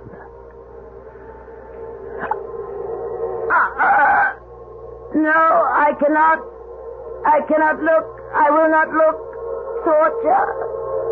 It is torture. It's not right, not fair. No one can ask me. No one can make me. Madam Sonia. Pain. The awful pain. The unbearable pain. I'm lost. I am falling and I shall be lost. I am falling from off the earth and there is no one to save me. Dark clogs my throat. Darkness puts out my eyes. Oh, pain and more pain and the horror and the awfulness.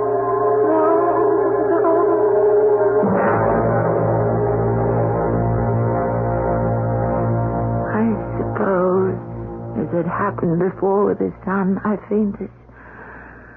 When I was myself again, I was alone. Mr. Craig is gone.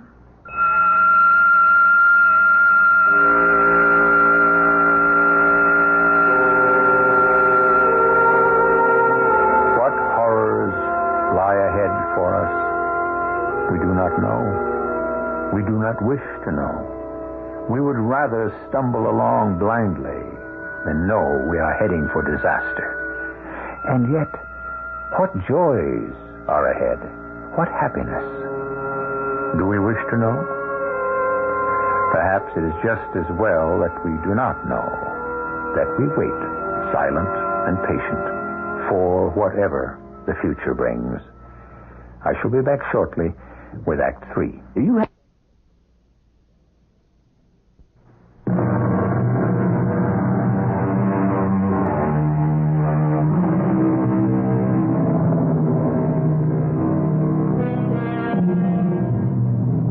At the close of our last act, Madame Sonia had emerged from her trance to find herself alone.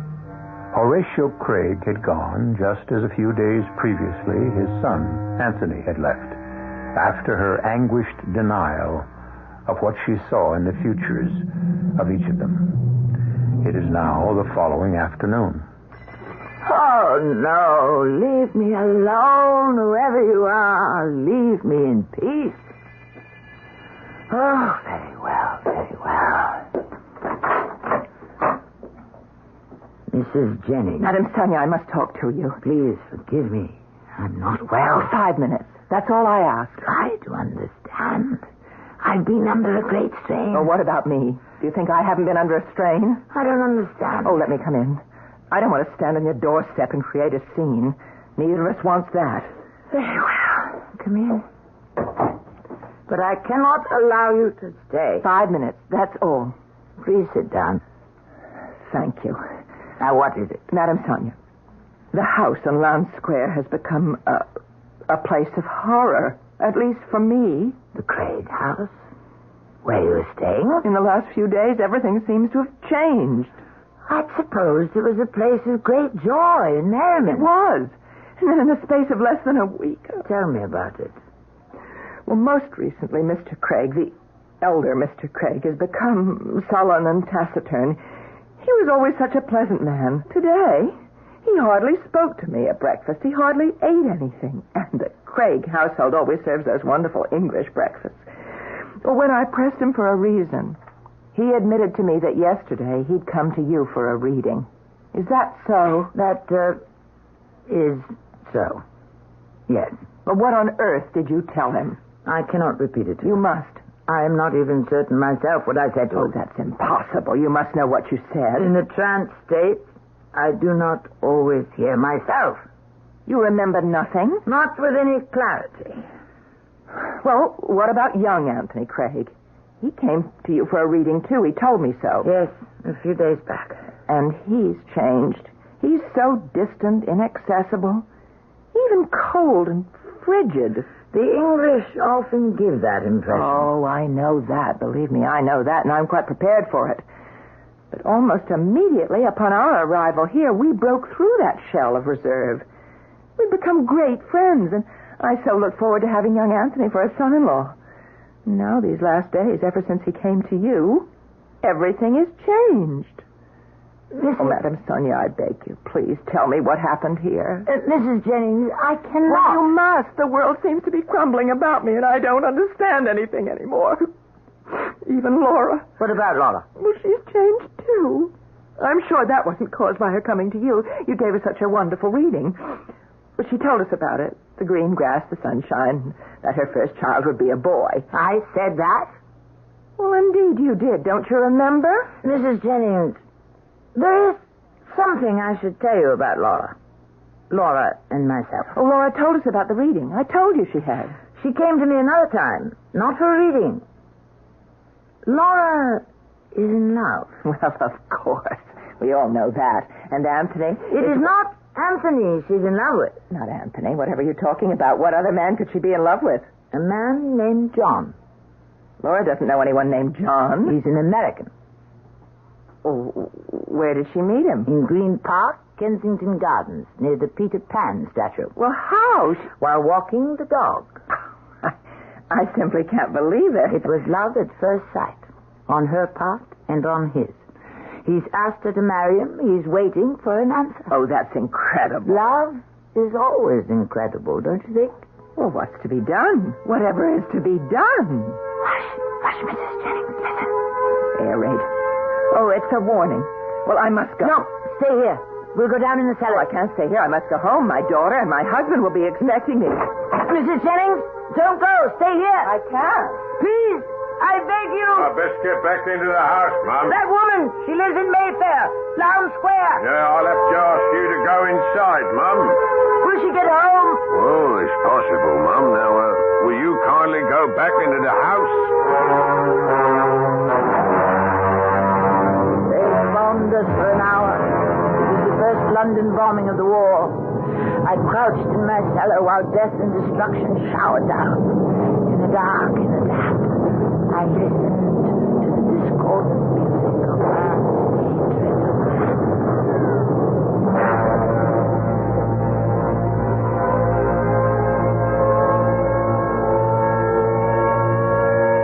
Even after the all clear, it sounded, the noise of the bombing stayed in my brain.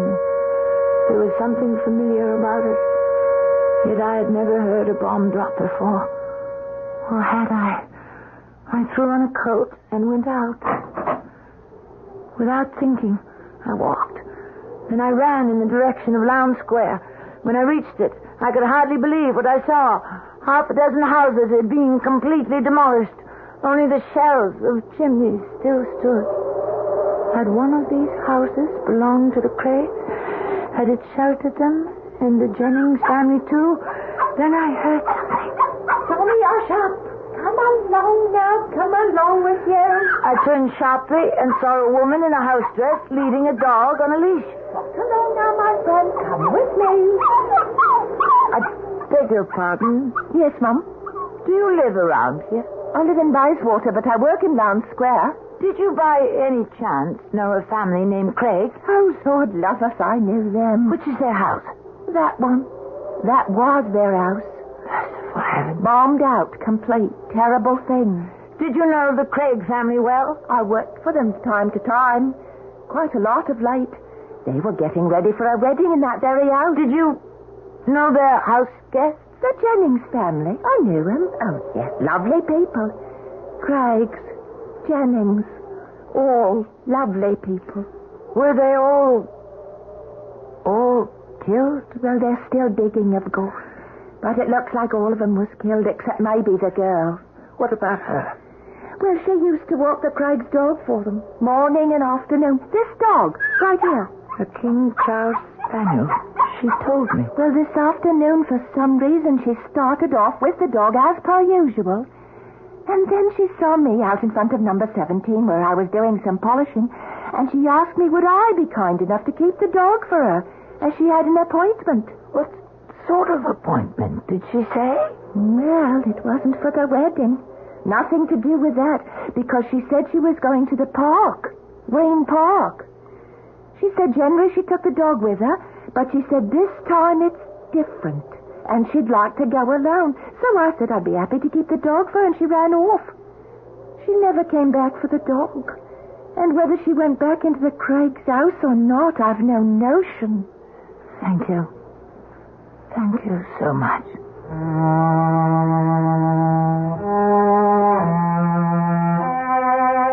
I went to the police a few days later, when the digging was finished. They'd found the bodies of the Craig family and those of Mr. and Mrs. Jennings. But the body of Laura Jennings was never found, and I never saw her or heard from her again.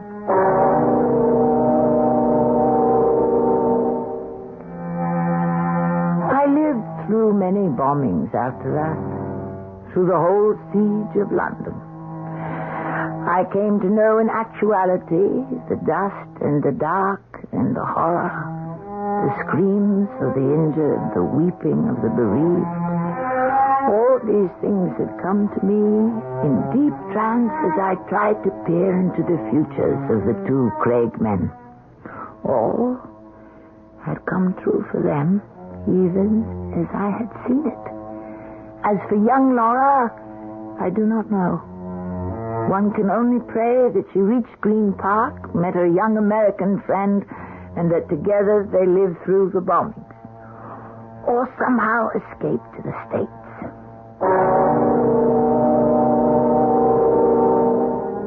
As for me, I gave up my profession, my calling, as I used to consider it. In the face of mass destruction, I was afraid to look into the future, anyone's future. I could not endure the strain. So, for the past 35 years, I have refused to give readings to anyone who did not understand that nothing I say is to be taken seriously. I myself do not take seriously anything I say. It is all a game, an amusement, something to pass the time. So, if you wish me to read the tea leaves, pour a little tea into this cup.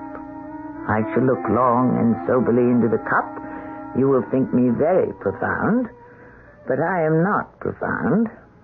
I am only a very tired old woman who has outlived her usefulness. So, pour. Now we pour out the tea and the leaves remain. So let's see. Everything looks bright. So far, you have crossed an ocean. You will cross it again. Someone is waiting for you. Who is waiting for us, Madame Sonia? I think it is a young man. He is impatient. He wants you to hurry back. What's the young man's name, Madame Sonia? What do you expect from me? How am I to know the name of the young man? I tell you, my powers have faded. I can no longer... If you try, Madame Sonia. Yes, tell us the young man's name. Please try. What is it? The name of the young man waiting for us on the other side of the ocean. I could say a name. It would mean nothing. Not if you say it. So I will say it. I shall say the first name that comes into my head. Peter. The young man's name is Peter. Well? Incredible. Absolutely incredible. She knew. You mean I'm right? I guessed the young man's name? You didn't guess. You knew. I assure you, I knew nothing. Madame Sonia, the young man is our son. He's about to graduate from medical school. And then he's getting married. He wants us to come home for both these great events. And his name is Peter. My congratulations to you both. And now... Madame Sonia, do you know why we named our son Peter? We named him after Peter Pan. The Peter Pan statue in Kensington Gardens? Where we met. And fell in love. You Are you telling me that you are Laura? Yes, Madame Sonia. And this is John. You escaped? I never went back to Lowndes Square, Madame Sonia. I went to the park and met John and never went back. We married. We had a son. That dancing boy you told me about when you read my future. To be so right. I can't believe it. It is your gift, Madame Sonia. Your gift from God. Perhaps. Let's take another look at these tea leaves, shall we? Eh? Shall we? Do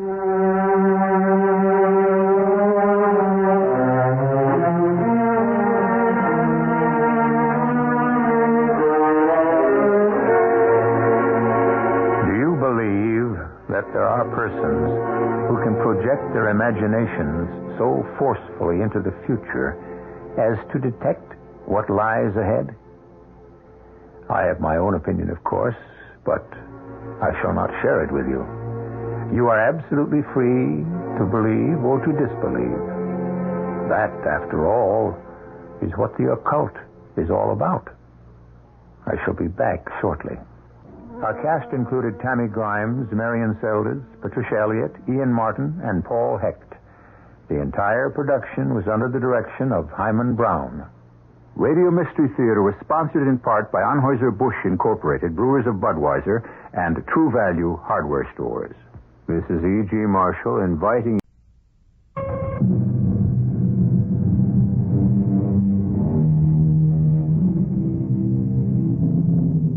Come in. Welcome. I'm E.G. Marshall. I don't think there's any of us who couldn't use a little more luck. And perhaps if we knew what the future had in store, we could either avoid the danger or take advantage of the advanced information, which accounts for the popularity of fortune tellers, palm readers, soothsayers, clairvoyants, and crystal gazers. We love them, but not, of course, if what they predict is death. What is it, Mr. Varick? You look so pale. Oh, it's nothing. My heart, I think. It's a sudden pain, that's all. You have a bad heart, son. It's nothing, I tell you. If I had known, I would never have let you look into the crystal. Oh. What? Oh, please. In my wallet, the name of my doctor. Yes. Please, call him right away.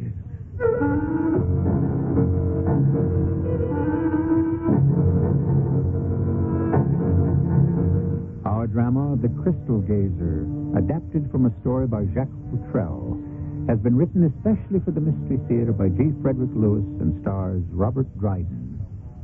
It is sponsored in part by True Value Hardware Stores. I'll be back shortly with Act One.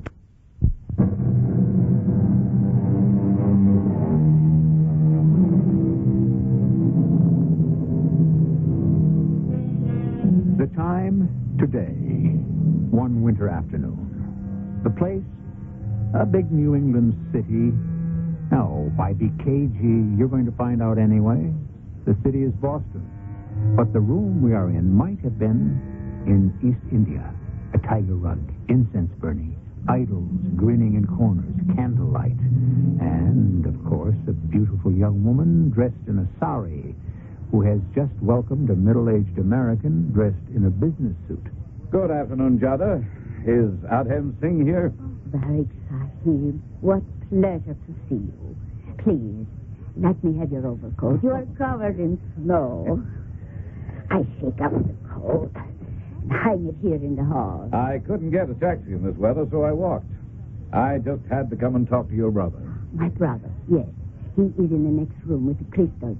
He is in meditation. Oh, I didn't like to disturb him, but just this once I must. Something important you wish to convey, Varick Sahib? My gratitude. I wish to thank Adam. As always, he's been 100% right. It is not he. It is the crystals that speaks. He told me to sell Artcraft Preferred, which I did yesterday, Jada, at a considerable profit. The stocks fell through the floor. If it hadn't been for Adam, I'd have taken a nasty bath. Then you must come along with me, Varick Sahib. Perhaps my brother will sense your arrival and leave off his divination. I know his happiness is to see you.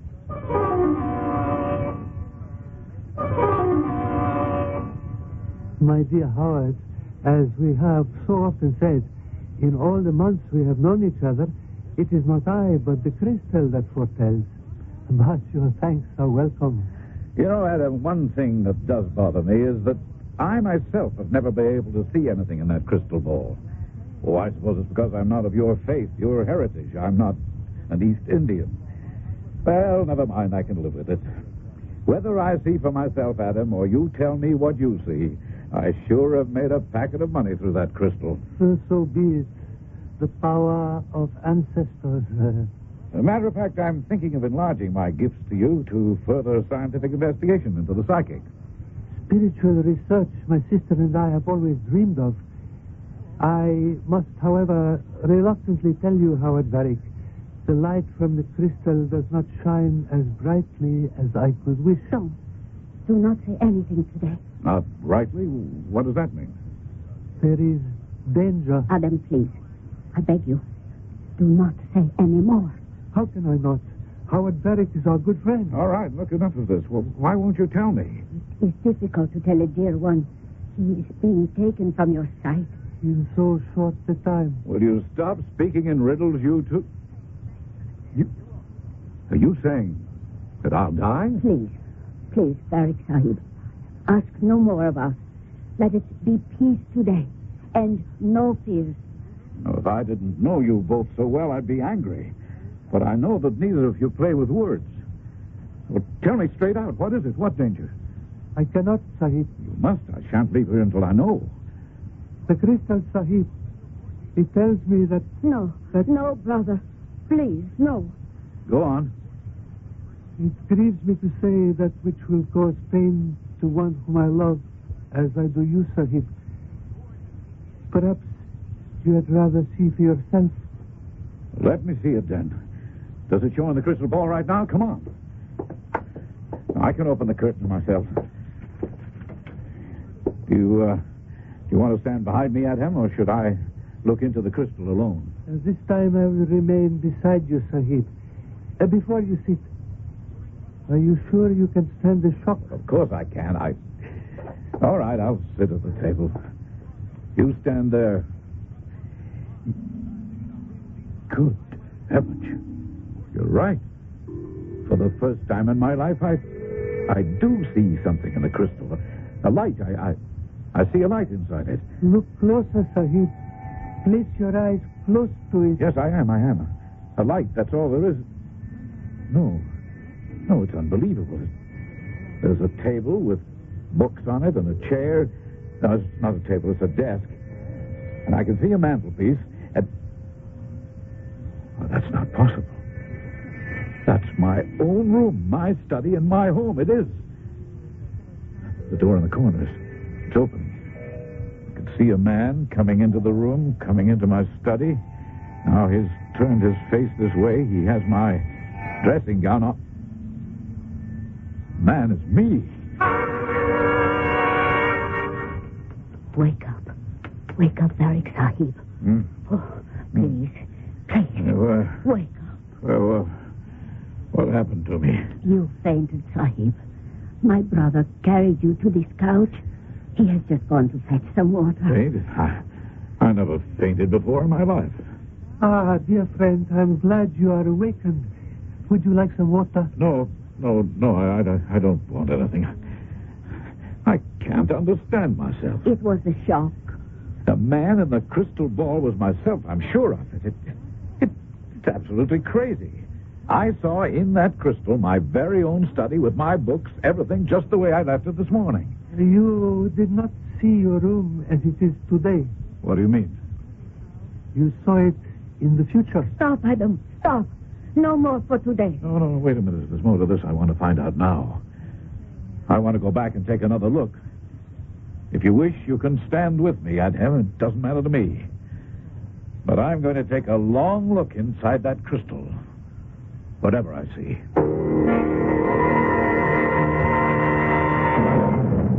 Why is it taking so long? It's still dark. The future is a long way off.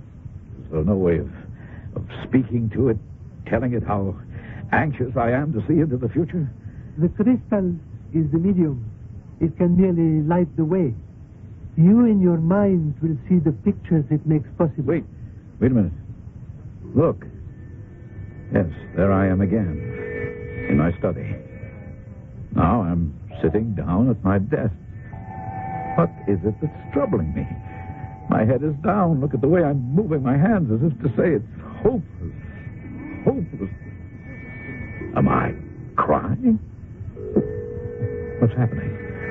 I put my head down on my arms. The door. Behind me, the door. Someone's opening it. Look. There's a man with a knife in his hands. He's moving towards me. Closer. Closer.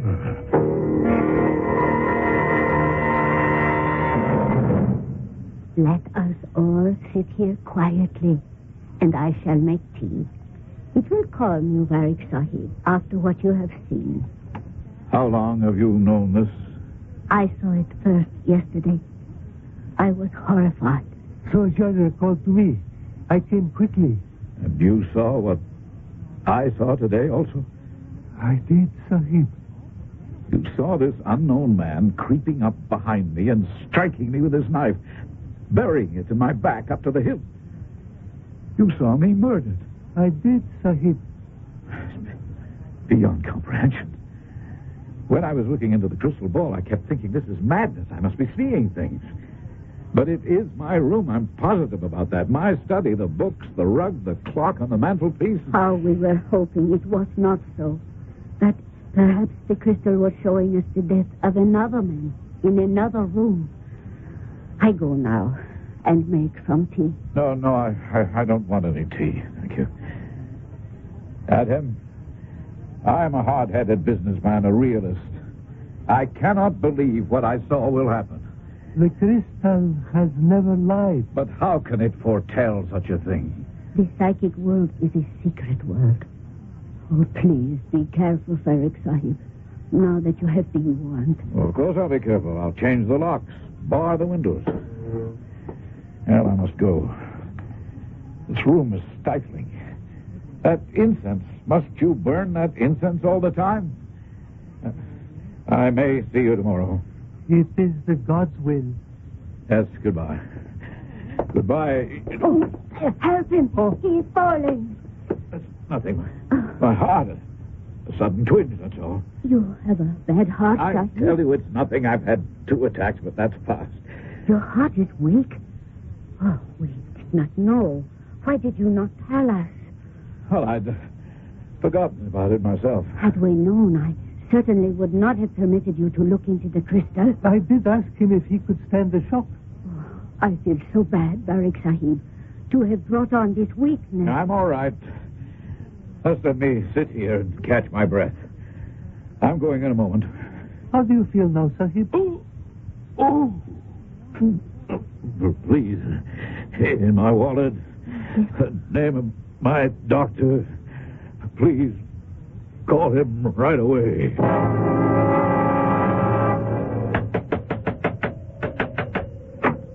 Where is he? Where's Howard Barrick? Are you the doctor? I am. Follow me. He collapsed all of a sudden. My brother did not know whether he should start mouth-to-mouth resuscitation or what to do. Through here, Of course he should have. Are you Dr. Cole? I have not touched him. I did not want to do the wrong thing. Do you know how to administer CPR? Yes. In England, I took the training. But a man's life, I was afraid to take the risk. He's not getting any better lying here. Move over, please. I want to see if he's breathing. Oh, I am terribly sorry, Doctor. We called you just as soon as he told us your name. Please be quiet. I cannot listen with you talking. I'm not sure. Somebody call an ambulance. I will go. I will do it right away. Hurry. Yeah, we'll squeeze off the nostrils and start blowing air into his mouth. What's your name? Abraham Singh. And you're certain you know CPR? I have done it before, Doctor. Good. You start the mouth-to-mouth, Mr. Singh. I'll check his carotid pulse. No pulse. Heart's not beating. I'll start chest compression. We'll do it together, you and I. Now, I want you to blow into his mouth once. I'll compress the chest 5 times. So it's breath, 1, 2, 3, 4, and on the 5th compression, you sneak in a second breath on my 5th count. Understand? I know the method, Doctor. As you count 4 and release, I blow a breath into his mouth. Fine. All right, let's go.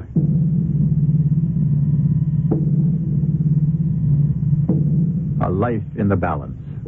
Any of you who are not doctors or even paramedics, if you have been trained in the Red Cross procedure of CPR, cardiac pulmonary resuscitation, can save a life. Oxygen is pushed into the lungs while the heart pump is being squeezed, sucking blood into the left auricle and pumped out of the right. Anyone can learn it. And right now, Howard Varick's life depends on it.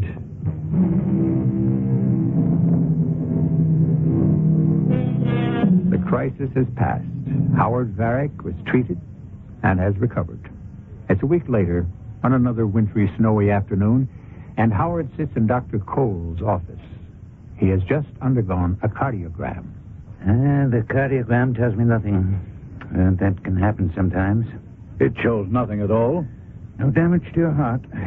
To play safe, I think we'll have you take a stress test. And tell us whether your heart's getting enough oxygen. But I've never had a sick day in my life. Except for 3 attacks. This apartment where I found you. They have the whole house. Everything about it was so foreign. Incense in the air. Who are these people? This Indian gentleman, this lady? Well, what's that got to do with it? Why don't you give me a straight answer, Howard? Is there something you have to hide?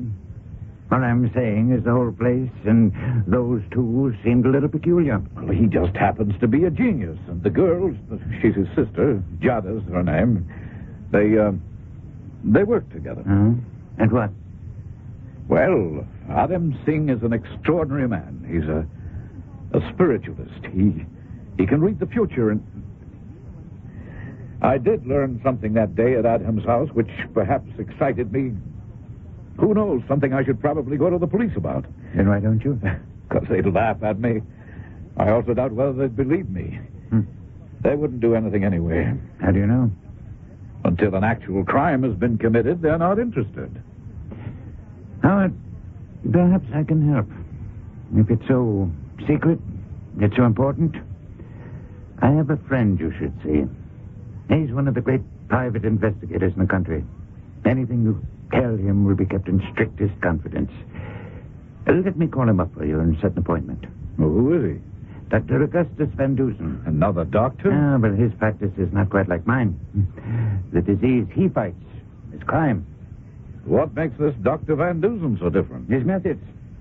Augustus is known among professionals as the thinking machine. He's a mastermind. He is a supreme logician. I see. Maybe that's the kind of man I should talk to. Yes, please arrange it.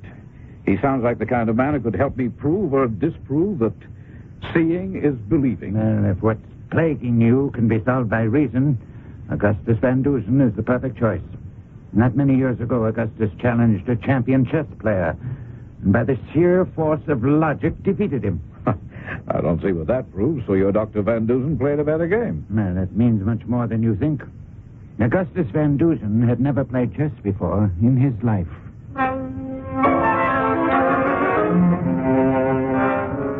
And that, Dr. Van Dusen, is the whole story. You've left out nothing, Mr. Varick? I don't think so. It's interesting. So you believe you've had a look through a crystal ball into the future?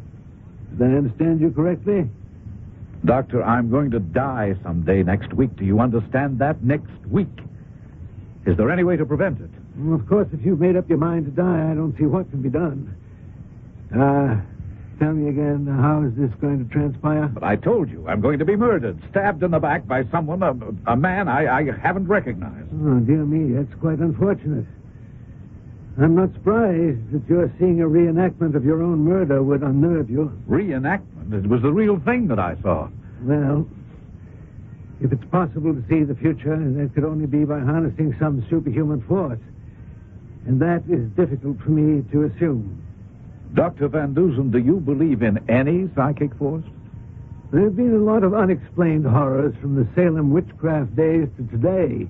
Poltergeists, what have you. But a peek at tomorrow in such dramatic detail, it's hard for me to swallow. Well, I'm a doubting man myself, but what I saw, I saw. I'll admit this. The good Lord who hung the sun and moon up there has done a number of other things which we may never understand. Tell me, Mr. Varick, how did you first meet this crystal gazer, this Adam Singh? Well, I've been interested in the occult for years. I have a comfortable fortune, no occupation, no dependents. The psychic has been a hobby of mine. I've studied it all over the world. I met Adam Singh in India 10 years ago. I realized that he had a power, so I financed him. 2 years ago, he absolutely convinced me there was something to this crystal gazing. Oh, how'd he do that? By making me believe in telepathy, subconscious mental action, call it what you will. And that power of his has guided me ever since in every important act of my life. But only through him? Oh, yes. Always under a pledge of secrecy? Yes. How did you know? Mr. Varick, has there ever been any taint of insanity in your family? Well, no, never. How often have you consulted Mr. Singh? Oh, many times. When the crystal told him nothing, he had nothing to tell me. But when he did advise me, it was always to my advantage. Oh? How so? Even in the most intricate stock operations, he has never given me bad advice. One's going to play the market.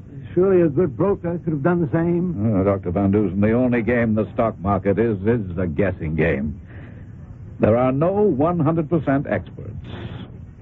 And yet, Adam Singh batted that average. 100%? So, naturally, I've come to believe everything the crystal shows. Can you blame me? This murder of yourself that you saw enacted in the crystal, when is it supposed to happen? Singh was as horrified as I was, and his sister. I asked him that question, and he made the vision appear just for himself. He told me of a calendar on my desk which shows a page for each week. And that's true. It was turned to the week of the 21st, which starts next Sunday. Come with me, Mr. Varick. Where are we going? For a stroll on the Boston Common? In this weather? It's snowing so hard you can't even see your hand in front of your face. Besides, I really don't feel up to walking, Doctor. My life is in danger. I'm aware of that.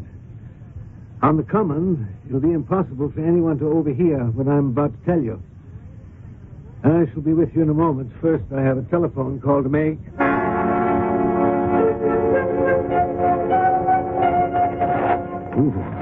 Oh, no, never you mind, Mr. Varick. The call will do you good. It's bracing. As I was saying, what you've told me is unquestionably amazing. You have no idea of the identity of this murderer to be? No, not the slightest.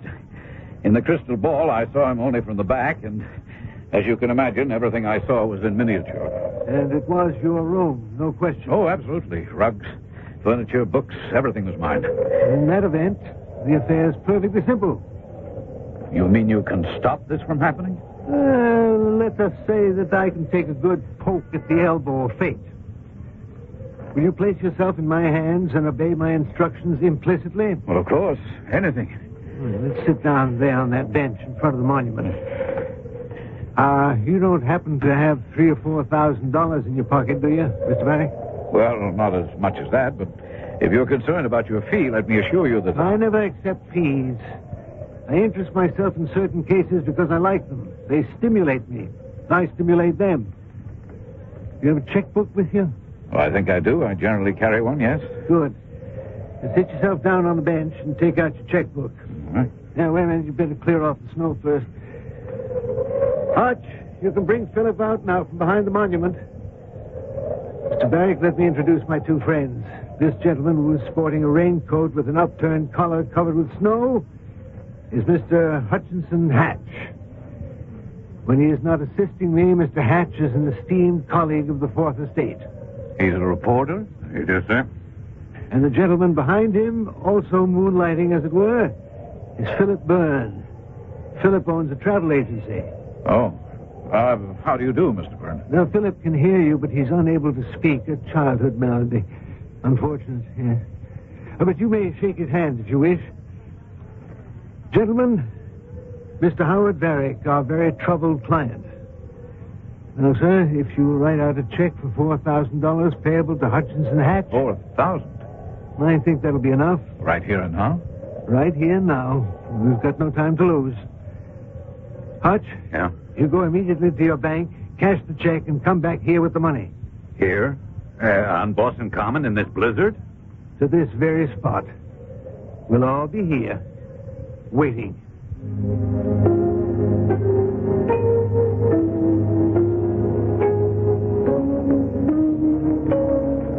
Is that you, Hutch? Here it is, Van. Got the money? 4,000 smackaroos of Uncle Sam's best. Thank you.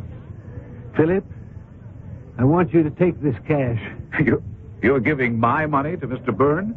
Mr. Varick, half an hour ago you said you would place yourself in my hands without question. Oh, I'm sorry, Dr. Van Dusen. I didn't understand. Well, you will. First, Mr. Varick, the keys to your house. Where is it exactly? It's the big red house at the top of Beacon Hill. You can't miss it. Oh, I won't. Secondly, Mr. Varick, from this time on, your name is John Smith. You're going on a trip, beginning immediately. I am? You're not to send a letter, a postcard, or telegram to anyone.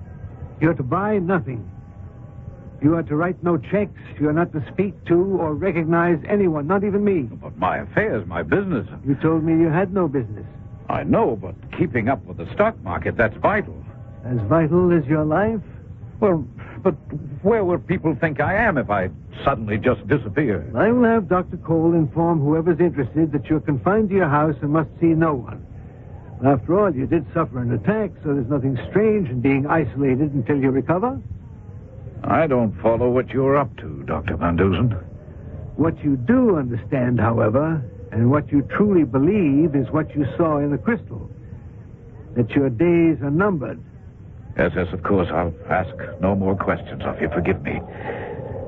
But is seeing believing? That's all I think about. Philip, you heard my instructions. It's your job to enforce them.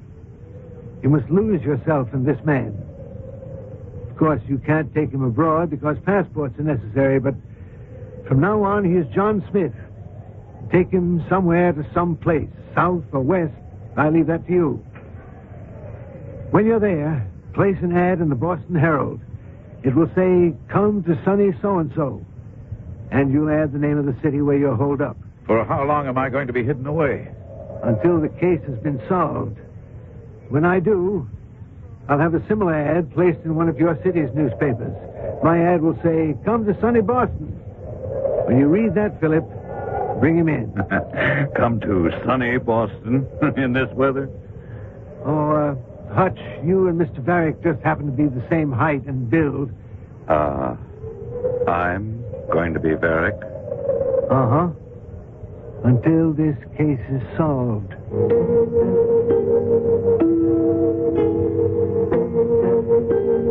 Howard Varick appears to doubt his own senses. You heard him question whether seeing was believing. Today we live in an age when every science tells us the impossible is possible. Even so, I have heard of certain doubting Thomases who believed the first man on the moon was only a television show staged in a studio to fool the world. However, whatever your name, be it Thomas, Richard, or Harold, Tom, Dick, or Harry, doubt not that I shall return shortly with Act 3.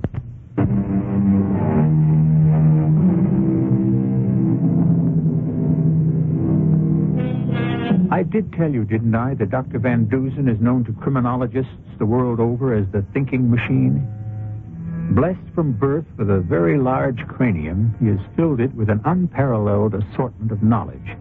Until today, he is reputed to have the sanest, clearest brain in science, capable of unparalleled deductive reasoning. It was his reporter and friend, Hutchinson Hatch, who dubbed him the thinking machine.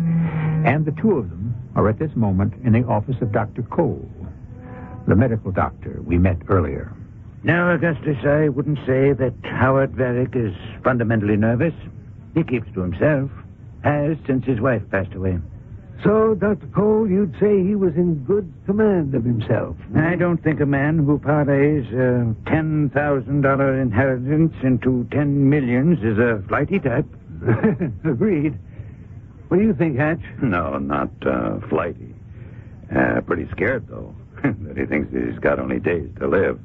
You've got to remember, Hatch, when a man's had a heart attack, changes his viewpoint.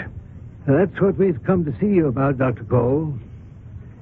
Any ideas as to what might have brought it on, other than physical, I mean? That Indian crystal gazer and his sister, is that what you mean? Well, he did say to me that he thought he should go to the police, that there was something going on that disturbed him. That's why I sent him to you, Augustus. Glad you did. Dr. Cole, would it be unethical for you to write a note to someone and say that, in your opinion, Mr. Varick is ill and you have confined him to his apartment, and you recommend a complete rest, and he is to see no one? Augustus, that's exactly what I would have prescribed in any case. Who do you wish me to address the note to? Mr. Adem Singh. I'll get to it right now. Hutch, when Doc Cole has written the note, I'd like you to deliver it to friend Crystal Gazer's house. Okay, so I see that Adam Singh gets the note. Then what? Then you and I begin step 2 of the trap. And what do I do? You're the bait.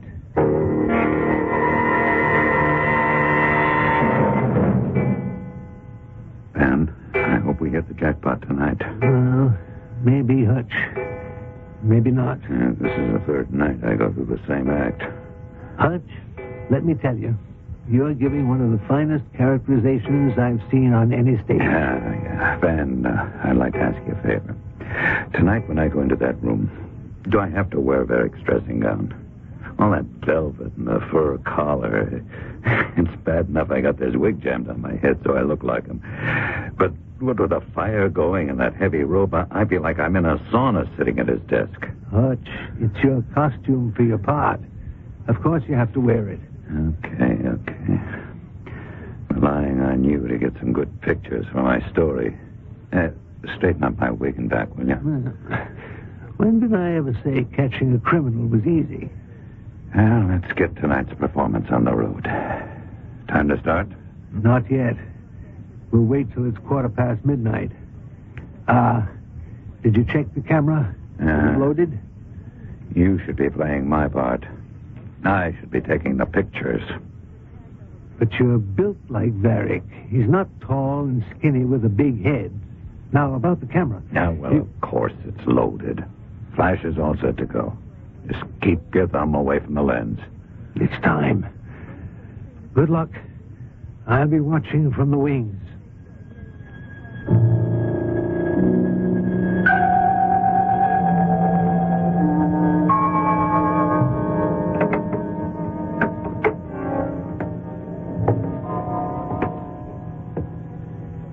Stay right where you are, Mr. Singh. One more, please. Very nice pictures. Oh, what is this? Who are you? Hutch, if you'll be so good as to turn around at the desk and point your gun straight at Mr. Singh. I think your newspaper will be very pleased with the pictures. A real first. A murderer in action.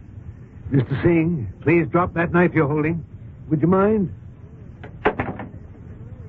I don't understand all this. You might easily have disposed of Mr. Varick, but you went into such trivial theatrics. He also came pretty close. I could feel him breathing down my neck. I suppose I am your prisoner. Indeed you are. You're charged with the attempted murder of Howard Varick.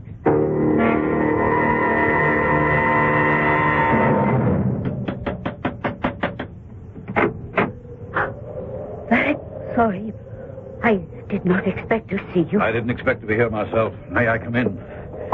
Is your brother here? No. I mean, I Where is he? Did you not see him at your house? No, I've been away. You have not been in your house yesterday or the day before? No, What is all this? Please, put your hands up, Varric Sahib. Jada, you're not going to shoot me. I may. First, turn round and walk to that door. I wish you wouldn't point that pistol at me. Move. I don't understand. You went to the police, did you not? Move, I say. Now, open the door.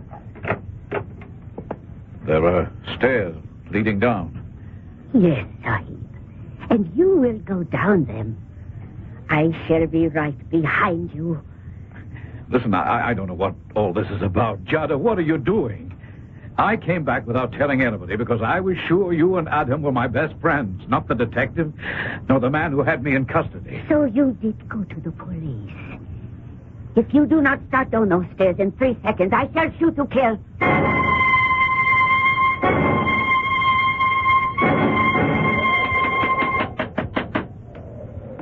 Keep on knocking, Lieutenant. I'm sure that woman's there. Yes? I'm Lieutenant Mallory, 8th Precinct. Sure took you a long time to come to the door, ma'am. I have a warrant to search these premises. What for? What have we done? Who are these people? I'm Dr. Van Dusen, and this gentleman here is Mr. Hatch. For your information, madam, Adam Singh has been apprehended and has confessed. I do not believe you, whoever you are. Adam Singh has nothing to confess whatsoever. He is a spiritual. We know all about that, ma'am. What's in that room there? You are welcome to enter it. This is where the séances are held, I bet. What's behind that black velvet curtain? Stand back. All of you. What? Against that wall. I have got a gun. And I am leaving this room and locking the door behind me. It is a strong door. And it will take you quite a while to get out. I've never seen the lieutenant so angry. I've never seen him so powerful. The way he kicked at that locked door and broke it open. That's quite a woman. What an operator. She won't get far. Hatch, let me show you the secret of this so-called peek into the future. Oh, you figured it out? First of all, let's pull this black velvet curtain open. Yeah, there it is on the table. Crystal ball. Velvet-covered tabletop, very nice. Do you see anything in the crystal? No, Swami, I don't. Not a thing. Close the curtain behind us. All right, I've got a flashlight. Good. Now shine it at the base of the crystal ball. What are you doing, Van? Lifting it off its pedestal. Uh-huh. Hatch, give me the flashlight. Now you slowly lift up the crystal. Both hands, that's it. Yeah. Very clever. Look here, I'll tell you what. You sit right here in the dark and keep your eye on the crystal ball, and I'll see if I can't give you a glimpse into the future. Won't take long, Hatch. We're just going down to the cellar. Let me out! Help! Someone, please help me! Let me out! Hold on, whoever you are. The key's in the door. I'll have it open in the safe. Howard Barrick? What are you doing here? Oh, Dr. Van Dusen, am I glad to see you. My heart is pounding like I don't know what. I was suffocating in there. Why aren't you with Mr. Byrne as we agreed? I ran away from him. I had to come back. Oh, I know it was so stupid. I believed Adam Singh and his sister were my friends. I came back to plead with him to use his power so that I wouldn't be killed. And Jada threatened me with a gun and locked me up in that airless closet. I had it coming to me. I have an idea. There's a lot more down in this basement than a closet. I see a light at the end of this corridor. You come with me. You did an extremely foolish thing, Mr. Barrick. First of all, you fell for quackery like some ignorant person. You've been hoodwinked for years. But to return alone to this house, I never thought you could be that stupid. Well, now, the door to the future is a little ajar. Shall we push it open? Good heavens. Surprised, aren't you? How did they do it? The how is simple. It's the why that interests me. Do you see anything here out of place? Oh, there's nothing. Absolutely nothing. Everything's exactly the way it should be. This is my study, book for book, the table, the desk. Even my antique lamp has been duplicated. Everything is just the way it is in my own house, which is miles from here. A perfect duplicate. And now I shall sit at this desk and show you how Adam Singh went about a perfect deception.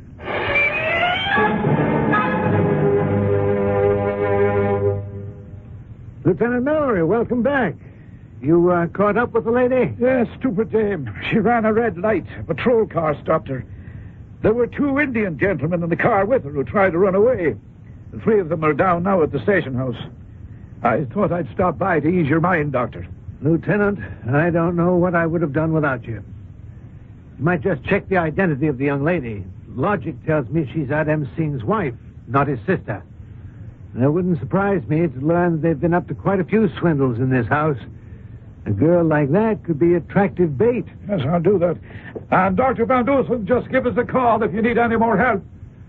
Hatch, I'll bet you those 2 men and Mr. and Mrs. Singh make up the entire cast. Entire cast? While Singh was up here setting the stage for his miracle play to be shown on the crystal ball, he had to have 2 accomplices down in the cellar impersonating Varick and the so-called murderer. Mm-hmm. Oh, how did he do it? I'll show you. Come over here. You too, Mr. Varick. Now, let's just close the curtain. Now, observe. When I lift the ball from its pedestal and the black velvet tabletop, what do you see? A pipe, right? The pipe leads into the leg of the table, which is hollow, and runs all the way down to the basement. There are lenses in the pipe, so when I press this switch with my foot... Great Scott! The duplicate of Mr. Varick's room lights up, and the show is ready to begin.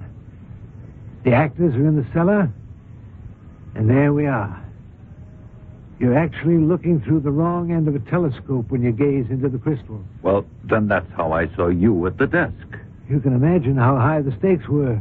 All this equipment, hiring extra people full-time, adds up to a production expense which only a rich man like Mr. Varick could make worthwhile. Well, there's no fool like an old fool, and I'm it. How much money were you planning to leave Adam Singh in your will? How did you know? Please, your answer? $500,000. It was to further his investigations into the psychic. That's a lot of money to pay for your own funeral. Would it be a safe assumption, Mr. Varick, to say not only will you change your beneficiaries, but you're no longer very interested in the occult? Dr. Van Dusen, I know they call you the thinking machine. So I would say your logic is indisputable.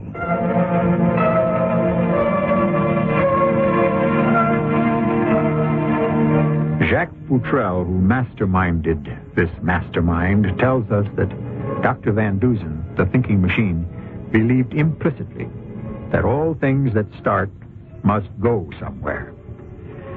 And that if you brought a concentrated mental force to bear upon a given problem, it would no longer be a problem. I shall return shortly. Look to CBS Television for the very best in daytime drama. Stories about people facing each day as it comes on Search for Tomorrow and the new hour-long version of The Young and the Restless. Follow the private lives of people trying to find their way as the world turns and the guiding light. So when you think about daytime drama, think about Search for Tomorrow, The Young and the Restless, as the world turns and the guiding light. They're here for you every weekday on CBS Television.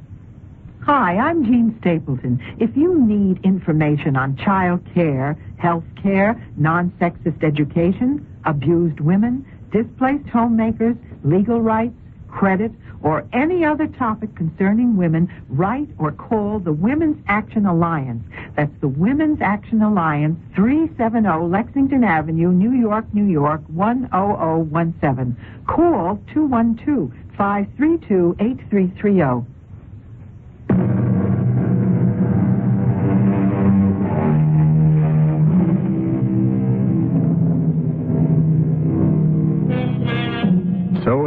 Mystery Theater's report on the battlefield of wits. These skirmishes against double-dealing and crime always remind me of that little gem of truth by Sir Walter Scott, who said, "Oh, what a tangled web we weave when first we practice to deceive." And I might add, only a brain of extreme power can untangle those webs, for which we have to thank Dr. Van Dusen, the thinking machine. Our cast included Robert Dryden, E.V. Juster, Ian Martin, and Ray Owens. The entire production was under the direction of Hyman Brown. And now, a preview of our next tale. I don't care what they say at the FBI. Somebody made a mistake. Yes. Oh, yeah, thanks, Bill. Thanks for calling. Anton, what is it? That was Bill Stone. You know Bill. Of course. Well, he said a story's just come in over the wire from Blaneyville. So that's where you had your accident, just outside Blaneyville? Yes. Dr. Barringer was found dead this afternoon in his office. Strangled. Strangled? By one hand. One hand? The bruises show yes, that one hand strangled him to death. A right hand. Well, this is the strangest. It's more than strange, Alexis. It's impossible. Why impossible, Anton? Because, Lottie, they say it was my right hand that strangled him. This is E.G. Marshall inviting you to return to our Mystery Theater for another adventure in the macabre. Until next time, pleasant dreams.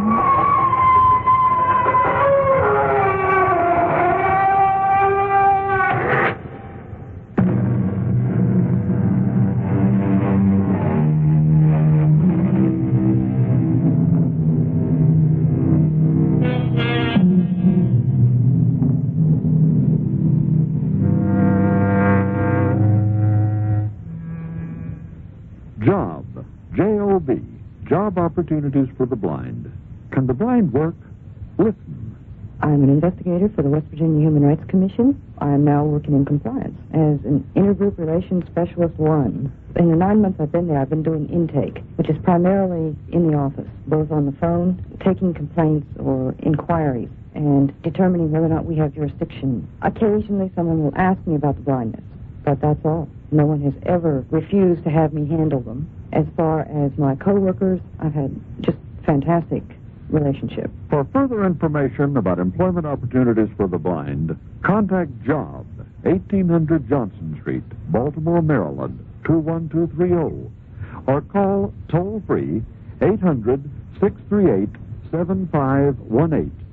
This message was presented as a public service.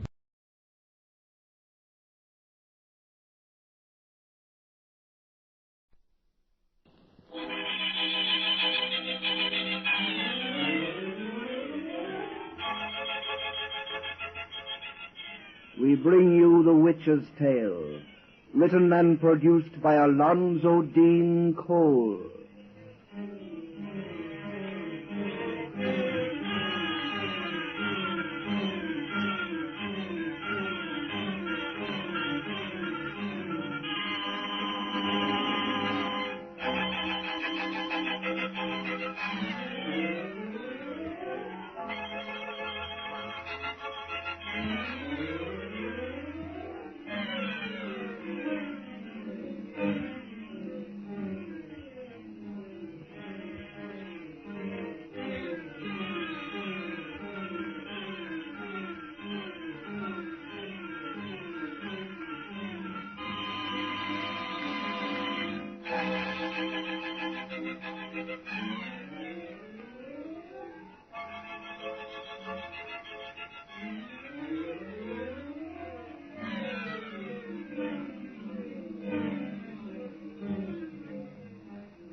And now let us join old Nancy and Satan, her wise black cat.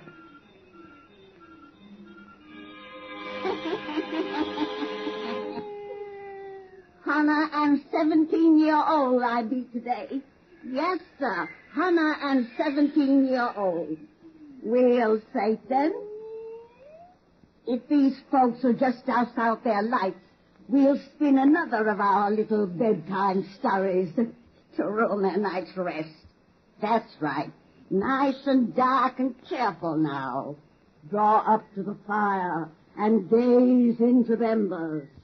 Gaze into them deep, and soon you'll see an island in the center of a lake in Michigan. Not so long ago, the Red Indians owned that land out there and worshiped the spirits of his waters and his skies. And they're what we're going to hear about tonight. The spirits of the lake. The spirits of the lake.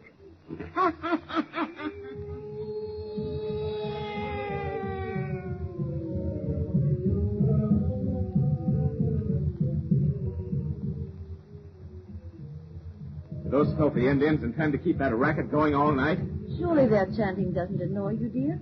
I was just thinking how weirdly beautiful it sounded coming across the water. Beautiful.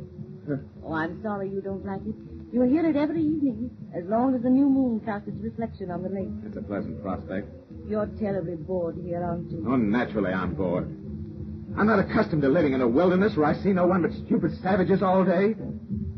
Now you say I'll have to listen to them all night. But the reason I purchased this island so close to the Indian reservation was because I thought you'd find their customs interesting and picturesque. Yeah. Roger, why don't you take a trip east? Then come back to me when you're over your restlessness. Fine idea that would be. My friends would crucify me for leaving you alone. Is that the only reason you stay here with me? You do love me, don't you? I'm married to you. Husbands are supposed to love their wives. I'm in no mood for romance this evening. I don't suppose an invalid can expect her husband to be in a mood for romance, ever. But I won't be an invalid much longer, dear. I'm getting better every day. It's really very seldom that I cough anymore like that, but in a little while I'll be completely well, and we can return to New York together or travel in Europe, anything you want to do. Oh, I mean to give you such a good time, to make up for the dreary months you've spent out here because of me. Thanks for reminding me that to have a good time, I'm dependent on your money. I didn't mean that. You know I didn't. Oh, all right. Let's not talk any more about you and me. No. We don't seem able to talk of you and me. God.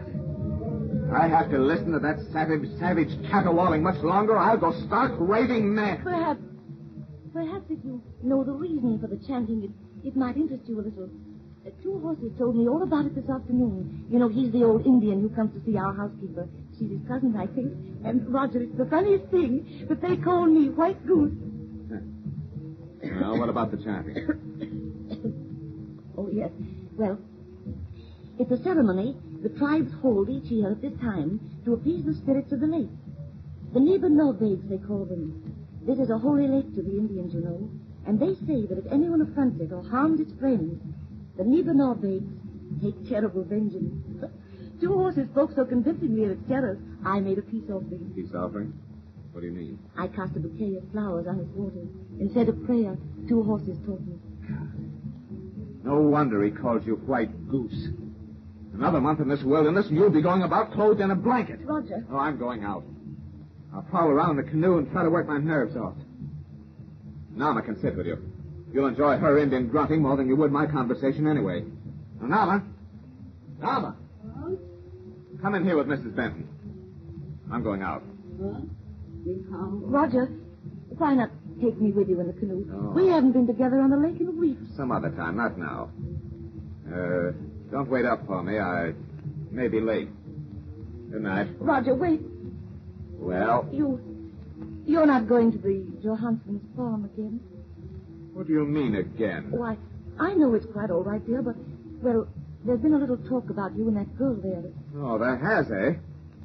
I'm having an affair with Hilda Johansson, I suppose. Oh, no, dear, no. Oh, so that's what you have in your mind.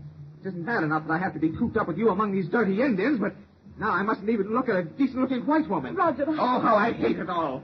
This beastly island, these stupid savages, this slimy lake. How I hate... George! Oh, I didn't say I hated you. I'll see you later. Good night. Oh, no. Poor White Goose. My husband doesn't mean anything when he speaks angrily to me, Nama. He's really a very good man underneath. He better be good if he go out on lake. What do you mean? You give flour to lake today. You say Indian prayer. Niba no begs now your friend. If your man not good to you, Niba no begs punish. Niba no begs punish. Ah.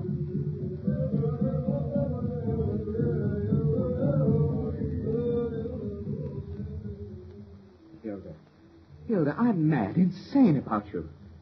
Why do you hold me off like this? Because you haven't any right to be insane about me. You're a married man. Oh, we're not children. You know I don't care a hang about my wife. Besides, it's only a question of time before she... Well... Before she'll die, you mean? Yes. She thinks she's getting better. The doctors don't tell her what they tell me. The moment I'm free, I'll marry you, Hilda. I swear I will. I can't wait for you till then. I've got to have you, Hilda. Let me go. You'll only have me as your wife. I told you that before. Well, if you really mean it, why don't you stop making a fool of me? Why don't you stop meeting me here by this lake each night?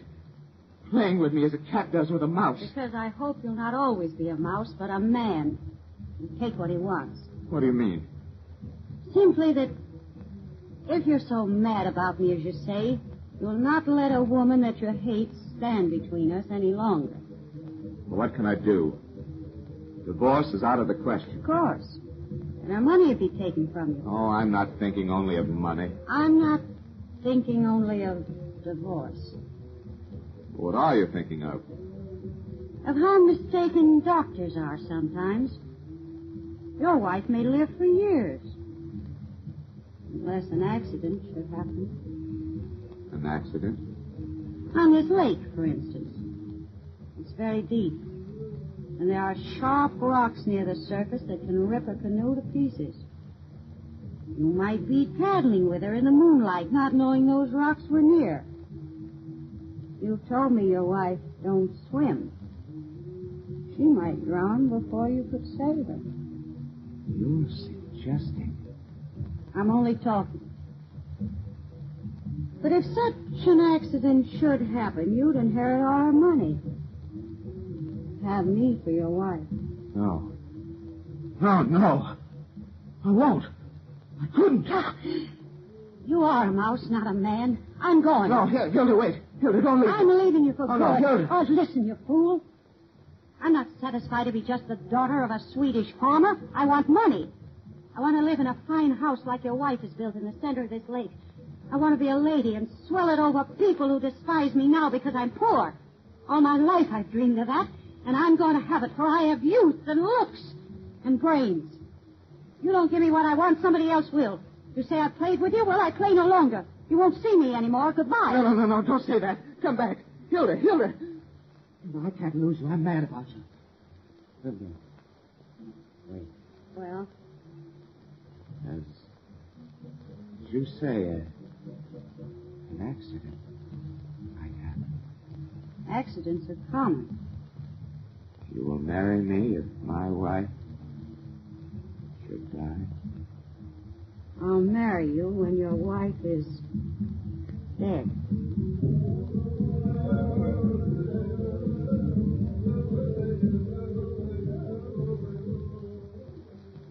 Oh, Roger, it's wonderful to be on the lake with you again. It's been so long since we've been in the canoe together. I feel as though we were on a second honeymoon. Aren't you enjoying it too, dear?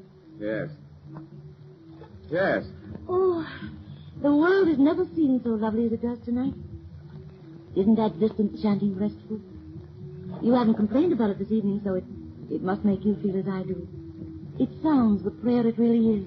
A prayer for the dying. Is that what they're singing?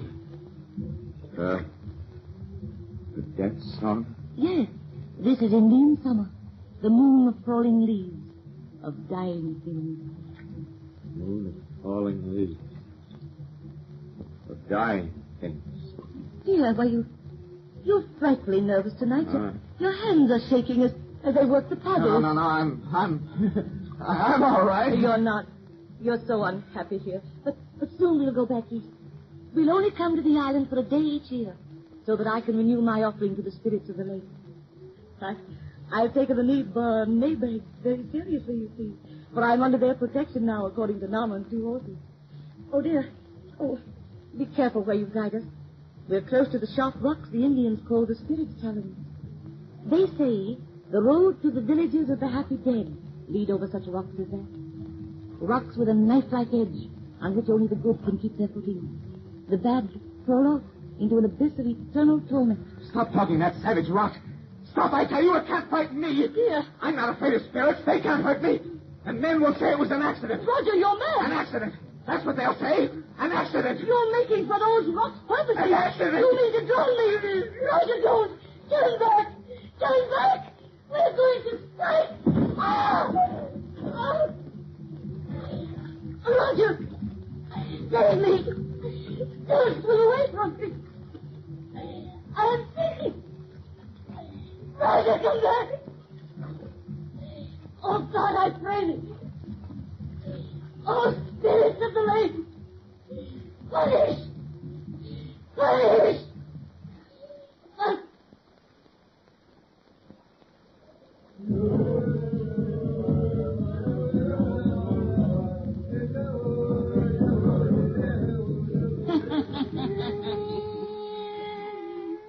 Spirits of the lake is gonna punish that fella, all right. And when next you folks come see me and Satan, we'll tell you exactly how. About a very puffy finish to this little bedtime story.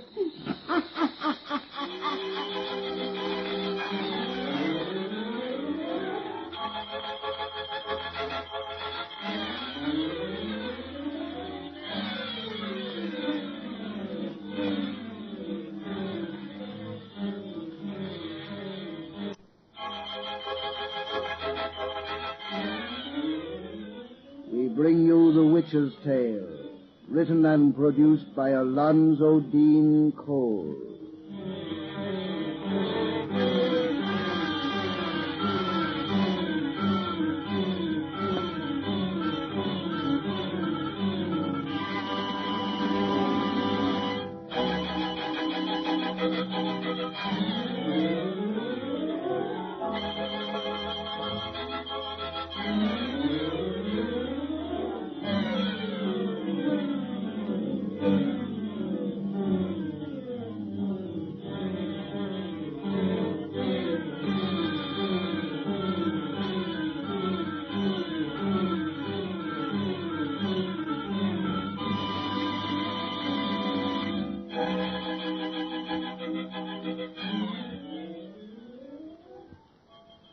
And now let us join old Nancy and Satan, her wise black cat.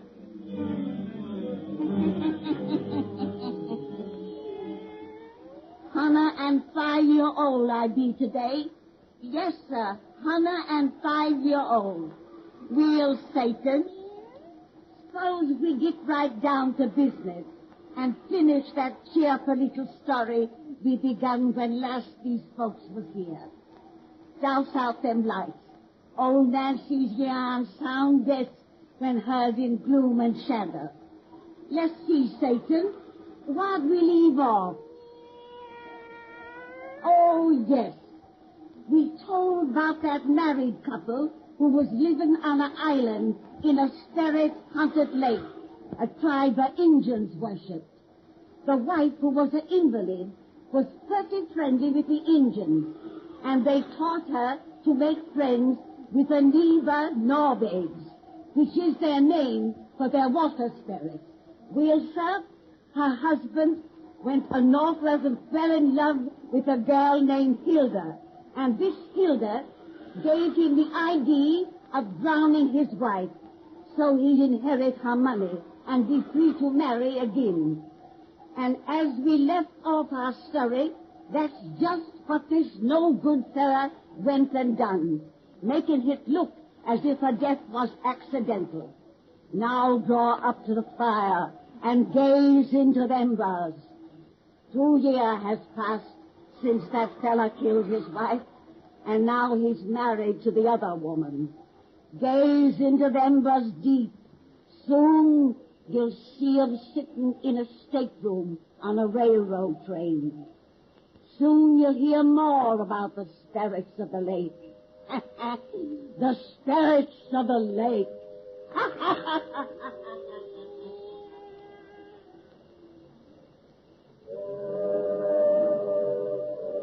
It's the next station. Only a few miles now. Anyone would think something was going to happen to you on the island, the way you're whining about going back there. Oh, I don't want to go back there, Hilda. If you were anything but a human cake of ice, you'd understand my feelings about the place. What a durable conscience you have. After 2 long years, the accidental death of your former wife bothers you as much as ever. Hilda, for God's sake, don't talk like that. Don't worry. I hardly think anyone is listening at our stateroom door.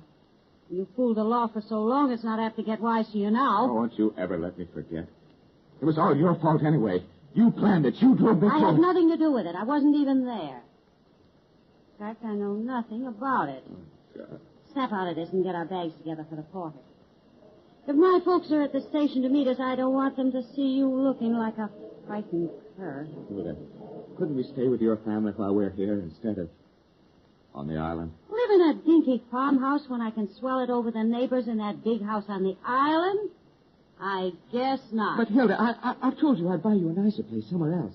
Hilda, I'll buy you anything you want, but don't make me go back You could there. buy me the most expensive mansion on Park Avenue and wouldn't give me the kick of living on that island, owning that big house there, swelling it over the people who knew me when I was poor. You kept it from me for 2 years, but now at last I'm going to have it. You don't understand. Oh, yes, I do. It isn't just conscience that troubles you. You're afraid of the place. Afraid of an Indian superstition. No, You are. Your other wife made you believe there were spirits in that lake. Some sort of Indian goblins who'd make you pay for what you did to her. You said she called upon them as she sank beneath the water. Yeah. With her last breath, she called on them to... I'll go with you, Hilda. Just let's not talk any more about it. All right. We're coming in. If my family are waiting here, they can drive us to Two Horses' place, and he can row us to the island. Get those bags together. Coming back in Indian summer. Moon, falling leaves. Well, what about it? Time. 2 years. Oh, who's there? Hold him, ma'am. We've come to your station. We're ready. Open the door and help him get the bags. Yes. Moon, falling leaves. The time of day.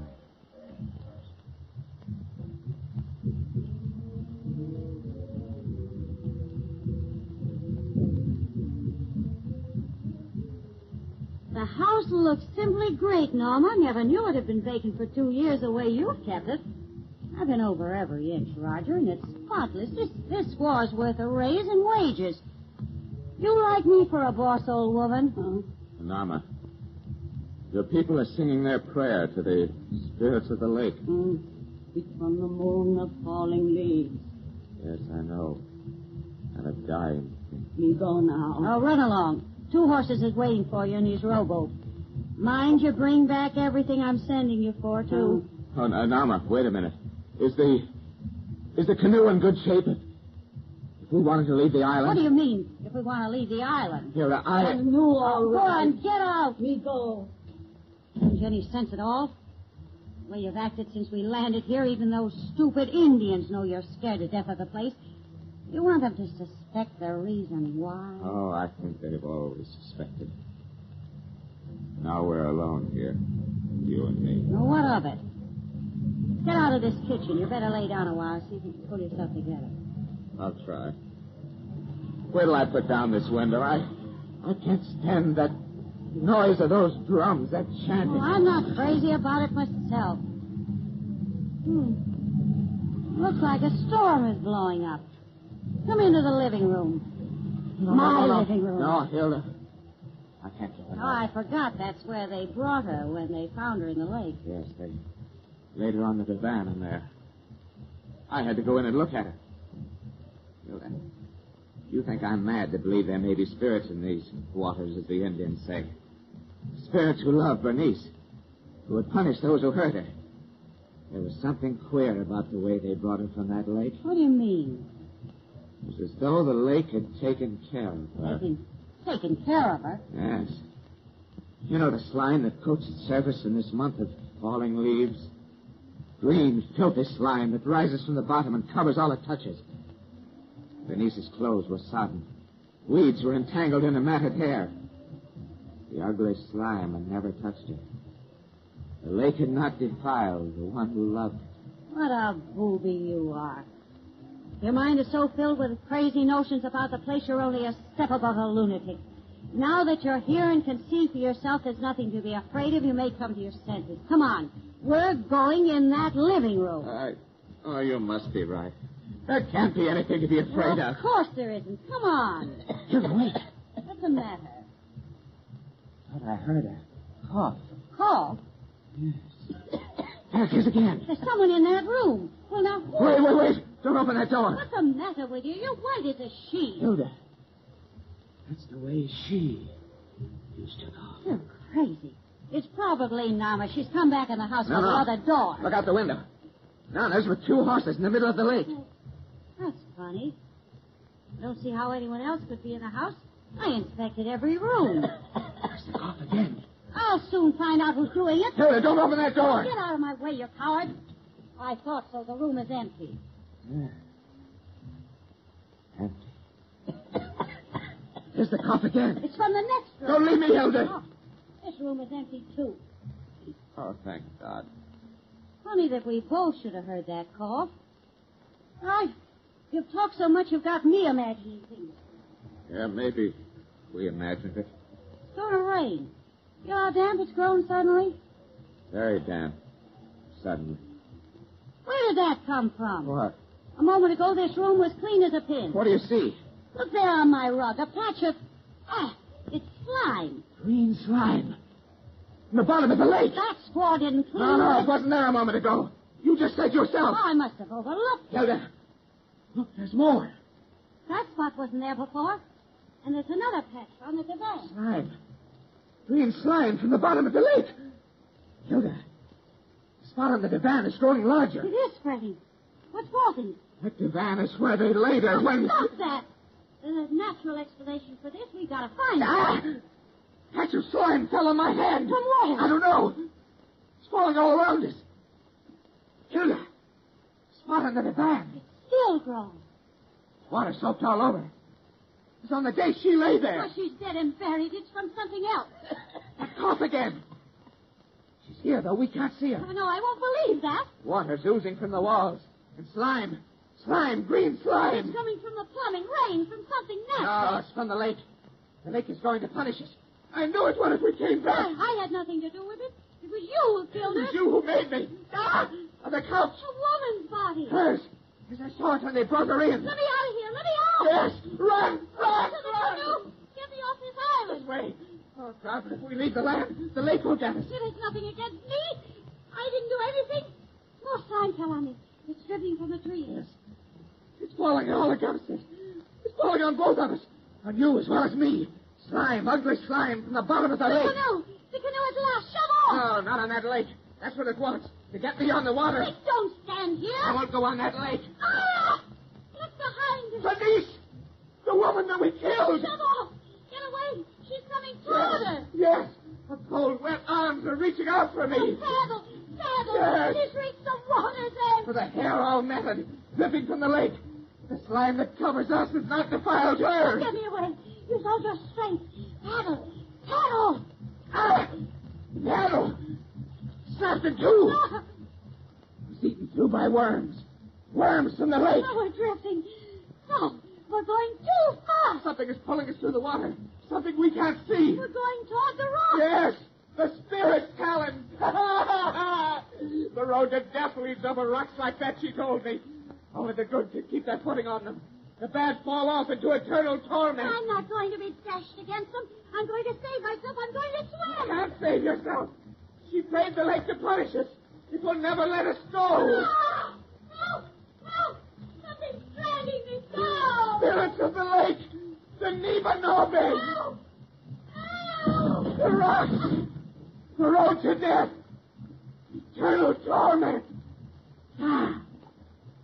Cold hands.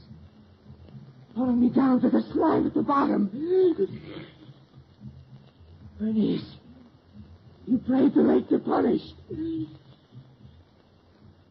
Slime. The slime that spared her will cover me forevermore.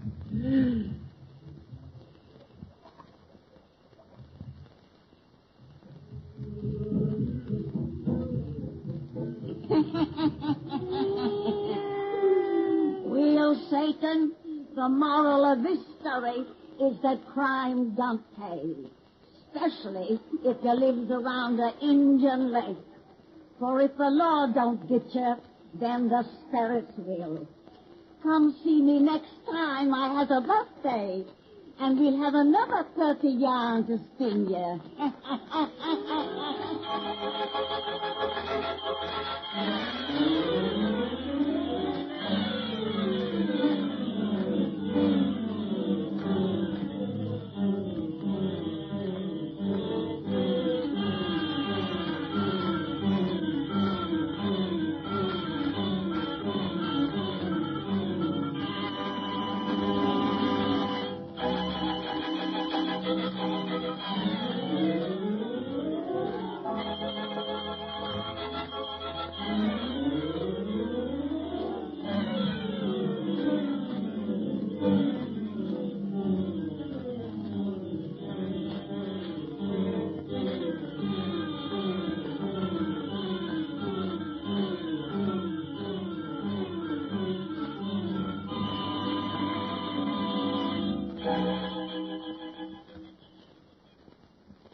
The Mummers in the Little Theater of the Air.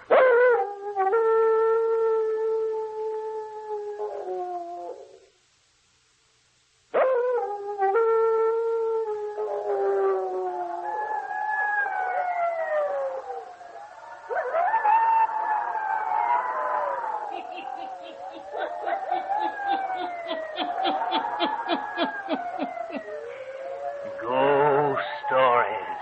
Weird stories. And murders, too. The Hermit knows of them all. Turn out your lights. Turn them out. Ah, have you heard the story, Spirits of Vengeance? Then listen while the Hermit tells you the story.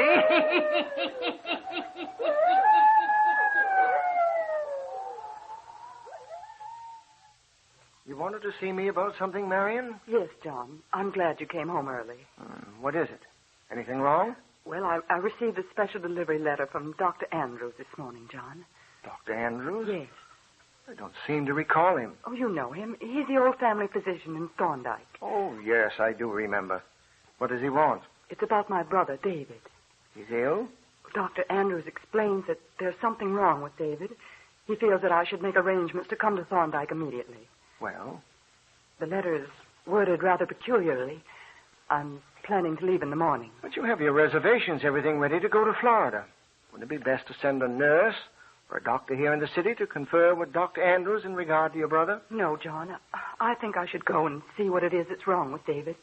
Just what does the doctor say? Let's see. The letter is here somewhere. Yes, here it is. It reads, Dear Mrs. Henderson, I've seen your brother within the last 24 hours. Because you're the only living relative he has, I feel I must write and ask you to make a visit to David. Yes?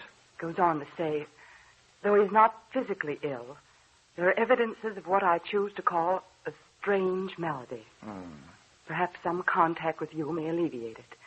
If you do come, make no reference to this letter.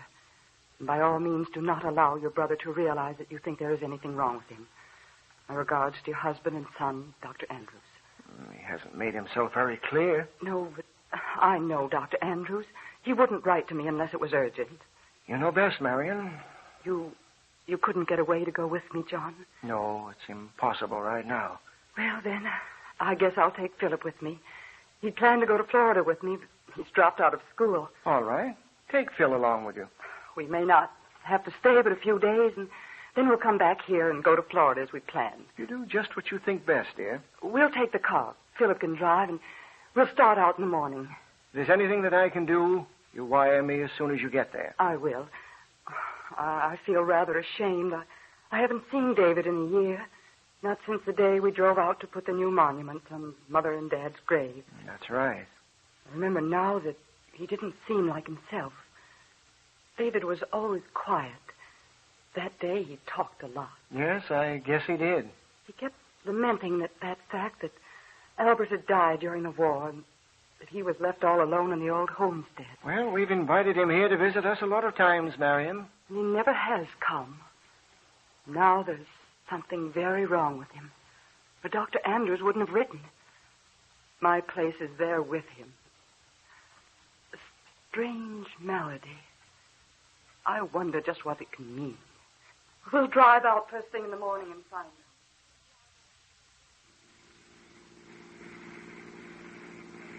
There's the house, Mother. Yes, it hasn't taken us long to make the trip.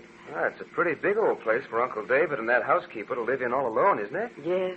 David isn't taking good care of it either. Needs paint and remodeling. Why didn't Grandfather leave the place to you, Ma? Because, Philip, we have plenty to live on, and David is older than I. Uncle Albert, who was killed in World War I, was older than Uncle David, wasn't he? Yes. Watch out now. The driveway into the yard is up only a few yards. I see it. Oh, Martha will be pretty upset when she sees visitors coming. Nothing in the house to eat. Gee, I hope she has something. I'm starved right now. Don't drive so recklessly, Philip. I'm not. I can handle this car. Drive around to the rear entrance. We're going that way. Okay. Oh, look. Old Martha's peering around the curtains. What did you do that for? Just to let him know who it is. You get the things out of the car. I'll go up ahead. And remember, if you do notice anything strange about Uncle David, don't say a word about it. I won't, Mother.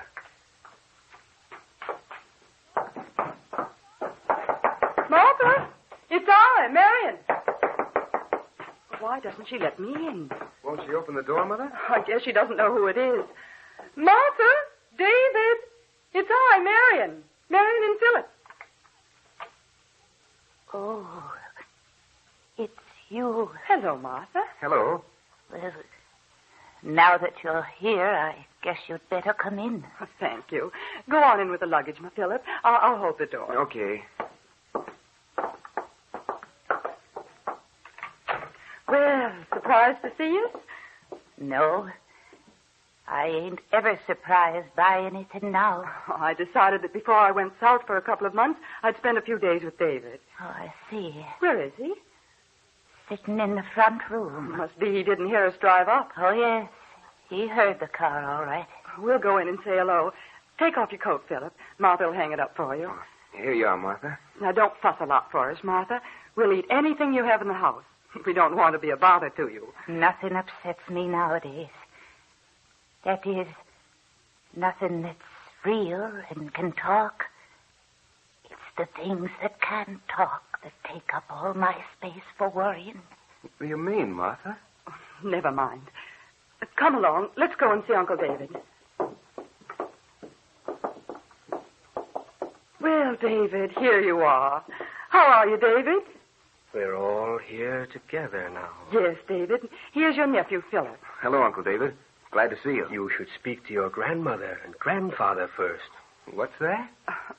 You're looking well, David. And you should speak to your mother and father before me, Marion. They're watching you, looking right at you, waiting for you to speak to them. But grandfather and grandmother are dead, Uncle David. They came back. Sit down, Philip. You hear me? They came back. Back from the dead. Philip, don't sit down in that chair. What's that?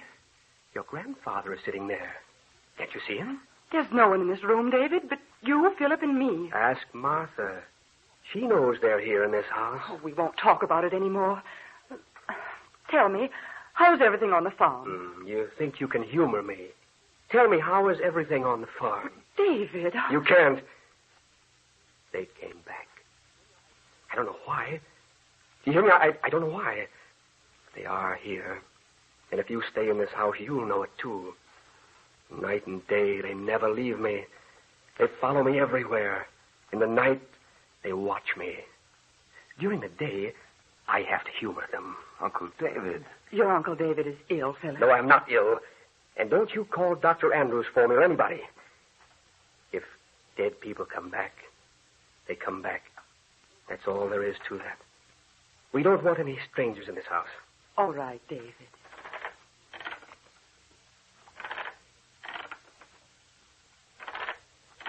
Oh, what is it, Mother? What do you want now? You want to get out of this room. Is that it? Look. Mother, look. That chair. It's rocking all by itself. Your grandmother just got out of that chair. No. Now she's standing over by the door. She wants to get out of the room. Don't you see her standing there by the door? David. Sometimes she will open doors all by herself. Then again, she wants me to wait on her. Like now. Let her out, Marion. But there's no one standing there. Let your mother out, Marion. If you don't, she'll be angry all the evening, all the night. Let her out. All right. But, David, don't you see it's silly for you to give in to a whim like this? You've lived alone too long. You and Martha have imagined these things. Let her out. Hurry. There. Now she's satisfied. And Father is satisfied. He was getting angry because we made her wait. Oh, I should never have left you alone in the house like this. Oh.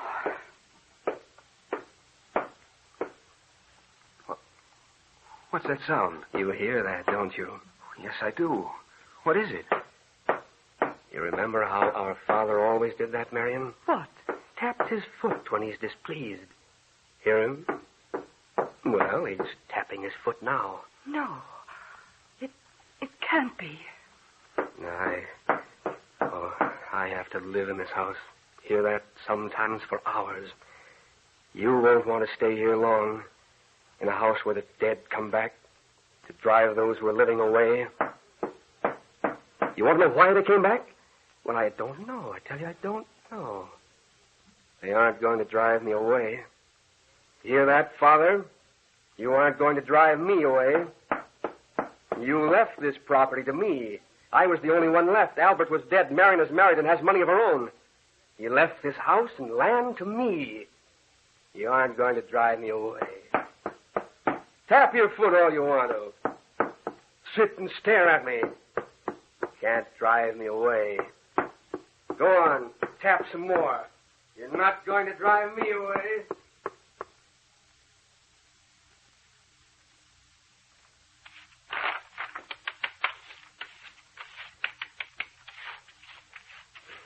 In a minute, I'll have it all fixed.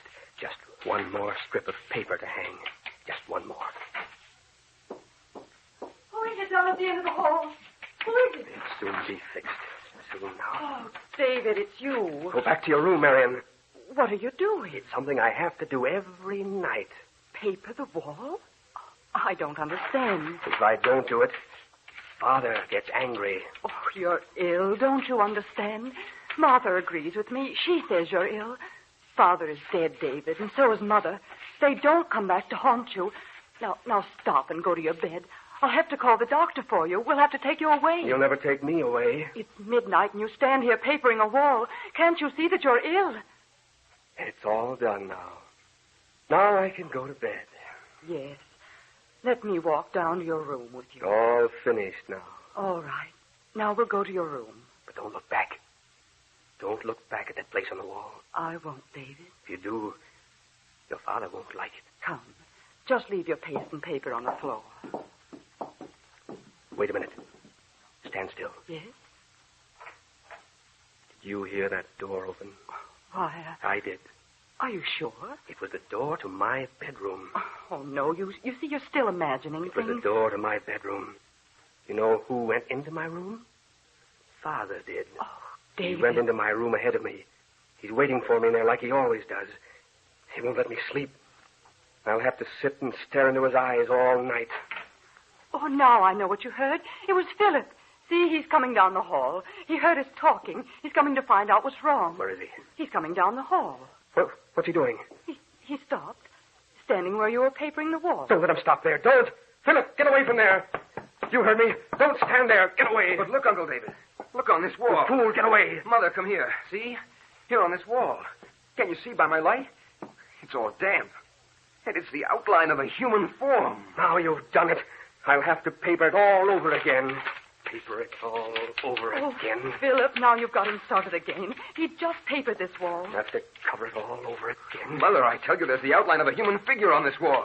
You saw your grandfather. He does that. No, it wasn't the figure of an old man. You've said enough. David, you've hit Philip with that brush. I'll hit him again if he doesn't keep still. Put down that brush. Don't you dare hit him again. Philip, run to your room and lock it. Mother, Uncle David isn't crazy. He knows what he's doing. You get out of this house. Don't you dare touch me again. Martha! All of you get out of this house if you know what's good for you. Martha, come here. Get out. Help! The house belongs to me, doesn't it? Help! I order you to get out. Martha! Oh, Martha. Martha, help me get David to his room. You go to your room. Don't order me about. All of you get away. You've got it all covered up now. Come to your room. So, you have to talk too, do you? Well, I'll show you. No. I'll choke the life out of you. Stop, David, stop. Take your hands off, Martha. I fixed her. Run, get the doctor. Wire your father to come immediately. He tried to kill Martha. David's completely lost his mind. Something is terribly, terribly wrong.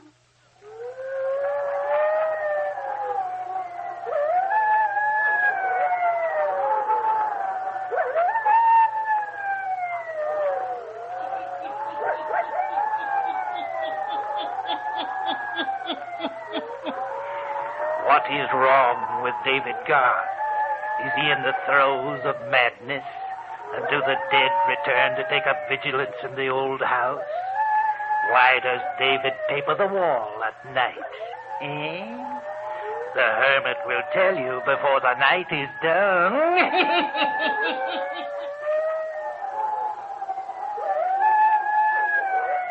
Now, the hermit again.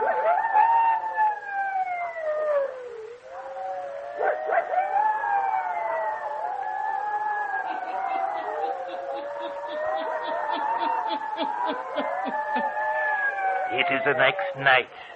Marion, her husband, and Philip are sitting downstairs. Dr. Andrews comes into the room.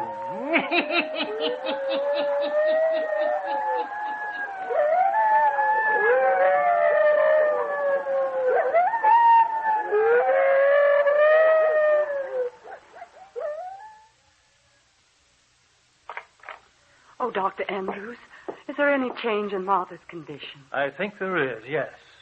Can she talk? I think she could if she wanted to, but she just lies there staring. Sometimes I think she's ready to speak, but she doesn't. Well, how about Uncle David? He's locked in his room all right? Yes. David is sleeping. I've given him a sedative. He's safe for the night. Oh, it's all so terrible. Believe me, I never had any idea there'd be any violence connected with it. Else I wouldn't have allowed you to come here. All arrangements are made for his removal to an institution in the morning. Oh, poor David. I never realized that Mother and Father dying had affected him so strongly. It's all come about because he's been here alone. Well, did you tell Dad and the doctor about the chair in the room rocking all by itself? And the tapping of the foot on the floor that we heard? Yes, and I heard it one day when I dropped in here to see David. I couldn't account for it. Neither can I. I still can't. How about that figure that I saw on the wall? David papering the wall is due to his crazed mind. He thinks Father is there. But I did see a figure on that wall. All of you talk in riddles. I saw the chair rock and I heard the tapping, but I saw no figure on the wall. I did. Now, wait. The wall was damp from the paste. Your lamp cast a shadow on that spot. And then when Martha came, she started to say something about it. It was then that he tried to kill her for it. Your uncle is out of his mind. It'll all be ended in the morning. You'll be taken away, and Martha will... Help me! It's Martha. Hurry. Up the stairs, quick. Something has happened to her. Help me! We're coming, Martha. Look, running down the hall. It's Uncle David. He's gotten out of his room. I'll catch him. You go to Martha, Doctor. I'll get him. Don't let anyone come near him. Martha, what is it, Martha? Oh, what is it? Oh, he came back in here. He tried to kill me. Don't talk, Martha. You're going to be all right. We won't let him get away again. Get him. Get David to talk. If he won't, I'll tell. We'll get him to tell us. Now, don't you worry. Oh, I can stand no more. No more. He called them back. He did it. At first, he said they were here just to frighten me. And then they really came. Who? Your mother and father. But they had a reason for coming back from the dead. You get him to...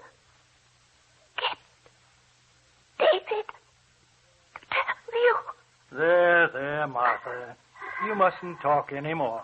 Oh, Martha. Come away. She's gone. David. Oh, killed her. Come away. There's nothing we can do. Come, Mother. To think that my brother would do such a thing. Close the door, Philip. Oh. See, John is standing perfectly still down the hallway. And David is standing beside him. In the same spot where he papered last night. Can't you get him to go to his room, Mr. Henderson? Wait. I can't get him to walk away from this spot in the wall. It's almost midnight. It will come again. And you won't let me get my paper and paste so I can cover it up. What is it that you want to cover up, David? Oh, John, he doesn't know. John, Martha just died. Get David to his room. Wait. David, what is it that you want to cover up on this wall? Father, he comes back and stands against this wall. I have to cover the spot. He'll be back here at midnight. Why does he come back and stand against this wall? Why? Let go of me. I've got to get my paper and paste and cover up the wall. Now look. Look, it's too late. It's coming. See? You see? Great heaven. What? The figure of a human form taking shape on the wall. Let go of me. Let me cover it up. Don't stand here. Get away. This is my house, my land. Get away. John, look. There is a figure on that wall. I see it. It's Father standing there. He comes back from the dead to haunt this house. They both come back. Mother, too. They don't want anyone to live here. Now get away. Get away from that wall. Philip, go downstairs. Get an axe. Something to chop open this wall. I'll go. I'll find something. Don't you dare chop open that wall. Don't you dare. If you do, Father will kill us. He'll kill us. I'll kill you. Don't you open that wall. You won't kill anyone, David Garth. Look. See, it's Marion's father. My father. He comes back from the dead. Yes, and he casts his shadow on the wall. He walks about the house at night, in the day. If we don't get away from this place, he'll kill us. Martha said you called Father and Mother back. Why? Here's the axe. Chop the wall open. Stop. You don't know what you're doing. Go ahead. Chop open the wall. Wait. It's just a shadow. How can you chop out a shadow? How can you? Tell them to get away and leave me in peace. Chop all around the outline of the shadow, Philip. Yes. No, you don't. No, you stay right here. Let go of me. Take your hands off me. Oh, look. A skeleton. Yes, a skeleton. What do you have to say to this, David? Speak. No, I didn't do it. It's Father. He came back. He did it. Did what? He killed Albert. He killed him. Albert, my other brother. Yeah, Father. He came back. He killed him. You killed him. You killed him, didn't you? Didn't you? No, I Tell us the truth. Yes, I killed him. But I'm crazy. Can't you see? I'm crazy. Albert wasn't killed in the war. He came back. The land would belong to him. So I had to kill him. You weren't crazy then, David. I'm crazy now. Who wouldn't be crazy? Mother and Father came out of their graves to haunt me for killing him. Yes, they came back. And a shadow appeared on the wall. You couldn't hide your sin, could you, David? You killed your own brother. And the dead came back to haunt you until you were found out. Albert's shadow on the wall. Paper wouldn't cover it up. No, paper wouldn't cover it up. And the dead came back to haunt me. Drive me crazy. They haunt me. The dead came back to haunt me.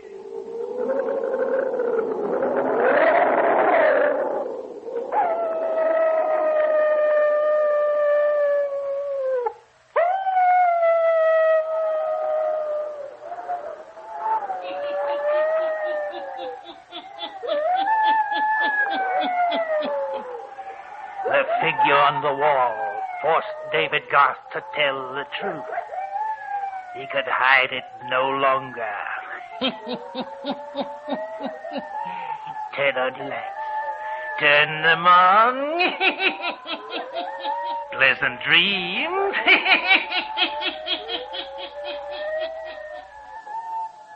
All characters, places, and occurrences mentioned in the Hermit's Cave are fictitious, and similarity to persons, places, or occurrences is purely accidental.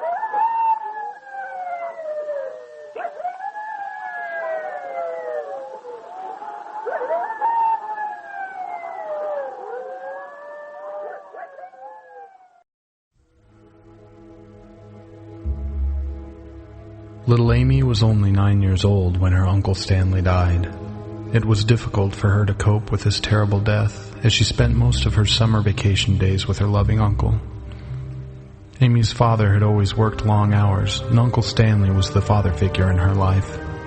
Stanley, who'd been divorced for quite some time, had no children, and Amy was his only salvation from a lonely existence.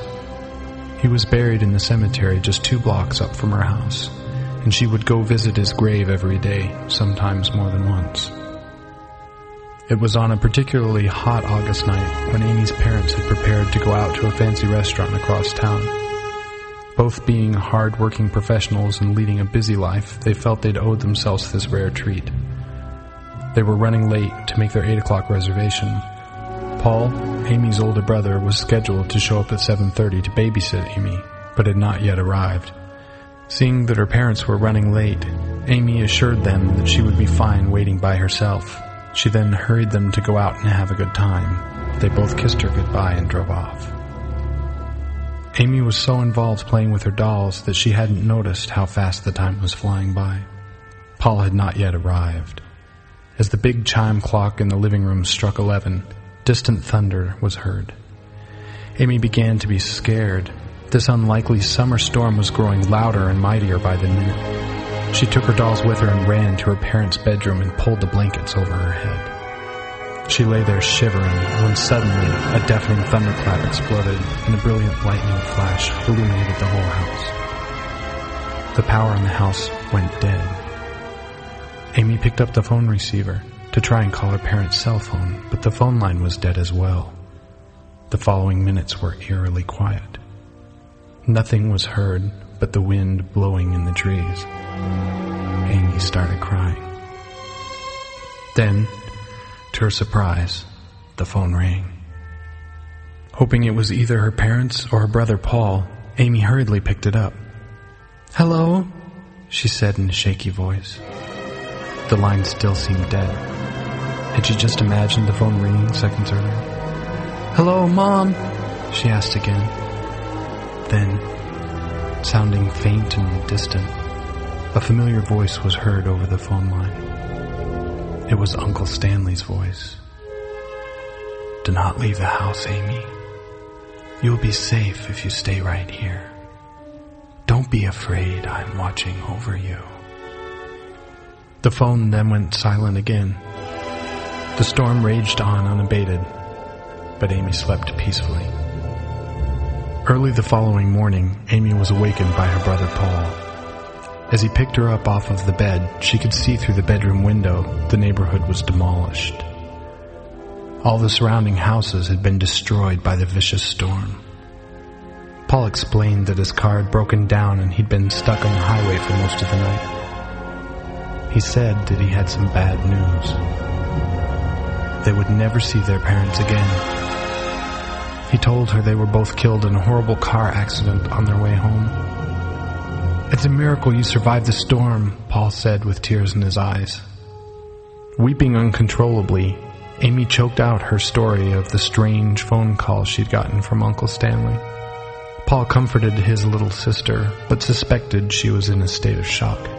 And yet, as they were walking out of the house, he looked up and noticed something strange. The phone line from the house was entirely intact out to the first pole on the street. But then it dropped at an angle, continuing straight into the cemetery. The end of the broken line was wrapped around the tombstone at Uncle Stanley's grave.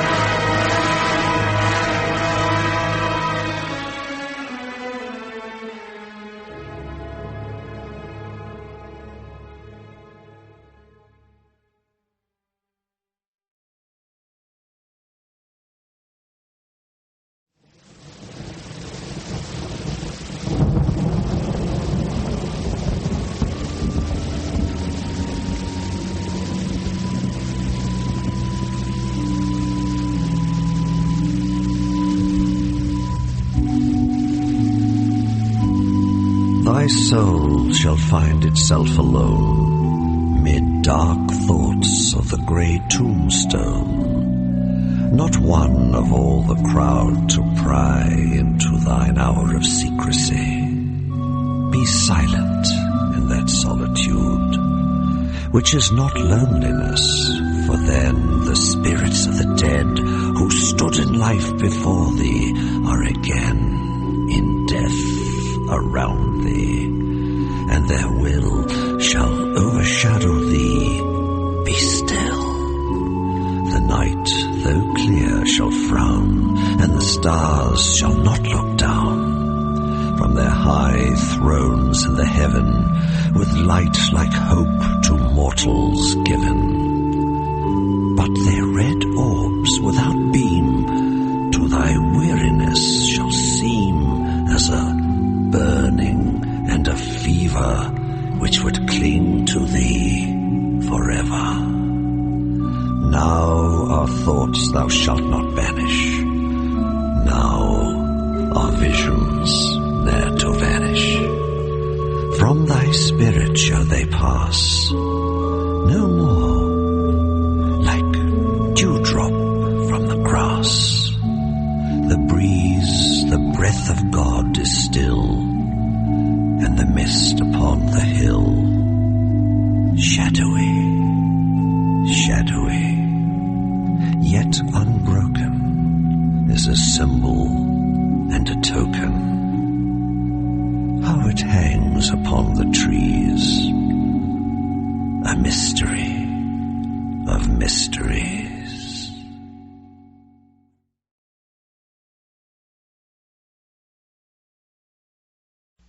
The poltergeist, or playful spirit, has been for centuries a familiar figure in the literature of psychical research. No one has ever seen him, no one has ever proved that he really exists. And while sophisticated minds of the 20th century may scoff at the idea of an invisible imp who maliciously moves furniture and shatters crockery, there are literally thousands of cases of such spontaneous physical phenomena which cannot be otherwise explained. There is, for example, the case of Mr. Playfair, the miller of Kent. J.C. Playfair, owner of the furnace mill at Lamhurst, Kent, was a solid and practical man. Hence, when the hired man informed him, on a certain May morning in the year 1906, that a mysterious visitor had entered the stables during the night, Mr. Playfair was slightly annoyed. How could anyone get in the stables? Every door's locked and bolted, and you and I have the only keys. He didn't need a key, sir. It was one of the playful spirits. Some folks call him the poltergeist. Oh, for heaven's sake, Scroblin. How many times have I told you there are no... I know, sir. But just the same, sir, I wish you'd come out to the stables and look for yourself. And so Mr. Playfair, mumbling his disgust over the whole silly business, followed his hired hand out to the stables. Good Lord. Look at the horses. They've all been turned around in their stalls. Aye, sir. And the mare, she's gone. Aye, sir. Cumberly, you've done this yourself. There isn't room to turn those horses around like that. They'd have to be led out of the stalls and led back in again through this door. And the door was bolted. I know, sir. But I haven't so much as touched them. Now, here's my mare. She couldn't possibly have got out. This is ridiculous, Cumberly. The whole thing's perfect. Listen, sir. Great Scott! What is it? The barrel of lawn, sir, up in the loft. He pushed it downstairs. The spirit's still in here. Spirit nothing. Nobody but a man could have moved that barrel. You up there! Come down! Come down, I say, or I'll come up and get you! But no one came down. And when Mr. Playfair, stepping over the lime barrel at the foot of the stairs, climbed up to the loft, he found it quite empty. He was on his way back to the ground floor again, when suddenly... The water butt, sir, standing right there in the corner. He just turned it over. The water butt? Good Lord, man. You and I together wouldn't have the strength to budge it. Well, he did, sir, and that means he's right here in the room with us, and that means I'm getting out. Cobley, wait a moment, come back. We're not leaving here till we've found my mare. The hay room is the only place left, and she couldn't very well be in there. Now, could she? The hay room was a tiny space adjoining the stable, and the doorway to it was scarcely wide enough for a man, much less a horse, to squeeze through. Nevertheless, Mr. Playfair, having no place else to look, and ready by now to believe almost anything, did pull open the door and squint into the gloomy, malodorous room. Cobley, look! She is in here. Now, how on earth could she have gotten through this narrow little door? Of course, any sensible and civilized person of the 20th century knows that there are no such creatures as poltergeists. And yet, the miller's horses were turned about in their stalls, and the lime barrel and the water butt were upset, and it was necessary to remove a partition to get the mare out of the hay room. And though we may dismiss, with a superior smile, the idea of a playful spirit, these remain facts. Facts incredible, but true. And so the candles gutter low, the table stands still, and the curtains hang exactly as they did before, which is always reassuring, unless, of course, you are quite certain they were open a moment ago. We have heard from fortune-tellers, false mediums, crystal gazers, Ouija boards, and spirits who seemed most unwilling to remain politely dead. Some of tonight's tricksters were exposed, some were punished, and some, I suspect, may still be sitting in the dark, waiting for another hand upon the glass. There is a lesson here, dear friends. I beg your pardon, dear friends. Never mock the saints too loudly. Never trust a medium who insists on cash. And never ask the dead a question unless you are prepared for an answer. For the veil between worlds may be thin, but so too is the patience of those on the other side. Good night from me, Stephen Dark, your man in black. Sleep well, and should something tap 3 times upon your wall tonight, perhaps pretend you did not hear it.